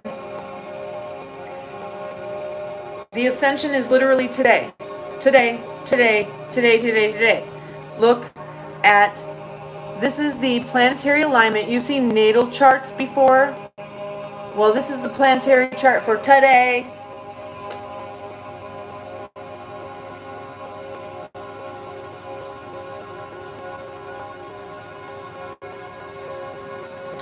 That blew my mind when I saw that. I just asked for the planetary alignment from above on this type of projection. Why do you think they won't show it to you this way? You would never have known this if I hadn't discovered this today. I have not seen one single person out there trying to show you guys the planetary alignment of today. Well, what is a Merkabah? Imagine this thing in 3 dimensions. It's your energy body. It's the chariot of the gods. The ascension is here right now. And you can either doom scroll away or stay with me. Alexa, turn on Lampy. Or scroll away. But I can tell you for sure what's out there. YouTube and all the social medias may as well be the tree in the garden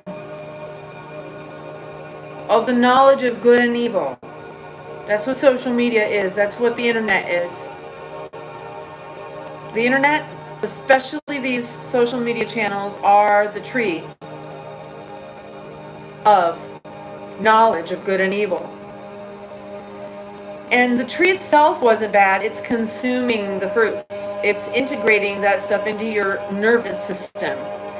It's allowing it to control who you are. And today's the day to separate from that.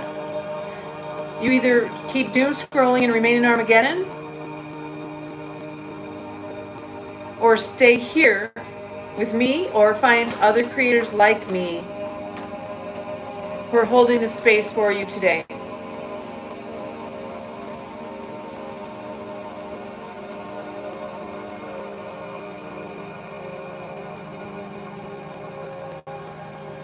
It doesn't matter to me at all if you don't, but it matters a lot to me if you do.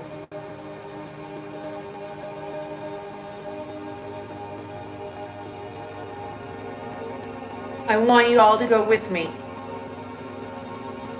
I'm literally trying to rescue souls today. Bring your spirit energy down into your soul today.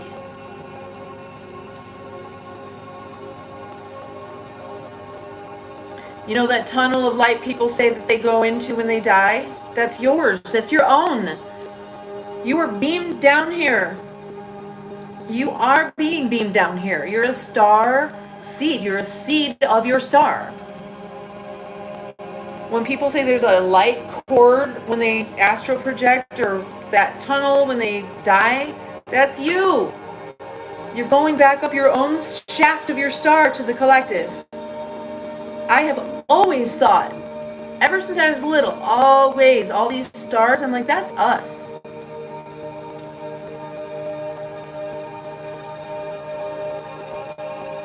All these stars you see out there, one of them is you. You just can't see it projecting down onto you. You don't see that beam of light that comes out of your head. Animals see it. People on the spectrum, nonverbal folks that go on the hill, they can see it. And when I was talking to you guys a few weeks ago and I said I think I figured out who the 144,000 is, I don't want to say it out loud too much because I don't want those people to be in danger. But if you were here when I was talking about the telepathy tapes, I bet you $1 million they are the 144,000.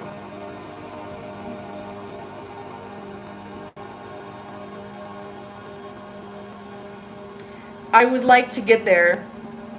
I think I was there one night. Briefly, I heard and saw, well, I was there, you know. I mean, you know, if you've had telepathic and, I mean, you can say out of body, but you don't need to go out of body to have your astral experiences. You just have to remember that this is a VR bodysuit. If you unzip this, bzzz, you have got a light body in there and you can just step out for a second. Just be in there and be in the knowing. If you have a VR headset and you put the VR headset on,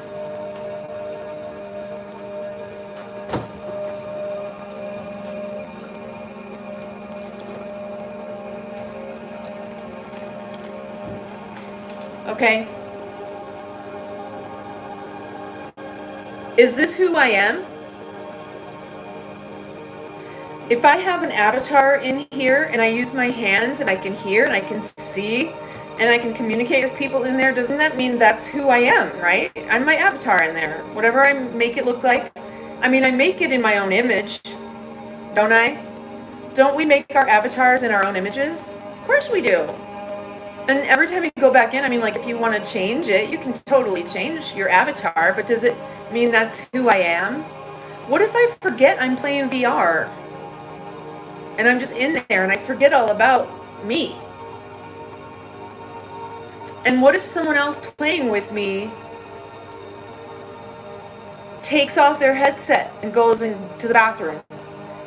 Well, I mean, if I forget I'm wearing a VR headset, I think they've died.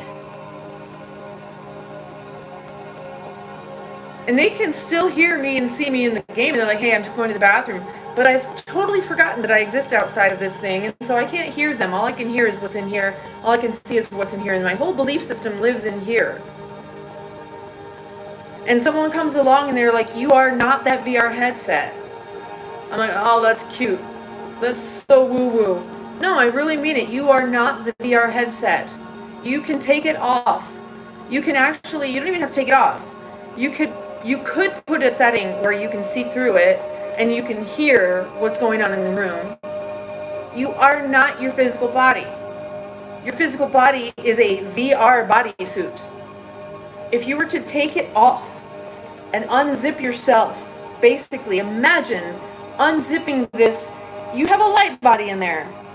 I'm not kidding. Your fascia is the first physical density of your light body becoming a body. I'm not making it up, it's science.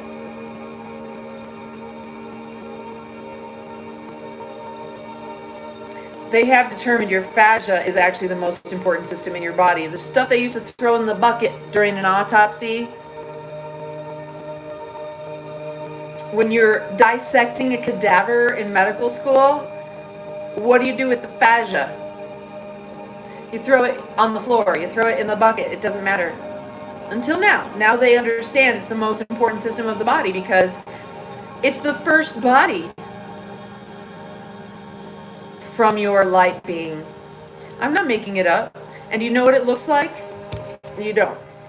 Okay, so imagine the shimmering light on a pool. Have you ever been, like, let's say a hotel pool or something like that where it's like lit underneath and it's nighttime and you can see all those cool ripples and how they kind of just woo? That's exactly what your fascia does. And if you're hydrated and you have the right vibrations going through you,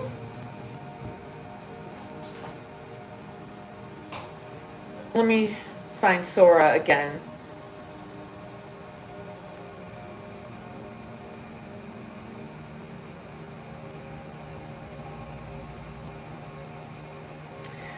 So your fascia looks a lot like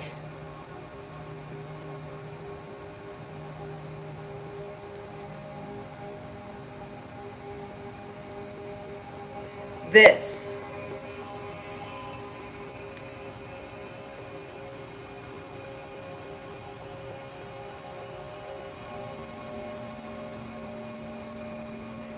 But you have to be hydrated, and you have to have collagen in your body for your fascia to move freely, for your fascia to conduct electricity.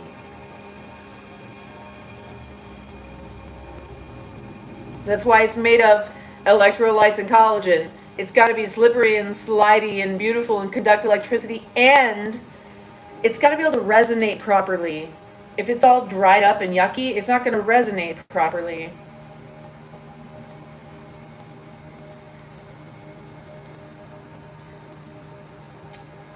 And for you astrologers out there, this is the June planetary alignment. See how it doesn't want to show it to me right over the planet? It just doesn't want to superimpose it because we'd see stuff that we're not supposed to be seeing.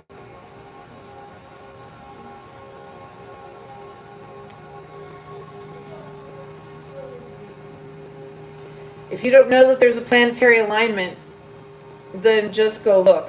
Planetary alignment, June 2025. It's like the most important planetary alignment, the most important electromagnetic event that will ever occur in your life. If you do this time right, you will ascend and it will set you up for the next 15 years or more. This cycle is going to last 15 years or more. And if you don't, then it's going to be another hard 15 years for you, like the last 15 years. Who wants that? Raise your hand if you want that. I sure don't.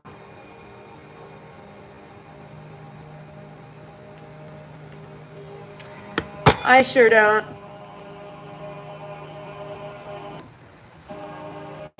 Did you know that your brain...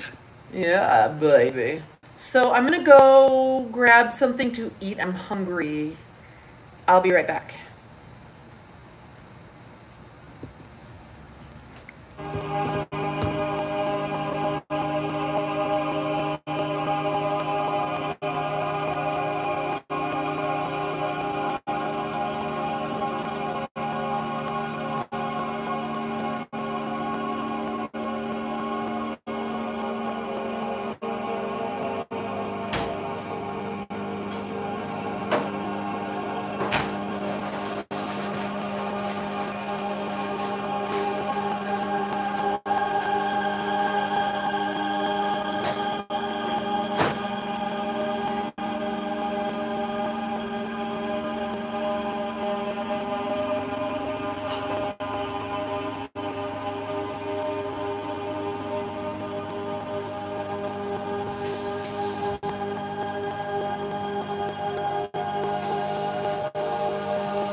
you guys doing?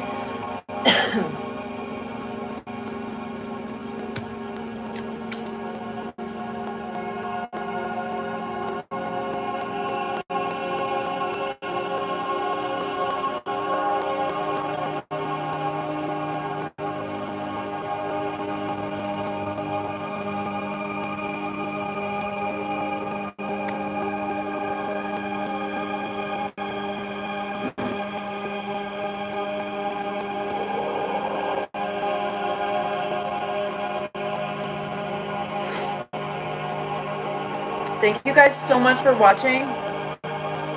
If you just jumped on, rewind and watch from the beginning. The comment section is member only. You can get a membership for 99 cents if you want to talk to me right now. But I explained what this video is about and why it's so important more in the beginning. And just a little bit ago. And it's so much, it's so intense. I don't want to keep going through because it's just a lot for me. I don't want to burn myself out. I want you guys to hear this though.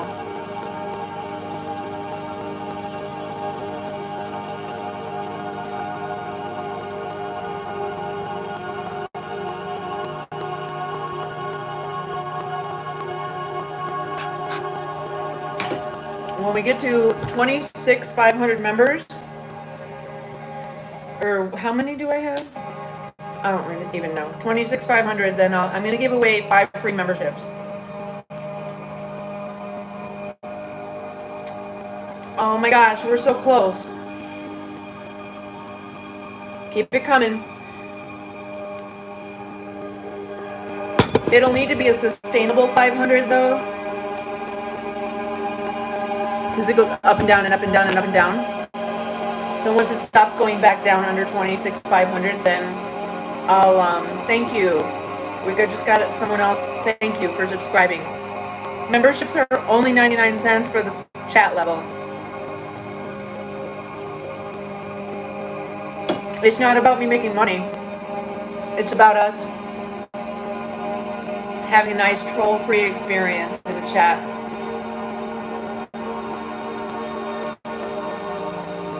I'm sitting on my green man chair. Would you like to see it?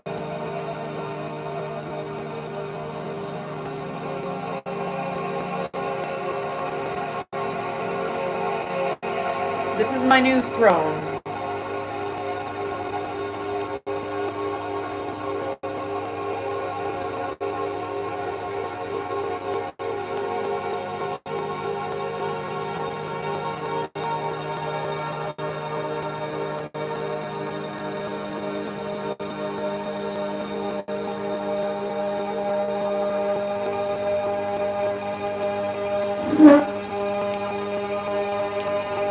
This is the cipher. This is the tower that I told you guys about 30 years ago. I had a vision of this in the desert. I'm like, that's my recording studio. That's where I want to go and be creative.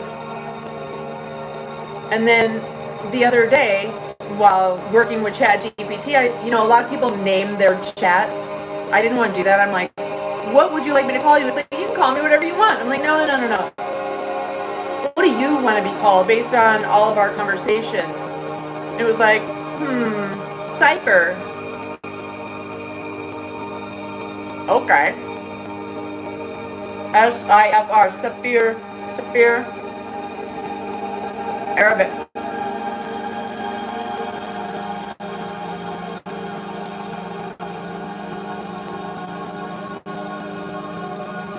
Do you know what a Sikh is? A Sikh?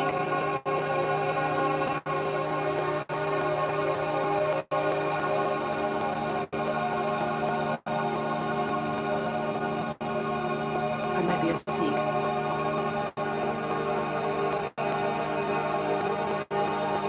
Maybe, I don't know.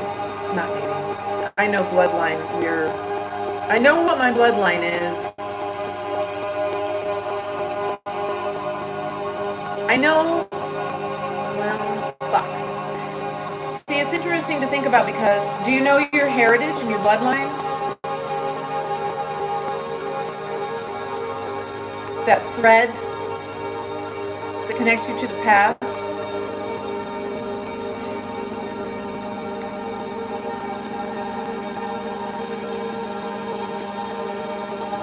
And there isn't really a past. Unless you think about it.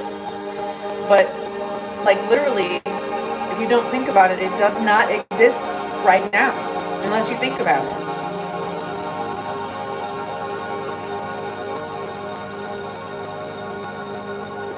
And you can change it the way you think about it. I just talked a little bit ago. Go to my post section and look for the creator, Goddess of Fun. She explains it really beautifully. Redecorate. Redecorate your interior.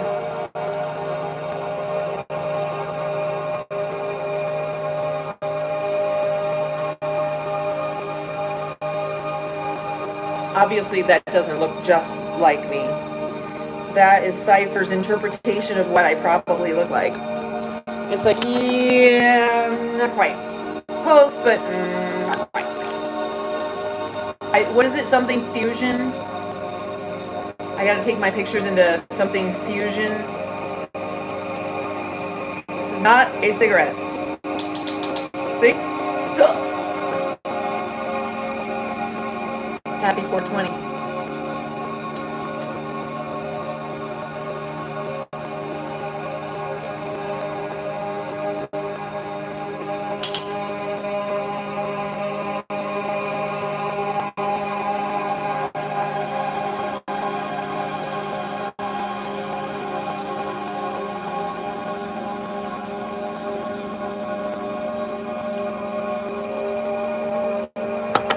I'm here just holding space for you guys so you don't have to doom scroll on YouTube. The Ascension is today. And if you miss it, you're going to miss it. Don't miss the Ascension doom scrolling YouTube. Please.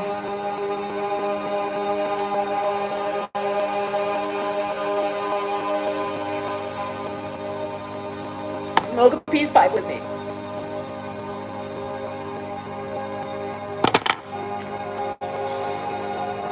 I knew I would get hot in a matter of moments.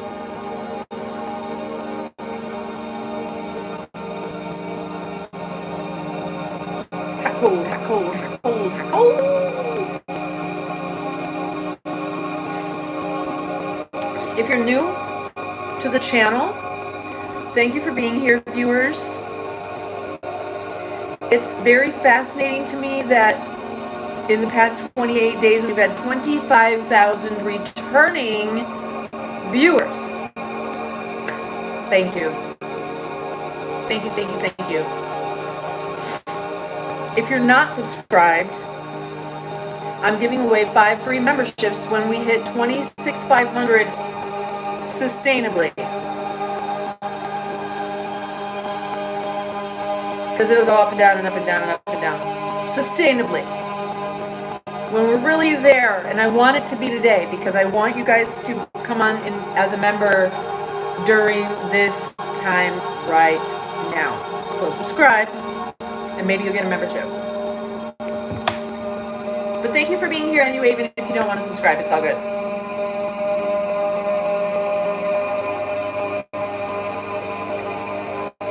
I just want you to be here with me instead of doom scrolling on the garbage on YouTube. It's not good for you.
Hey, optimistic. I repaired my throne. Today's the Ascension. Go back and watch the first part of the video if you don't know. And I need to move. But Shadow dragged me across the rocks again. So I don't know how well I'm going to be able to do it because my toe, I don't think it's broken, but it doesn't feel very good.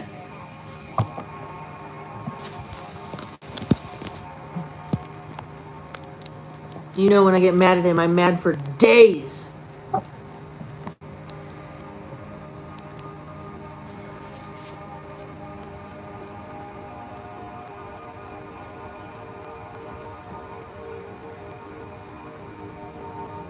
I don't know about you guys, I need to move my body.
always telling you guys to lay on the hard floor. Lay on the floor, lay on the ground. If you were to go outside and lay on the ground, that would be the best thing. Oh wow, really? Good for you. Jesus.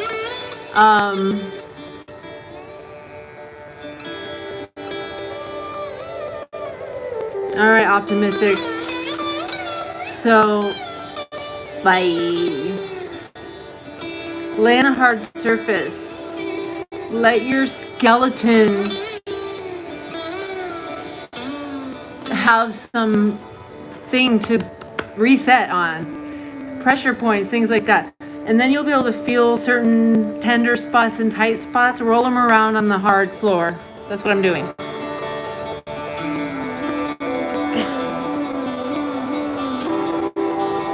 Oh, my glutes are really so sore.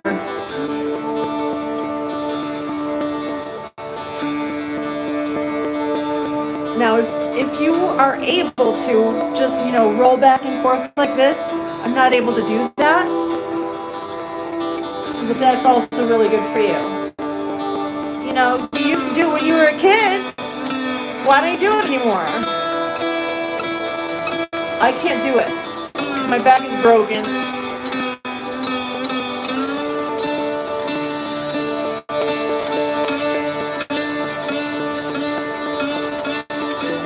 So like right there, it's really sore. I'm trying to get as much weight over on that as I can to kind of like work out this painful spot right here, the floor is so good for that. And if you can sleep on the floor, that's even better.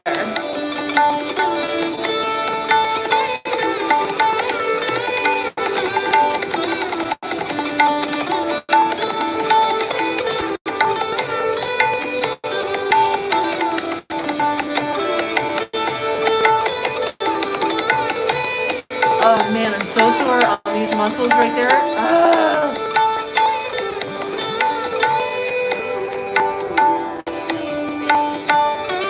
But this gives my skeleton and everything a chance to kind of find its place, You finish yoga like that. I'm not ready to finish. I'm just I'm so sore. But we gotta get those muscles worked out a little bit.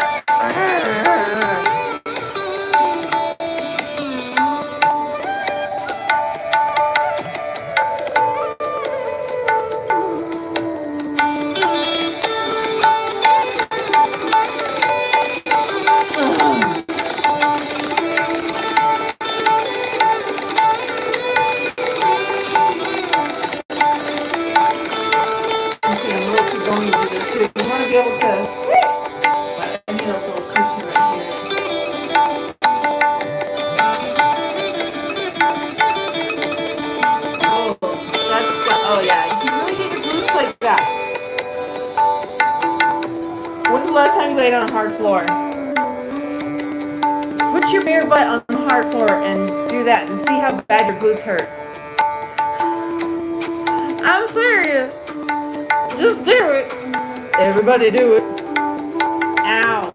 See, what I'm telling you is this is healing, especially if you're outside. Because then you're grounding, but this hard surface for your body is good.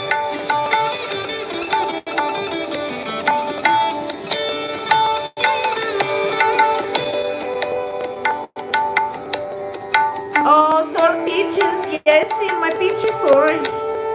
Oh, right there. Ow! Put your bum on the hard floor and tell me from 1 to 10 how bad your glutes hurt. Your glutes hurt.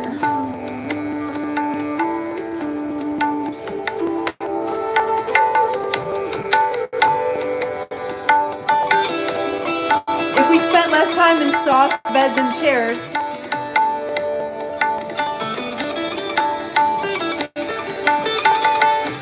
Want to see me break dance?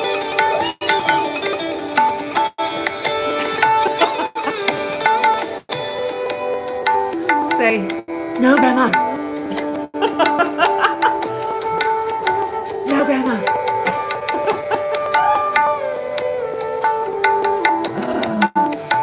look hurtful. Right there. Oh.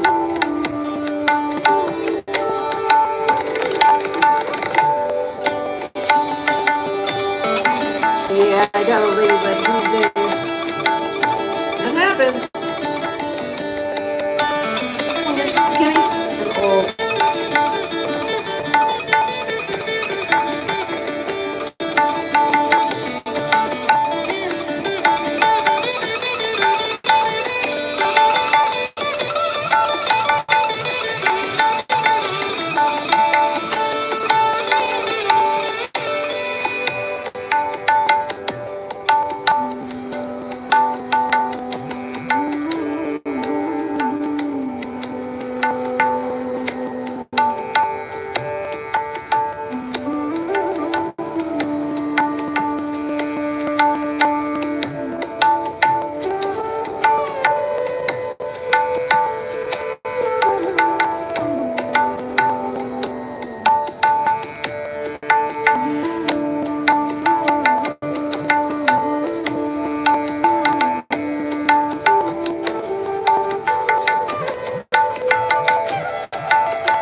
if my hamstrings would pull or something. I think it was just a tendon like stuck in the wrong place. I think I just fixed it. Oh my God. All right. Hallelujah. Praise Jesus. Yep.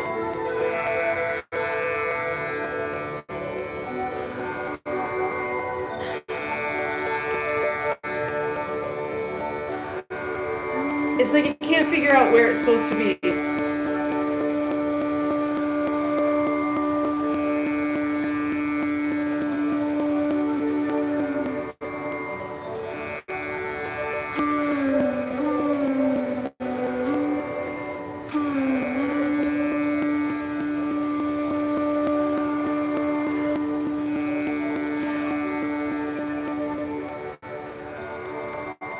Oh, that feels good on my calf too. My shoulder's giving my calf a massage. Ow! Ow! It hurts. Ow! Ow! I don't have very good posture right now, do I?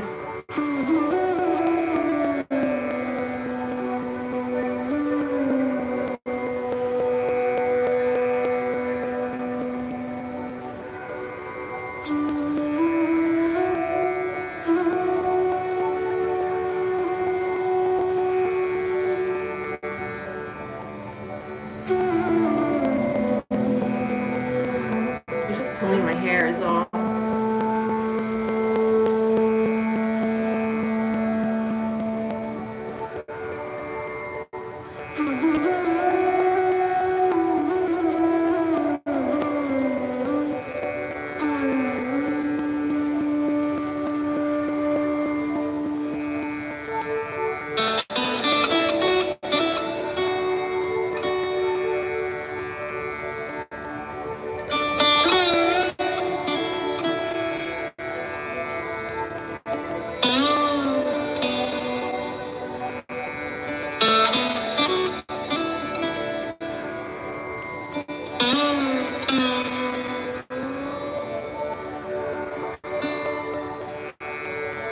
I'm not gonna try it with this knee.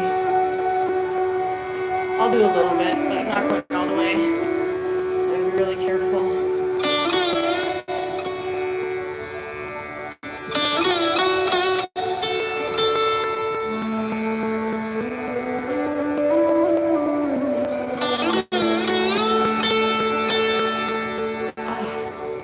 My butt's so bony now. It's hard to find a good spot.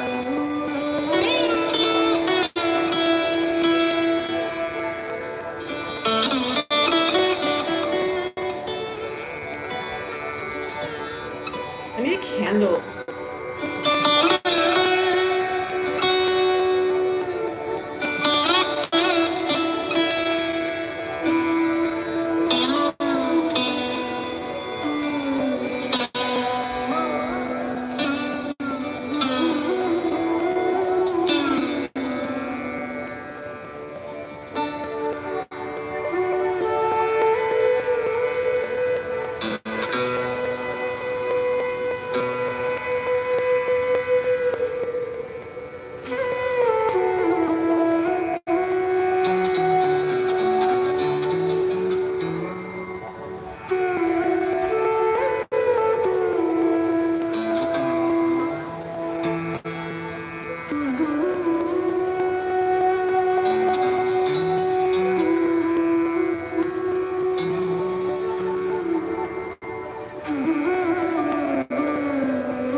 I know a lot of you are new here.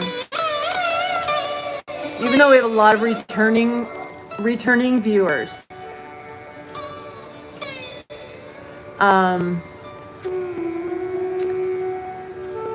When we get to a sustainable 26,500 subscribers, I'm giving away memberships. So if you're kind of on the fence about whether or not you should subscribe, you should, and maybe you'll get a membership.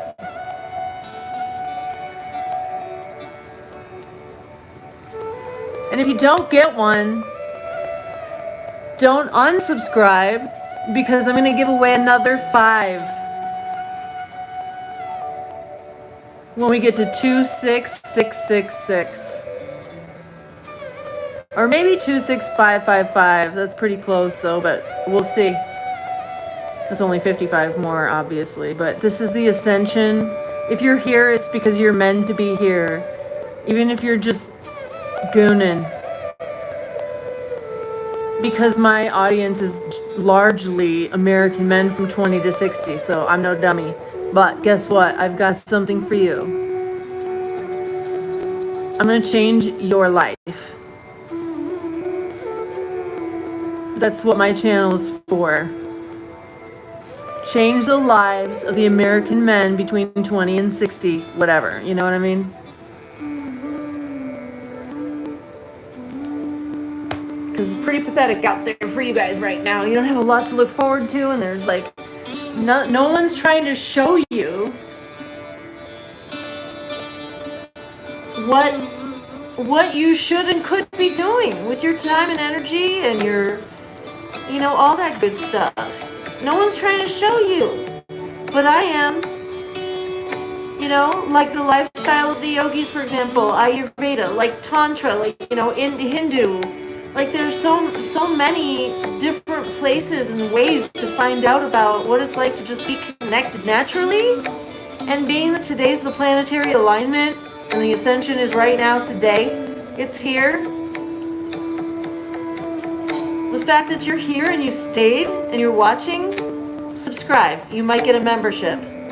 I'm giving them away when we get to 26,500 and something, because it needs to be sustainable. And then if you stay, if you don't get a membership and you stay and you hang out, when we get to 26, like I said, 666 or 555 or something like that, that sounds good to me. Ooh, we're so close. Thank you guys for subscribing.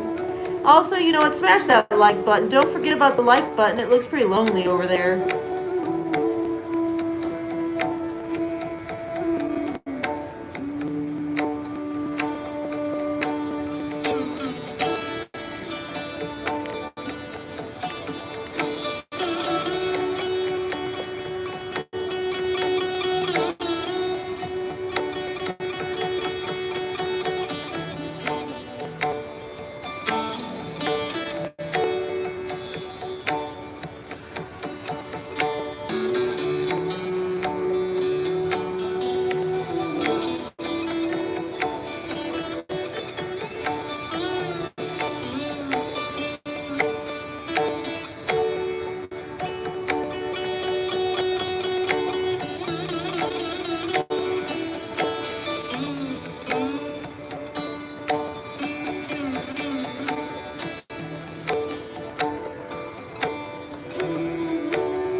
I don't have a candle or anything.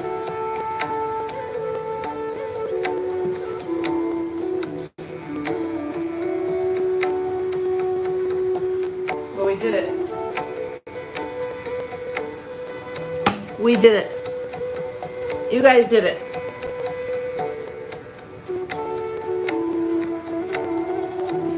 It'll go up and down and up and down and up and down. What I'm telling you now is that when we get to 26,500, see, it just went back down. Once we're over the hump and it's going to stay at 26,500, I'm giving away 5 memberships. That's going to be today. If you're not subscribed, subscribe right now. Maybe you'll get a membership. There you go. And if you don't get a membership this time, I'm giving away 5 more by the end of June. So stay subscribed. Don't unsubscribe. Yeah. Come on now. All right. Oh my gosh, you guys. That's so cool. Smash that subscribe button. And like I said, I'm going to give away 5 memberships. And then 5 more when we reach another number.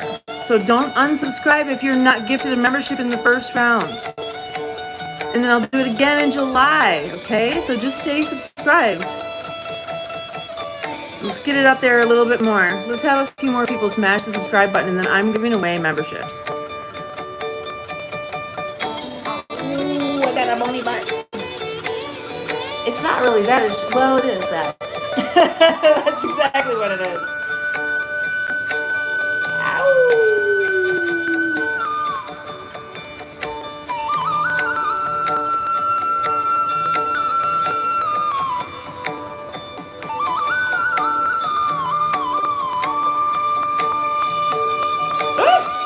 Do you know what I'm doing?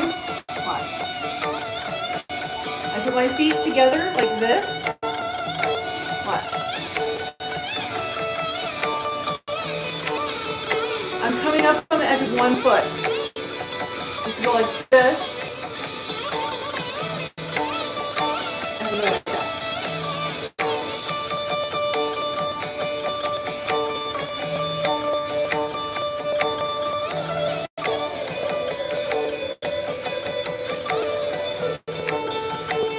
You go like that.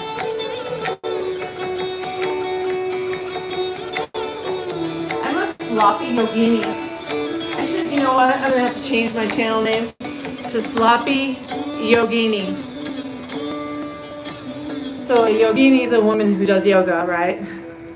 And is like probably one who lives the Ayurvedic lifestyle. I do a little. I mean, I know what it is. It's more than that, you know. We want to try to have a sattvic diet. So I teach all that stuff. On my channel, I come on live fairly frequently. Smash that like button, you guys, and smash that subscribe button. I'm giving away memberships in just a couple minutes. And then again later this month, like in another week. So don't unsubscribe if you don't get a membership. Ow! Bony ankles.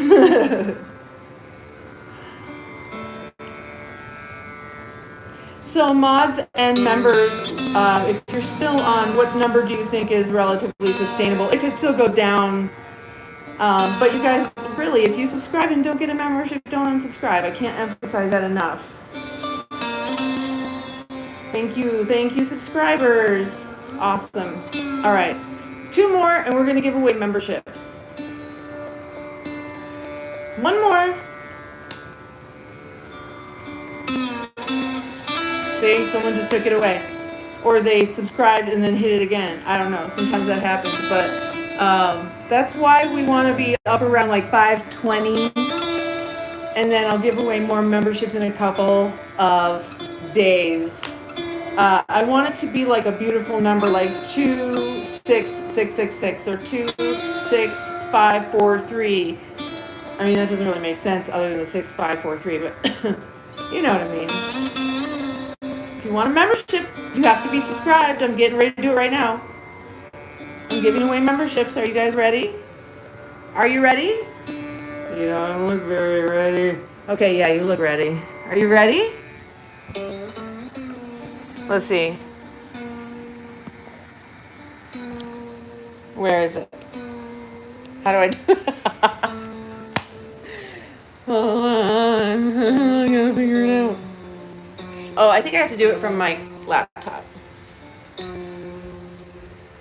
What's over there? Oh, no, it's not. It's right here in front of my face. Okay. We're gonna do it.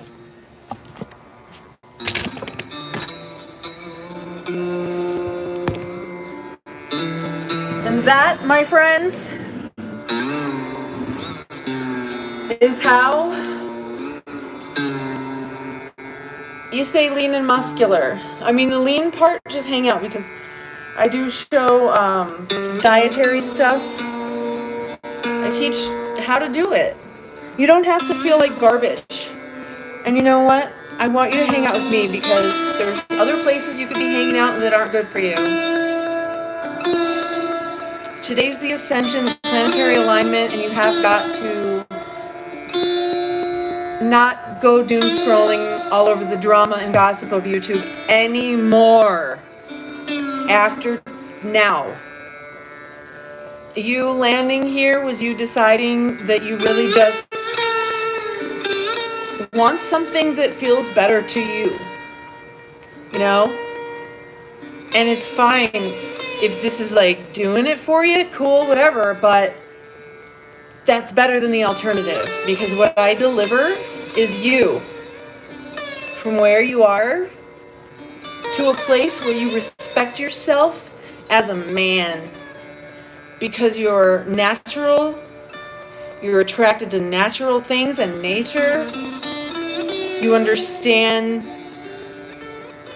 how to be energetically amazing, you understand how to be like generally healthy in the most simplest way possible. I'm not gonna put you on some diet. I just teach you know what? If you're gonna eat bread, eat sourdough bread. If you're gonna eat cheese, eat sheep and goat cheese. And then watch that gut just rain off of you. Watch your man boobs rain away. They'll just melt. Don't eat anything but sourdough bread. You can eat rice, you can eat potatoes. Don't eat any cheese that's made of cow. Eat sheep or goat. If you do those two things, you're going to start to get your beautiful body coming out of there. I mean, I used to say that you used to have her from high school, but a lot of this generation has never had a nice body. So I'm going to show you how easy it is to just be lean and to eat whatever you want. You like burgers? Eat burgers. Have it in a sourdough. You like potatoes and stuff like that? Eat potato chips and eat French fries and eat all that stuff. Don't eat that ranch, though. If you're going to eat the ranch, just have a little bit of chocolate, because that we can't digest lactose, but we can digest cocoa, and the cocoa enzyme digests lactose. So if you're lactose intolerant, eat a little bit of chocolate. See how fun it is here?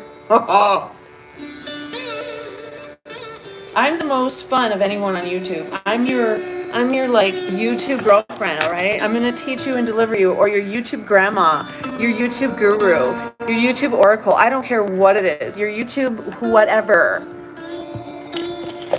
Whatever it is, why ever you're here, it doesn't matter. You're here. Which means don't go doom scrolling back out there. It's garbage. Rewire your brain. Right now, you guys, that you're here, you're literally walking across the bridge from Armageddon to Ascension. And I'm not making that up. Today, there's a very, very odd and unique and rare planetary alignment, and you don't even know it, do you? You don't even know you're making the right choices at this moment, do you? You are. Who's ready for a membership? Spam the hearts if you're ready for a membership. And good luck.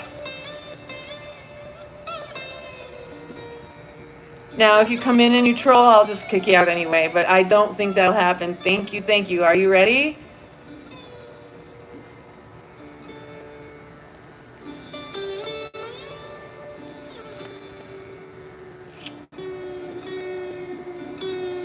We're at 26,515. Here we go. 5. You have like literally 5 seconds to subscribe. 5, 4, 3, 2, 1. Boom. Good luck. It picks at random. If you didn't get it this time, don't unsubscribe. You might get it next time. Kilikina, Sean, Scott, Michael, OG Ferrer, baby. I hope that some of you guys come on in and say hello in the chat. And hang on, you guys, if you didn't get one this time, don't unsubscribe. I'll give some more away in just a couple of days and every month. So this is definitely a sign, Kilikina. I'm so very happy that Kilikina, she's one of our favorite subscribers. Everybody else is new. I'm really happy to see Sean, Scott, Michael, and Baby getting their memberships. And I appreciate, oh, we're not going anywhere. Uh-oh. Sorry. I need to plug my phone in though. But very good. That is so exciting. And you all made it happen. Don't unsubscribe. I'm giving away more. Sorry. Don't unsubscribe. Right? Stay with me. Don't go doom scrolling. They'll be like, oh, that's just my luck. That's the old habit and pattern. No, no, no, no, no, no, no. Stay here. I promise you that the rest of YouTube, unless you find other people who are trying to help you ascend, just don't. See no evil, hear no evil, speak no evil, breathe no evil, eat no evil. Like, don't consume and let that gossip and drama of YouTube get into your nervous system by consuming it. Don't do that. Don't do that. Don't do that. Stay here with me. Okay? We're helping each other ascend. And what I mean by that is very, very literal, because I'm going to show you why. I'm going to show you the planetary alignments today, and I am not kidding. I didn't ask for it. All I wanted to see was the planets above, how it looked projected down on this style of map, like they do an astrological natal chart, just like they do the natal charts. And it gave me a couple of different things. It was like, oh, maybe this, oh, maybe that, oh, here we go. And I'm like, come on, I can't really tell what's going on. Oh, shit, look at that. And I said, wait a minute, is this actually where the planets are today? And it's like, yeah, this is June 11th, exactly the planetary alignment today. And if you go wider, it looks like this. If you're an astrologer, please drop in the comments of the video or whatever you've got to do and let me know. Do the math and please tell me what, don't unsubscribe. You might get a subscription later. See, some people have no faith. You've got to keep your energy and your vibe high.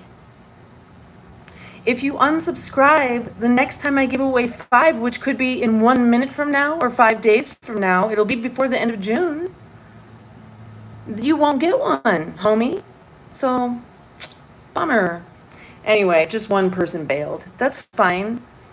Ah, there we go. There we go, honey. You stay put. Don't bail. You gotta believe, man. Don't bail. There you go. Yay, you guys are awesome. And that yoga felt really good to me. I really, really need to move my body more. My back is broken. And I'm in the process of rebuilding it just through the power of my mind. I've been in the process for about 30 years. I'm sure I can do it. I'm sure I can. Thank you, subscribers. Ah, yay. See? See? We just got 2 more people. Just stay put with me. You might get a free membership. And just so you know, sometimes I do, like a lot of the times, my live streams do include just subscribers and not just members only. And that's because I want to talk to you guys. I really, really want to talk to you guys. The reason I have it on member-only chat, which is only 99 cents, by the way. You can get a membership for 99 cents. You don't have to wait to be gifted one. But the reason why I have it on member chat only is because nobody wants to hang out with trolls. And I was complaining one night, I'm like, you know what? To myself, YouTube needs to handle their trolls. And then it was like, boom. They gave me a way to handle the trolls, and that's how. No troll is going to spend 99 cents just to get booted. Occasionally, a troll is gifted a membership, and they get it taken away. because nobody wants that.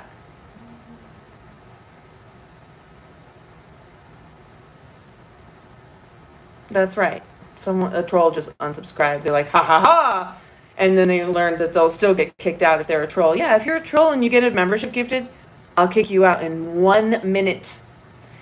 So there's no point in you subscribing. But everybody else, yes, because here's the Ascension right now. And right now. Right now. All right, let's pull up some more Muzak. Do you guys know what Muzak is?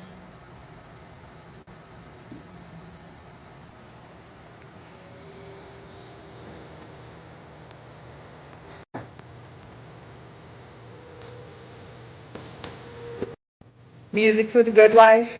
Do you remember that? Like, it's elevator music. All right, I'm going to open the chat up to subscribers. And you guys, I want you to drop in and say hello if you're a new subscriber. And then I'm going to close it really, really fast because we don't want trolls. So I'm going to open it and close it. So drop it and say hi as soon as I open it. Ready? I want to know who you are. Drop in and say hi and tell me where you're from in the chat. And something about you, like your favorite whatever, your favorite thing, or any kind of your favorite quote, your favorite philosophy, something about you. I'll give you a second to think about it.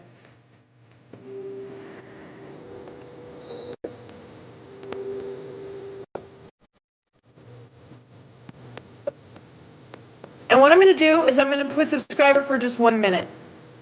And I'm going to leave it open for about 2 minutes. Does that make sense? Yeah, I don't want to. Here we go.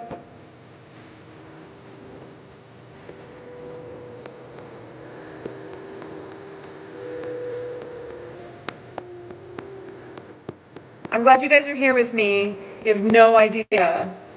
And the reason is because you didn't miss it. You didn't even know the Ascension was today, and you didn't even miss it. You didn't miss it. Okay, so subscribers, you can come on in now and say hello. Nature. Now, if it gets rolling really, really fast, I won't be able to read all of them. Nature, hi.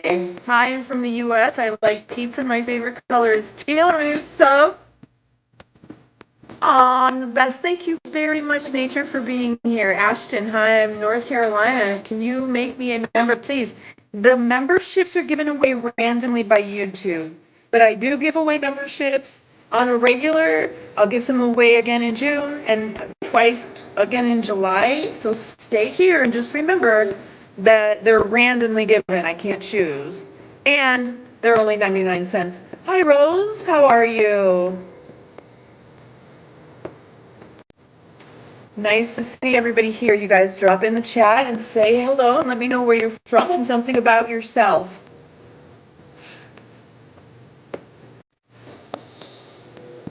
And just remember, I teach a lot of good stuff here that you're going to want to know. What state do I live in? I'm in Nevada. Oh, thank you, Nature. Thank you very, very much. 99, thank you, honey. How do I buy it? So do you see the little dollar sign down there? Hold on. Alexa, turn Lampy to soft white. Pennsylvania? Oh, that's weird. I'm very yellow now. Alexa, turn Lampy to cool white. That's better. It looks like moonlight. Alexa, turn Lampy down halfway. How's that?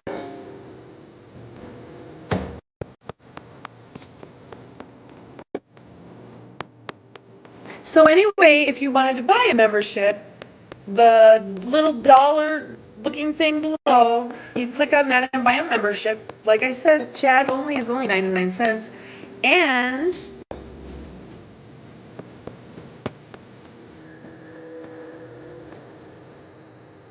what?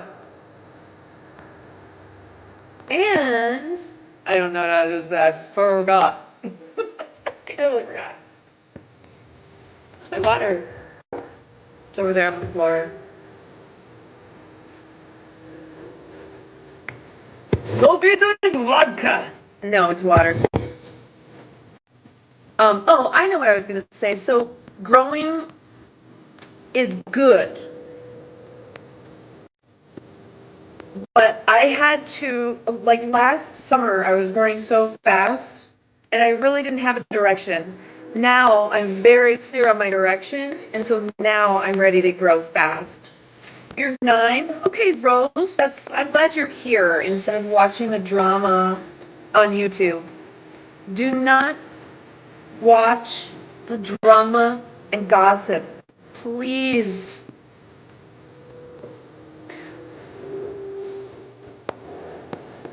Okay?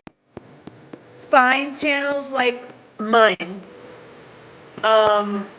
Sometimes there's drama and gossip here, but not very often. Oh,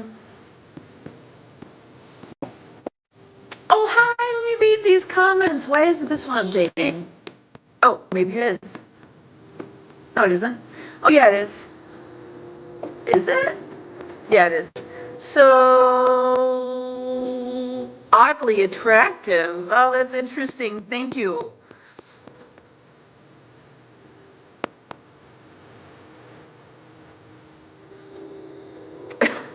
I'm from Nevada. I'm not from Nevada. I'm currently in Nevada. I'm nomadic. I've been all over the country. I move about a lot. And if you guys are new here, then you might not know that I go out in nature a lot. I like to go camping. I don't like being in the city. I really don't like being around people that much. And I take you guys with me. And so it's really important that you're here right now. I'm so very blessed to have you guys here, especially, honestly, especially you young kiddos, because the Ascension is today and you're here. Do you know what that means? It means you were meant to ascend with me. It means Armageddon is going to continue on YouTube. And you and I are going to go, we're there. We're already there. This space I held for you all day long. All day I've held this space for you because I was on YouTube and I'm like, this is unacceptable. I'm going to hold this space for you so you can be here with me in I don't know what it is. It's just what is it, fam? It's not wholesome. It's we're ascended, y'all. All of us here because you're here. We've all ascended today. And I showed the star charts earlier, where the planets are in the alignment, what this means. I had no idea I was going to discover what I discovered today. And I knew that there was a planetary alignment. I knew the Ascension was here. But what I found out today blew my brains. Like, I started crying just a little bit. I'm not a crier, so I didn't cry a lot. But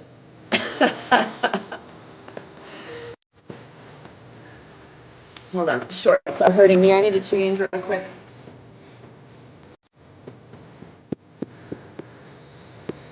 Hold on, you guys. I need to put on some other clothes.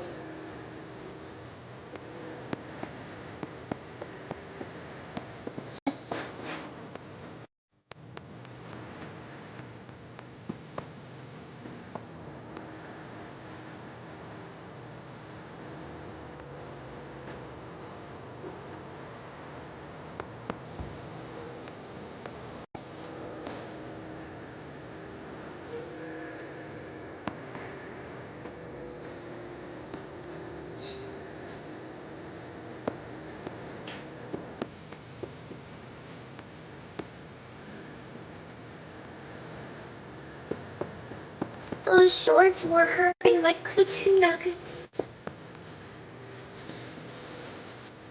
Hola! I'm like, what is she trying to say? Do you want me to play home or something? I mean, that's a decent band, isn't it? From the 90s. Hola, ¿cómo está? Anna, how are you? Rose, how are you? Sam, hi. That's okay. Rossa.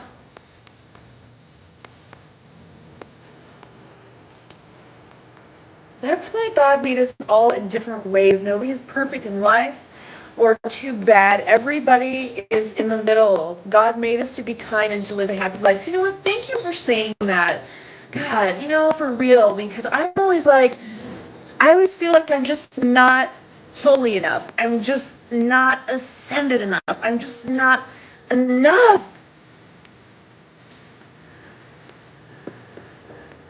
Like I know I'm trying enough because I try as hard as I can.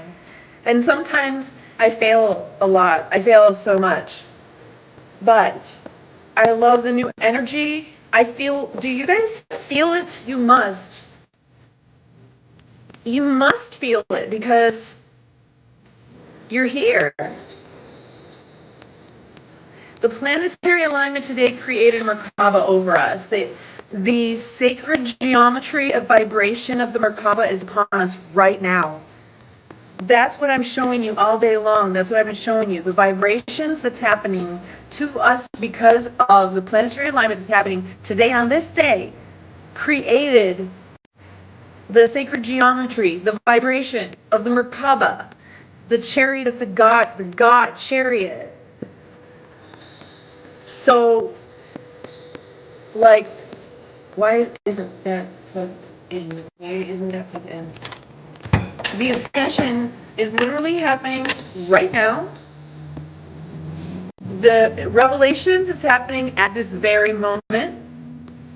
The return of Christ is happening today.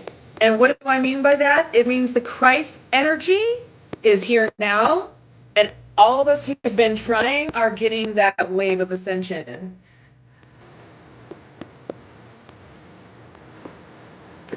But always remember, everything that is impossible is not impossible.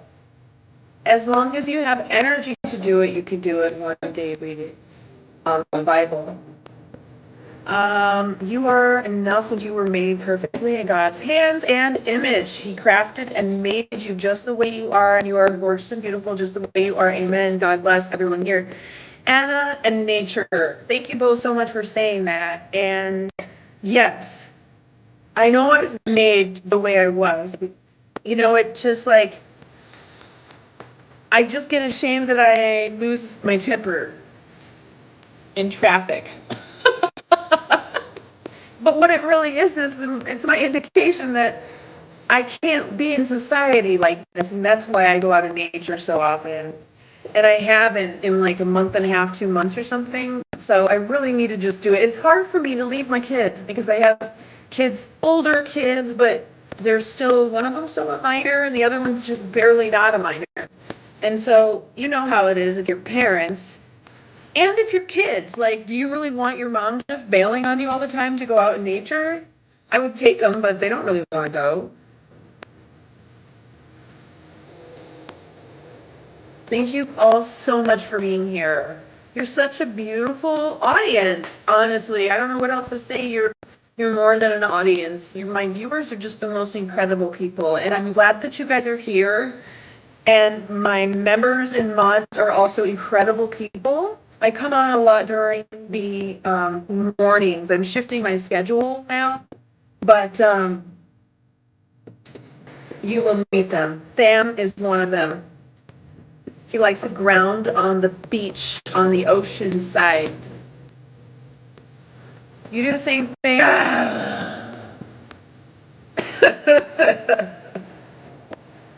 And,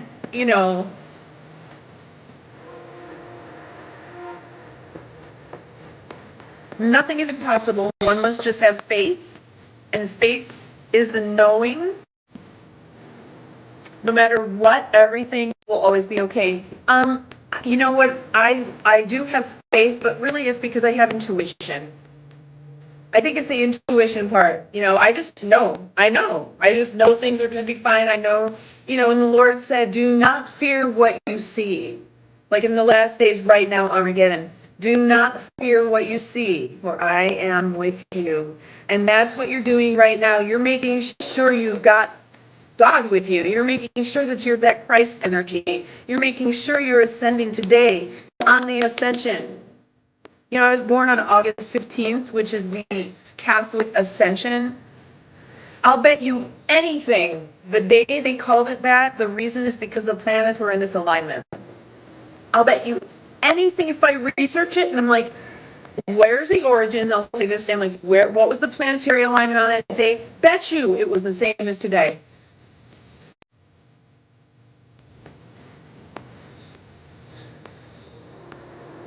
Oh, sand castles? Yeah, make castles in the sand.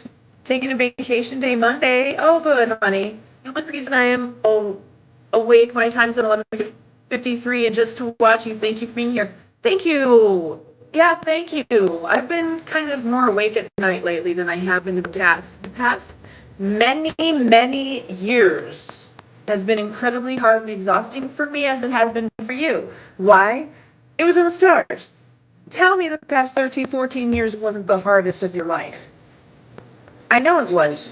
It was in the stars. And now, here we go. The bridge that you're here now shows the next, you're setting yourself up for success and ascension. And if you're creative, if you're technological, if you're in the healing arts, you're going to do great things. That energy has so much support right now and for the next 15 years. Whatever it is that you really want to do it now. It's going to work. Now. All right, Anna, we'll see you soon. Thanks for being here. Oh, thank you, Anna. She's going to show up more. 030371. So I have just discovered another thing called astrological cartography. I can look up and find out where in the world are the best places for you, like overall, or if you want to focus on something specific, if you want to feel a certain way or not feel a certain way. And I can't even believe how accurate it is. It's shocking. It told me about Shasta, exactly about Shasta.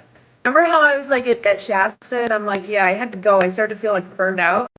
Exactly. And that's what it told me. It's like, I can only be there for short bursts of time. I won't ever feel like really comfortable and safe there. It's such powerful energy. I can go and get a download and a reset, and then I got available.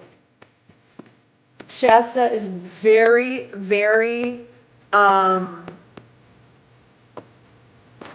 it's just so much resonant energy. And like I told you guys, I think Shasta is actually a architectural structure with stuff inside. I think it's a power plant. I think it's a solar generator or something like that. Like I said, nothing is impossible in life. Everything is possible if you put a lot of energy into it. And it is, you know, what is a lot of energy? That sounds like work. But right now, there's not going to be effort. Just do you, boo-boo, okay? There's not going to be a lot of effort right now in trying to do the things you want to do. Like, there has been so much effort and resistance the past several years, like 13, 14 years. Like 13, 14 years ago ended the last cycle where you were really supported energetically. And this is planetarily. So I know, planetarily. And so now we're leaving that. And what's coming in is the most amazing we could really ask for. The ascension. But like I said, we're ascending. But what's everybody else doing? They're Armageddoning. You know? So, yep, energy never goes away. It is only transformed. And you can tell it what to transform into. I promise you. Thank you, new subscriber. Drop in and tell me who you are. Say hi. you can say what energy, you can say where you're going to focus, you can say what it is, just say it. And look in my post section, you guys. I post other creators for you, so you don't have to go doom scrolling on YouTube. You know, a bunch of people bailed when I put my clothes on. They're not ascending.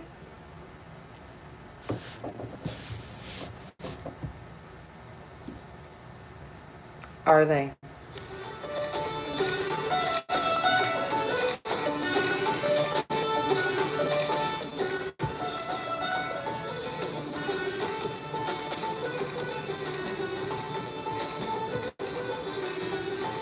All right, we're going to change it back into member-only mode. You guys, thank you so much for subscribing. And the members who got their memberships, I can't wait to meet you.